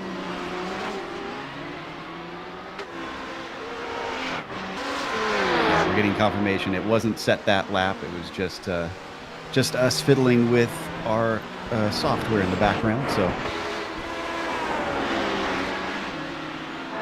even still, that means that Matteo does hold the fastest lap of the race.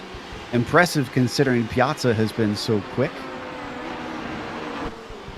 Piazza himself, for those fans of the Leo Racing team, still running in 5th, 2 laps down from the leader and a whole 50 seconds back from Egbers.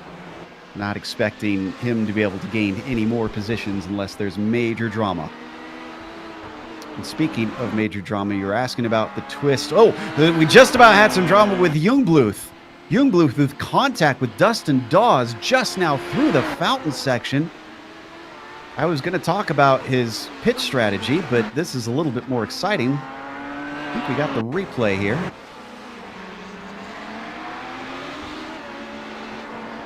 Oof, great catch by Dawes.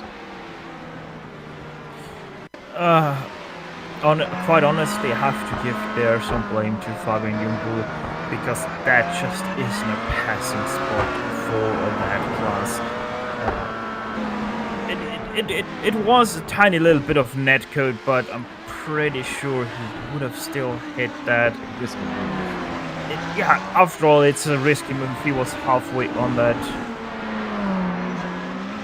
That is GT Pro, that's Marco Mogren, spun around. He is in 9th place in class, but multiple laps down on his competitors. He's pulling in Egbers right now. He's in the Absolute Unit Energy team, the 269. We can't get a caution here. How did he get in this position? Looks like he spun on his own. Yeah, he just spun on his own over the curb on the inside. Quite an easy move to do. Actually, no, he hit the outside grass. That's how he did it. And I think he's now waiting for either an opening or I don't know what he's doing right now. Yeah, he might try to spin the car around. Meanwhile, up to the GT Pro battle for 2nd place. Casper Court has finally caught Bruce. There's the stock car of Mogren, and yeah, we were teased early. There they are finally. Casper Court has caught Gabriel Roos, and Jungbluth is in. We don't need to go to it, but just an update. We were wondering if Jungbluth could get to the end. The answer is no. So if they pitted in that GT Temple car, and they should be good until the end, they'll return in 3rd place. Sorry, battle's still on screen here. Yeah. What I wanted to say is I think it's only a matter of time until Casper Court finds a way past, because he has that much of a superior speed compared to the Kinetic Racing speed. Nunez has caught pretty much our top 2 LMP2 leaders. There's a car off there in the bad place. Marco Mogren Has he tried to spin it back Still. across the circuit? Yeah. He still is. We were talking about him before, yeah. Yeah, he tried to spin it back across the Finally, circuit. he has Very open. spun place. Yeah. Yeah, but our top 3 LMP2 leaders are not nose to tail yet, but they're very close. Yes, indeed. And could we see a three-way battle for the win? Grindle, we're wondering whether or not he can make it. 19 laps left, 30 laps into the stint. Takes about a minute 20 for them to get around. So how many laps is that they've got left? And that car in front of them is an LMP2 car. They're about to put another lap down. So there's going to be no huge pace advantage here. And flashing his headlights is our class leader of Daniel Kraft saying, hey, I want by, and he lets 1 by, lets 2 by. He's not quite able to let Nunez by, but Nunez doesn't really get held up. He'll be able to pass him on the main straight here. While they also have a LMP1 car blasting by all of them. That was the SKS car just getting through. Manuel Gallinier has taken that over. It's also third in the LMP1s behind them, not battling with SKS. There was almost contact there between Nacho Llanos and that Samba Racing Team GT car and the Team Vikings machine. There we go, 3 wide moon down the back straight. So this helps out 116 a little bit. Our race leader in LMP2, the Daniel Kraft, able to pull away from this competition temporarily. I'm still not sure about this Samba Racing Team call for Nacho to be back in the car. He's 30 seconds behind La Herbier. I don't think it's going to really help them that much. It just costs them time out on track, if anything, unless my fuel calculations on how long it takes to fill are completely off. Maybe, just maybe, Samba Racing Team, maybe, who's in the car now? Llanos. Maybe. Oh! Rose just spun! That is Kinetic Racing Speed number 260. That was for 2nd place in the GT Pro category. I was watching that battle and Rose just spun. Yeah, and let's go back to the camera we were just on because the battle is on for 2nd in LMP2. Ronnie Nunez looking to the outside of the Team Vikings Fenris machine. Oh, being that's driven by Thomas Grendel. Yeah, he got a bit of a wall there. Flattered it relatively hard, honestly. He's going to hope that he doesn't have damage. Let's look at the replay one more time. It is getting rough out here. And all of that allows Daniel Kraft to just pull away even more. Right. He's got about a 1.7 second gap down to Fenris now. Oh, and Fenris into the wall. Oof. Grindle is struggling. Just quickly Don't know if they plan to pit. finish my point about Samba. Maybe Llanos didn't have his minimum drive time yet, or the other driver already was very close to his maximum drive time.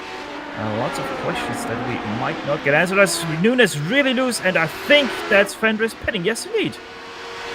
Yep, the Thomas Grindle is off and in. So the answer on whether or not he could finish is no. Not sure if this was due to damage that he got from the slight contact he made, or if this was actual fuel. Well, it puts adequate racing up into the top 3. Jonathan danced his way onto a podium position. Maybe it'll be like Sebastian Vettel, give us some walk like an Egyptian moves on the podium. Well, that'll be an adequate result for sure if he gets onto the podium. The 193 not likely to move forward. It's about 10 seconds up to the Torque Freak car of Nunez. And now that they no longer have to deal with Grendel, Nunez can now look forward to see if he can run down Kraft. But did he get any damage from the contact with the wall that he had a lap ago?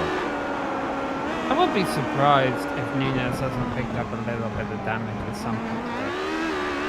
That's not an insult. He's been fun to watch. And he might pull out a win because of all of it. Certainly has been entertaining. 15 minutes left to go now. This is a long stop for Grindle. This is a very long stop. I think he got some damage with that wall touch. And that's a pity because it was looking at a decent finish had that not happened. You can see, unfortunately, the 102 still has a ways to go before he's overtaken because the World of Sim Racing team was a ways down. So if he gets back soon, he could maybe still retain this 5th position.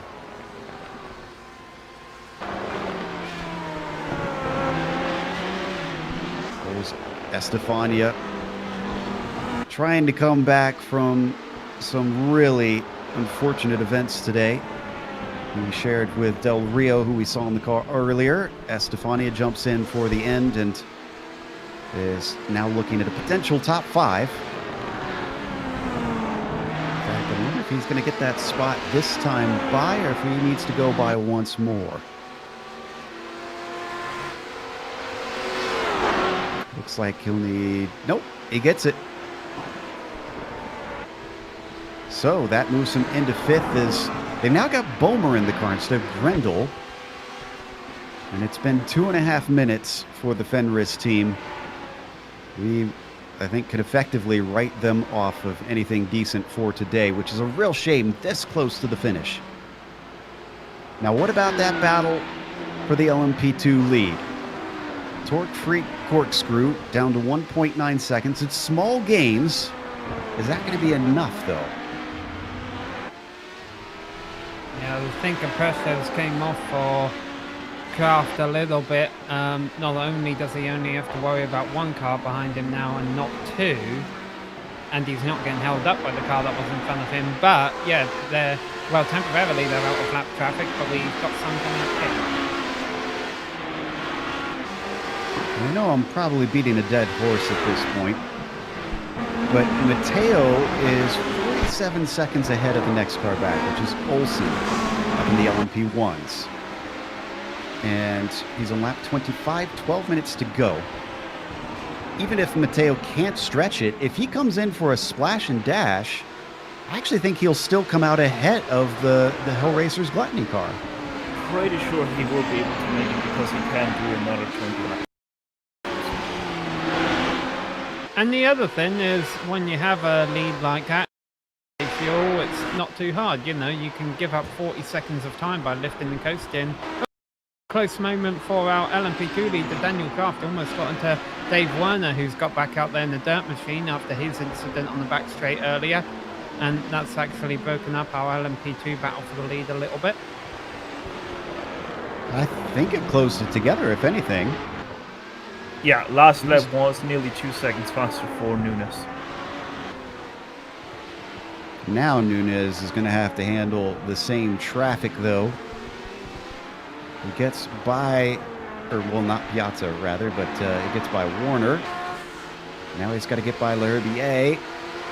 3-wide situation with Piazza going on by. Nunes is through, but it did in the end hurt him. It's up to 1.4 seconds. Yeah, but Kraft will get held up a little bit when Piazza goes by him. Honestly, Piazza might be stuck behind him for a couple of ones here. There's a lot of cars up in front of Kraft right now. Derby is up there. Dustin Beretson leads this train of about 8 cars, yeah. Oh, and there's where it's getting complicated. 3 wide through the kink, and they somehow come out the other side. Ooh, that was risky stuff. But you know what? It worked out well for our class leader there in LMP2, but now it's all happening again. We're 3 wide once again. Kraft was able to get through it and hold on to a pretty decent lead over Nunes. He's not out of the woods yet, though. A lot of cars in front of him that he's dealing with, picking off one by one, and he's got to do it for 10 more and minutes. into the wall. Michael Derby, Hugh Draz. Michael Derby for the Hugh Draz team has collided with the wall. And it's the same spot we saw with Mogren. In fact, same position. Yeah, so number 337 car, but he's able to get away to an opening a bit easier. Let's take a look at the replay. He's turning it around right now, and he's in a bit of a blind spot. It looks like he's parked in a safe position. Here's the initial incident. Oh, inside curb maybe? No, he just... I don't know. And back line, well, let's go to the 151 on this replay. Edgar Estania from 5th in LMP2 has had a spin, and he is in a very precarious position in the center of the corner. Oh, and he tried to get back on and collects Gabriel Roos. You'll see it in this replay, but trying to get back on track did not work out well for him. Yeah, he's still kind of stuck in a position. There you see initially turned around. He's got it going now. And there's where he backs it into the grass. You'll see Gabriel Roos come up on him. Roos, I think, has actually had to take to the pits because of that contact. Ronald Goose, another LMP2 car running midfield. He's also in the pits. Don't know what that's about. Yeah, and Gross had pitted recently. Yeah, he should be good done. to the end. Wow, so here's all the drama we knew it would happen. It always happens in sports car races, just when it looks like everything's said and done. Ronald Post actually did hit the outside wall of turn 2. Quite a hefty whack. That was his steering wheel, quite heavily bent on the side, so that's why he isn't there. You know, I wonder if with both the changing conditions and with drivers getting pretty tired at the end, it's causing a lot of the mistakes that we're seeing out on track. Well, two of the cars that are so far mistake-free are Ronnie Nunes and Daniel Kraft for first place in the LMP2 class, as that battle now is down to about 1.1 seconds. Alright, if people want to play gambles, what's the lowest incident count anyone thinks someone has at the end of this race? I'm curious to see what that number will be. Well, since we didn't have any of the incident breaches yet, I think... We did have one. We did have one? Yeah, much earlier in the race someone did, but we didn't record it. Oh yeah, the number 3 did. Number 3, that is the SKS Tribute, which is 15 laps down. They are the only one to have done that, so, but I'm still pretty sure that a lot of people didn't even hit double digits yet. No, I think because there's so few places where you can get into the grass or get into what is considered out of bounds, I kind of wonder if that's helped it. I wouldn't be surprised if we actually had a zero incident car in this race.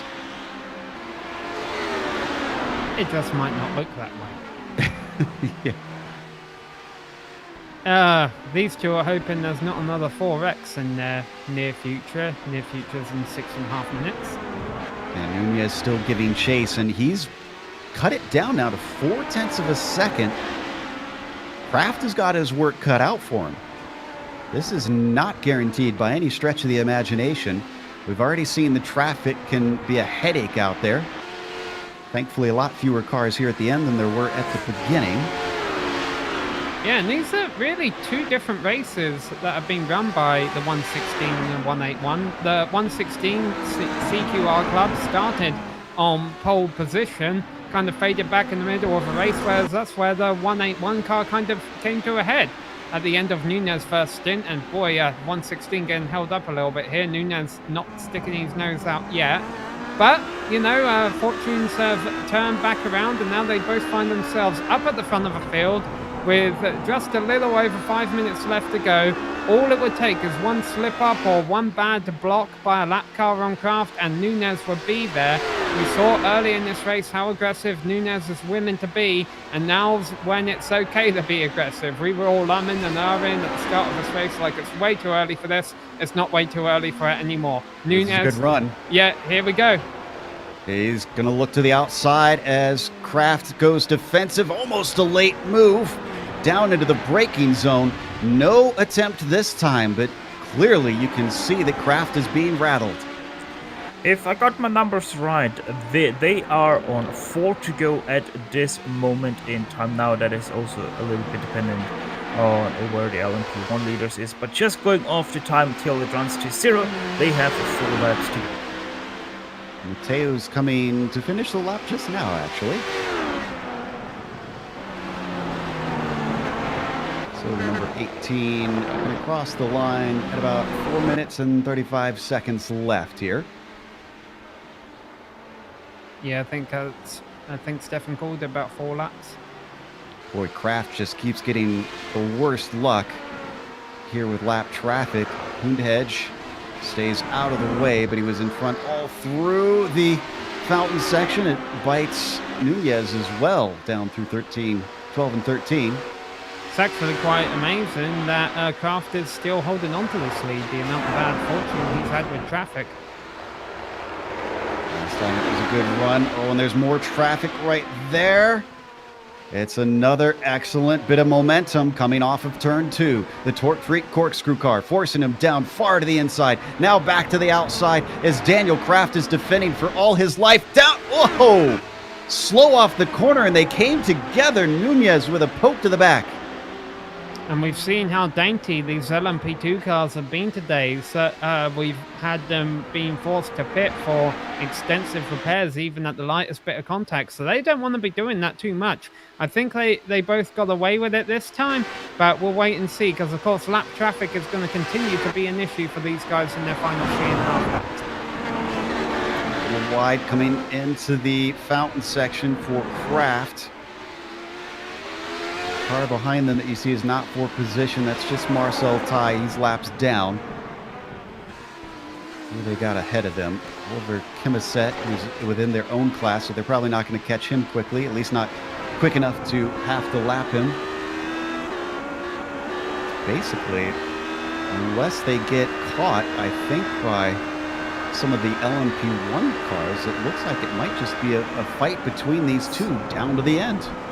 It's very close for PCDC Motorsports Argon there. We might be now on 2 to go, but if they are a little bit faster in those last 2 laps, we might actually get Here we go again. Here we go again, and Kraft once again forcing him to go the long way around, which hasn't worked well so far for Nunez. Once again, can't get the over-under, and he stays behind. I can't believe Nunez hasn't got it so far, to be honest, considering how ambitious he was being at the start of this race. But, you know, maybe he's being a bit more respectful, knowing what's on the line here. Could be, too, that he's run out of car. He's obviously had a little bit of contact as we go 3 wide up in front of him, going by those lapped cars. I spoke too soon. They are having to deal with traffic, and this plays out horribly for Nunez. Kimisette is split between them. I think we are at 2 to go. 2 to go this time, yeah. He just crossed the line. So Kraft, as long as he also doesn't get horrible traffic in this last 2 laps, has got himself a nice little buffer back to the Torque Freak car. Is this what he needed to seal this race up? Well, there is a GT car not too far ahead of Sam Rosamond. One GT car, you think, oh, that's not such a big deal, but depends on where you catch him. Fortunately, Daniel Kraft, I think, might be able to get through. He's flashing his headlights. He's letting, the lap LMP2 car know to get out of the way. But boy, the GT car actually backs up Nunez a little bit, and that hurts Nunez a little bit more. Yeah, he broke really early, did Pedra, who was the LMP2 car that was getting out of the way, and Rosamond had to take evasive action to get back around him. Not used to having to overtake LMP2s. White flag is out, or going to be out here just in a moment for Mateo. The ECDC car has 44 seconds back behind. He is not short on fuel as he comes across easily with plenty to go. What a race this has been for the Argon team. Started on the front row. They kept the Leo Racing team very honest all race long. Held on to them. They dropped back a few times, maybe about 10-second gaps sometimes that we saw. But in the end, the number 18 has now got the biggest gap we've seen for the lead all race long. Looks like our LMP1 leader will cross first, then our GTM leader, then our LMP2 fight for the win, and then our GTL Pro leader. Gonna be quite honest here, I don't think the LMP2 fight for lead is still a fight, as Ronnie Nunes now a few times a little bit of bad traffic, and he's now nearly 2 seconds back on Daniel Croft. So if Croft is able to match the rest of this lap quite well with traffic and his own car and bumps, he is going to cross that start-finish line. We need to go to the leader, because coming around the final corner, Matteo with the win here for the PCDC Motorsports Argon team. Looks like Go ahead.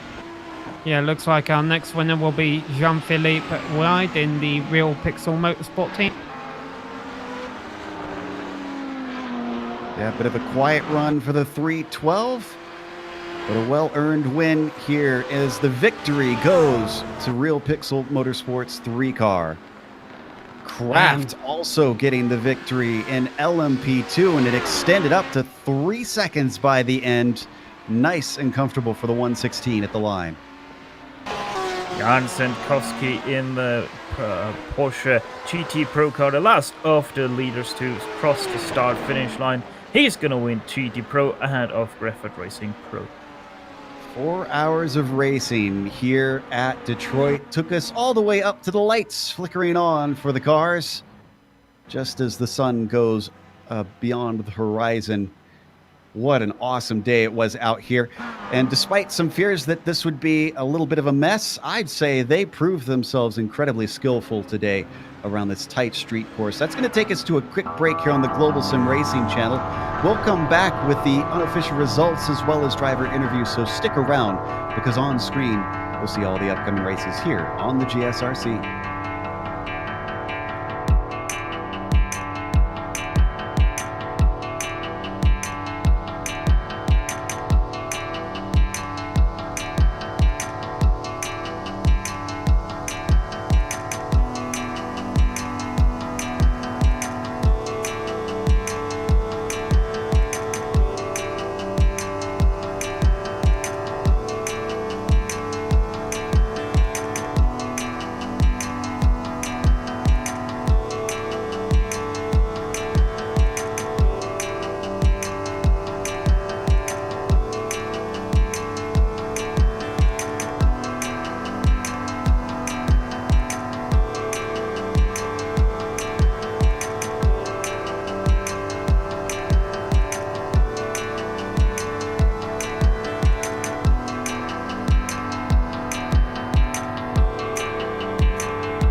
Welcome back. We just finished the third round of the season here in the DGFX series, taking place here at the beautiful Belle Isle Circuit as the sun goes down over the Detroit River.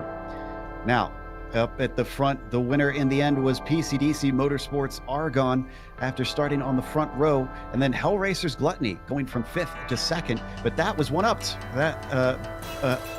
Just behind them. GT Temple Racing LMP1 qualified in 11th and finished 3rd. However, they were the first car a lap down. Then you get to the Leo Racing team, who looked like they should be a shoo-in for the win. They had incredible pace, but unfortunately ran into issues on a restart and wound up in 4th. 5th place goes to German Sim Racing LMP1 DGFX, and then 6th to BCDC Motorsports Xenon. Sam, how did the LMP2s wind up? Yeah, the cars in LMP2 that made it to the end. We had the CQR Club, who held on to win ahead of Torque Freak Racing Corkscrew, who were putting pressure on them towards the end, but got caught out by lap traffic. Adequate Racing got a more than adequate finish. They got 3rd placing class ahead of the Fat Auto Tech Sim Racing number 111 machine, 4th in class, 10th overall. On the next page here, we see the World of Sim Racing team and the German Sim Racing team rounding out the cars that really made it to the end in LMP2. Also see the LMP1 car there of the Team Husqvarna. And then we get to the GT cars, Stefan. Well, Team Heusenfeld number 2 got the win there, ahead of Graphite Racing Pro in 2nd place in the GT Pro category. Team Vikings Fenris is in between there, and then we have Kinetic Racing Search in 3rd place, Hellraiser's Heresy in 4th place. Then we have another LMP2 car in between, that's Team Heusenfeld 101. Samba Racing Team 20th overall there already, Hexa Racing Team Purple, SKS Tribute in 22nd overall, that's once again a LMP1 team. And then we have a lot of cars that actually didn't really finish this race in between there. A Real Pigs the Motorsports 1, a Pineapple Racing Chunky, Real Pigs the Motorsport 3. That is your winner of the GTM class there. Ahead of Fisher Motorsports, that's a GT Pro car. Turbium Racing 2nd place in the GT category. 3rd place Speed Tech Sim Sport in GTM, that's 28th overall. Nomad Sim Racing HPD, I'm not even sure if they finished in the end in 29th. And then we have another GT Pro in 30th, that's Kinetic Racing Street.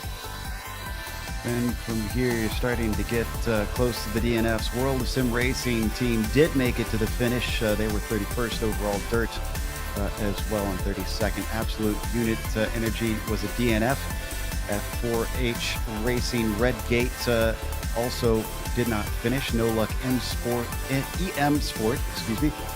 managed to find the end in 35th. TSV Racing Ripen Move in 36th, and then Energy Audi Racing in 37th. These are some of our GTM cars. Element Sim Racing Water 38th overall. Usagi Racing 39th, and World of Sim Racing Team Junior in 40th. Now I think from here on down you get the drivers that had to call it a day early. Huge Ass, Satellite Racing, Team Vikings, Midgard, Alpine Sim Sport Blue, V Apex Racing Group Blue, Pineapple Racing Funky, Virtual Motorsports behind them, Torque Freak Racing Maggots, sad to see them leave as early as they did, Kinetic Racing Velocity, Pineapple Racing Fresh, Sim Racing Academy Black, Torque Freak Racing Sunset, Element Sim Racing Fire, Graphite Racing AM, S-Rock Racing, all did not finish, and MB Esport Racing was a did not start today. With that, we've got, I believe, I just missed the note that we got. We've got the driver for Craft Racing, the CQR team, the CQR team, David Craft, or Daniel Craft is with us. Actually, Hello. no, wait. Yep, Daniel Yeah, Craft. we've got two. We've got two Sam. drivers here, Joe. We've got David Baker and Daniel Craft, both of the CQR Club drivers. And first, I'm going to have to talk to Daniel because I know he just got out of a car. And Daniel, you had a lot of pressure from behind there in the closing lap. Definitely, I was feeling the pressure a lot. Ronnie was driving immensely, and he was cutting through the traffic really well. was behind me for 10 laps or so, and yeah, I felt under pressure. Feeling a little bit hot and stuffy right now, but very happy to hold on to the win. Yeah, but it wasn't all you out there, David. David Baker, you were in the car for the middle of a race, and it looked like I don't know what happened with the strategy early on. We were focused on the multi-car pile-up that came out after the first caution, but around that part of the race, you were further back in the field, and you had to fight your way back up to the front. Yeah, we got caught up in one of those incidents that brought out a safety car. Unfortunately, the car in front of us kind of blocked us from getting away, so lots of cars overtook us. So we fell down. Then I forgot to change the engine mapping after one of the safety car periods, so we lost a bit of straight line speed because of that, but then realised our mistake. And then, yeah, I've just got to hand it to my teammate for bringing it home. That was an amazing drive by Dan in those last stints. I know he pushed it through the traffic. He was quite robust with some of his passes. My nerves are shot. But yeah, fantastic race, and the pressure that Ronnie put on towards the end, and still keep it clean and keep it fair was absolutely amazing. Yeah, it really was. But I can't help but notice, I have the page up here. David, you got 16 incident points during the race, and Daniel, you got 4. How can you explain, and this goes to both of you, how tricky it was out there doing a 4-hour race where honestly it seemed contact was part of the game, it was going to happen, and you just had to keep on going and not get too hot under the collar? Well, that's it. It's just trying to keep each other calm when stuff doesn't go the way you want it. I mean, most of my incidents of those 16, some came from a pit lane checkup, others then when in the instance that called out the safety car, unfortunately, that's where we got hit. So, I mean, around here, you either get big instant points because you've been caught up in incidents like that, or you're hitting the wall. Other than that, if you can keep it out the wall, keep it clean, then you generally can bring home a good finish. But yeah. Managing the traffic was definitely key. That was definitely the key, and we made a key strategy call that Dave successfully called on the last stint where we pitted when we had about 60 litres left of fuel, but we covered off Talk Freak Racing, which was a really good call. And that just allowed us to defend the position then. I must ask, there was one point where you pitted under a caution and it seemed like it was being challenged by another car. Could you briefly explain that to us? Yeah, so that was sort of just came in for a very, very small splash, which I believe was permitted under the rule. But we were kind of a little bit, have we just done the wrong thing there? So yeah, you sometimes just got to play those strategy calls and hope that they work out. So we were very lucky for the emergency sort of splash to be sort of granted in effect. Yeah, well, congratulations. I'll let you go in a couple moments. Any final thoughts about racing 55 cars around here at Detroit? It's stressful. I want to say to every driver that managed to complete it, or even dared to take part, congratulations, because that was incredibly tough. Generally, the traffic was really fair. People didn't challenge into braking zones, and they would let faster class cars go through. So there's a lot of good sportsmanship shown by everybody out there today, and hopefully it put on a good broadcast for you guys. Daniel, any final words? Just to reiterate Dave's point, really, I think the field were very well behaved.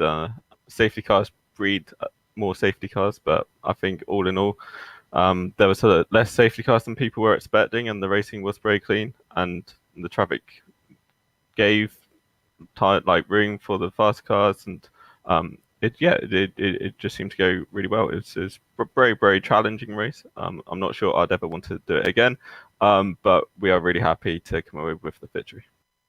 Well, you won it, so you don't have to do it again. Nothing else to prove. That was David Baker and Daniel Kraft, the winners in LMP2.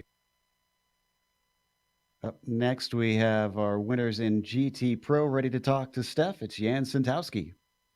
Yeah, and Jan, now, third race, second time the winner, worst position in these 3 races, second place that was in Circuit of the Americas. How are you feeling after the race that was Detroit?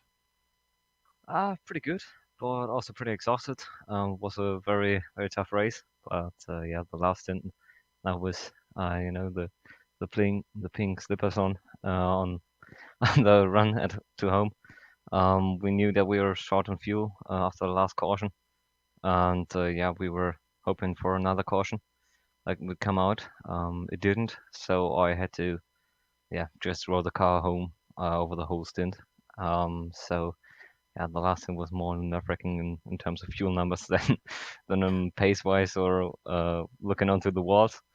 But overall, very, very hard race. Yeah, now we heard from the guys in first place, the CQR Club 116, that it was a rather stressful passing everyone. How did it feel for you? Did you have any stress passing, and were especially the lapped cars nice to you when you got up to them? Well, when you look at the circuit, nearly everywhere passing isn't that great. Maybe into turn 3 after the long straight. And after the second long straight there, the back straight, I don't know which turn number that is. That was the only 2 real passing zones. In all other areas, everyone had to work together. Otherwise, it wouldn't have worked.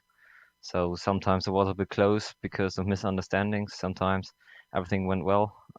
So yeah, it was tough as expected for lapping. Well, going forward from this race, which I would rate probably as the hardest race in the DGFX season this time around, we're gonna go to Laguna Seca, also a place that is going to be very tight, a place that doesn't have many passing zones. How do you prepare for Laguna Seca going from Detroit? Well, at first I think just throwing the setup away. It's a pretty different track. The surface is much more smooth, and but overall, I think we can expect something like today. Maybe with a bit less stress for the drivers and the teammates that are watching. Because no walls and a bit more room for errors and misunderstandings. So but still Laguna Seca, very tight track. Yeah, we are most definitely gonna look forward on seeing you maybe once again on the podium there, Jan. Congrats on being able to stretch that last stint as you were able to do. And yeah, see you once again in Laguna Seca. I hope so, and congratulations to all other winners. That was Jan Senkowski, the number 248 Hoising Welt GT Pro winner here today at Belle Isle. Next up, it's Joe Peak talking to Jan-Philippe Weed. Our winner in the GTM, Jean-Philippe. It looked from our perspective to be something of a calm race down there in GTM, at least up at the front. Is that a fair assessment, or is there no such thing as calm at this track? Oh, Jean-Philippe, do you have a copy? Yeah, I'm There here. you are. Hello. gotcha. It was a not easy one. The traffic was pretty hard, but we tried to use our brain in the traffic, and it paid out in the end. Now, we didn't see much change in the way of temperature as we were watching, but the sun went down quite a bit over the course of the race. Could you feel a change in the way the track was driving, or was it relatively consistent? Was pretty consistent. In the practice, we have a little bit of trouble with the tires and didn't manage them to double stint them. But in the race, it was no problem. It was only one tire change in the race. Something we haven't talked about a lot on the broadcast is, with this being a team race, obviously sharing the car means that sometimes setup is a bit of a compromise. How do you and Matthias go about getting something you're both comfortable with? Do you tend to have the same philosophy, or is it sometimes a struggle to make sure each can drive it to the best of their ability? We have a pretty same driving style, but we have to thank Wolfgang Wildenauer, who built every single setup for us and the R8. Well, it certainly seems like he has put together a great setup for these Audis this season. Congratulations. Anybody you'd like to thank before we let you go? I want to thank you for the great broadcast, everything what you did to us. Big thank you. Well, thank you for the kind words. That was Jean-Philippe Vide, winner today in the Real Pixel Motorsports 3 car with Matthias Baumler out there in the GTM. Up next, we have the second place finishers in GT Pro. Steph has caught up with them. Yeah, that is Kasper Kort and Julian Bell talking to us. Now, one thing we have to give to you, Kasper, that last stint, just slicing and dicing through those top 5 cars in GT Pro, that was quite an impressive run. Yeah, thanks. It was certainly fun. Yeah, we knew we had to do it on pace because everyone else pitted on the yellow. So we thought that they might be able to make it to the end. So and we of course stayed out. So yeah, we had to make our way through the old-fashioned way, but yeah, it worked out well for us in the end. Now, Julian, you took the first part of this race, and one thing I'm always interested in is the driver's thoughts of the first time they get lapped by the LMP1 and the LMP2 class. How did that one feel for you? I thought it felt pretty good. We had practiced our spotting before the race because we knew we were going to get pretty chaotic, and so we had a good kind of overhead view of what was going on. And as long as we knew what was coming up and what was going on ahead of us, it was easy to kind of slot in everywhere and just follow people through and not really fight them on it. Now, on the Richter scale of getting hectic, how would you rate those restarts? First of all, for the spotting side, and then also for the in-car side. Oh, mine were. I had a couple of them, and they were chaotic, especially kind of the first 2 sectors, maybe all the way through to turn 6. You had easily 2 wide in some corners. Maybe I was 3 wide with 3 different classes at one point, but it was fun. It was a lot of fun. Now, I've already talked about that with Jan Zankowski, your winner in the GT Pro class. Going forward to Laguna Seca, what can you take from Detroit and take over to Laguna Seca? Because on paper, passing zone-wise, it is pretty much the same story with only really 2 passing zones on that track. I think the same approach in traffic really is going to be required. Laguna Seca is a narrow track. If you go off in the sand, then that's it. You're done. So we saw in the prologue as well at Laguna Seca that patience, like today, is going to be so important in just getting to the end, never mind doing well. Now, obviously, off-track ones, there will be a much different story at Laguna Seca. I think only one team really ran into the incident limit today. That probably will also be a little bit of a factor because, if I remember correctly, Laguna Seca has some wacky off-track limits here and there. Yeah, especially the final corner is a tricky one, at least for me sometimes. So it's that's going to be a different challenge because here the only instance you're going to get are 4Xs with the balls. Yeah. And if you get one of those, then your race is done anyway. Well, guys, after 4 points in the first race, 3rd place in the second race, and now a 2nd place in the 3rd race, I think your form is looking for that 1st place of Team Heusenfeld. And yeah, honestly, I think you will be able to challenge that in Laguna Seca. I have such a feeling about you guys. Either way, once again, congrats on that 2nd place, and see you in Laguna Seca. Thanks. See you there. Thanks. See ya. That was your 2nd place drivers of the Graphite Racing Pro Team in the GT Pro class. Next up, it's Samuel Ryman talking to Bryce Watson. Yeah, Bryce, you got a copy? Yeah, I got a copy. All right, well, 2nd place in GTEM. I've got to confess, it seemed a little bit quieter up the top here.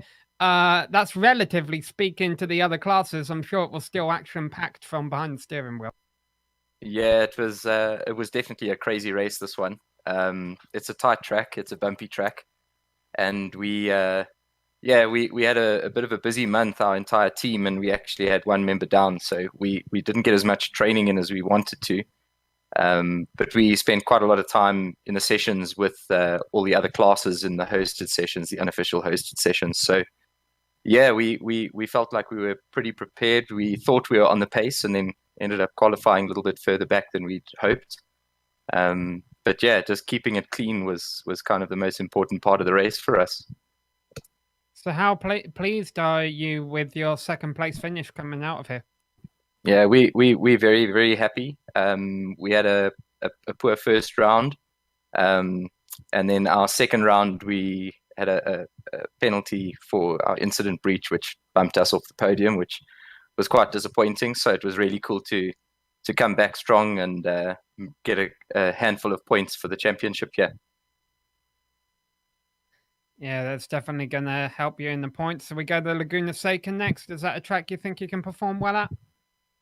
So during our pre-qualifying race at Laguna, we won that. I know we didn't compete against all the other teams, so we're hoping to come back strong there as well. All right. Well, I know you just had the chaotic 4 hours. It definitely looked like eventful out there, so we'll let you go and rest. Thanks for coming to talk to us, and congrats on your second place finish. Awesome. Thanks so much, and thanks for the great broadcast, guys. All right. Got another driver lined up here. Vincent Lerbier. Drew. Hey, how's it going, guys? Hey, Vincent. Third place in the GT Pro class. Are you more proud of the fact that you managed to help take the car to a podium, or just simply find the checkered flag today?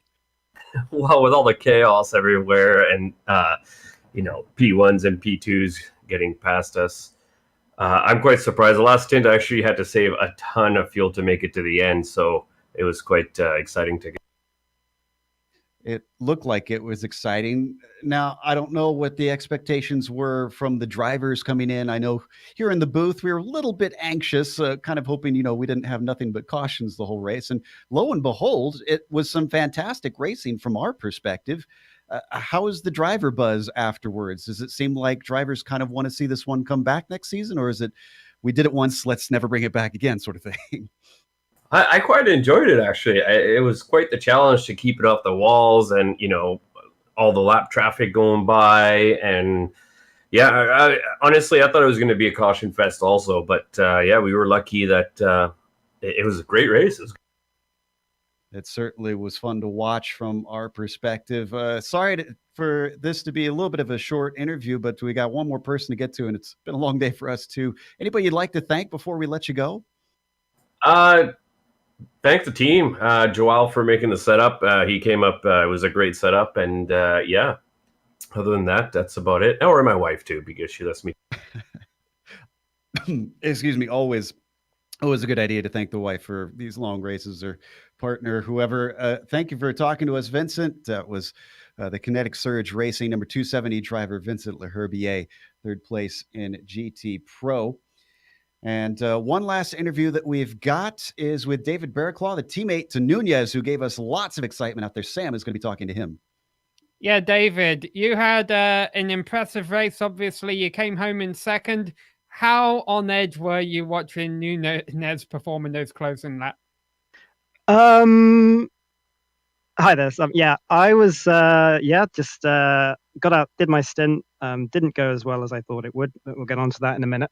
Jumped out of the car, gave it over to Ronnie for the last hour, and Ronnie just put the hammer down. It was amazing to watch. He came out of the pits something like, I want to say 15 seconds behind the race lead, and methodically made his way through all the traffic better than they did. He laid down some lap times better than they did.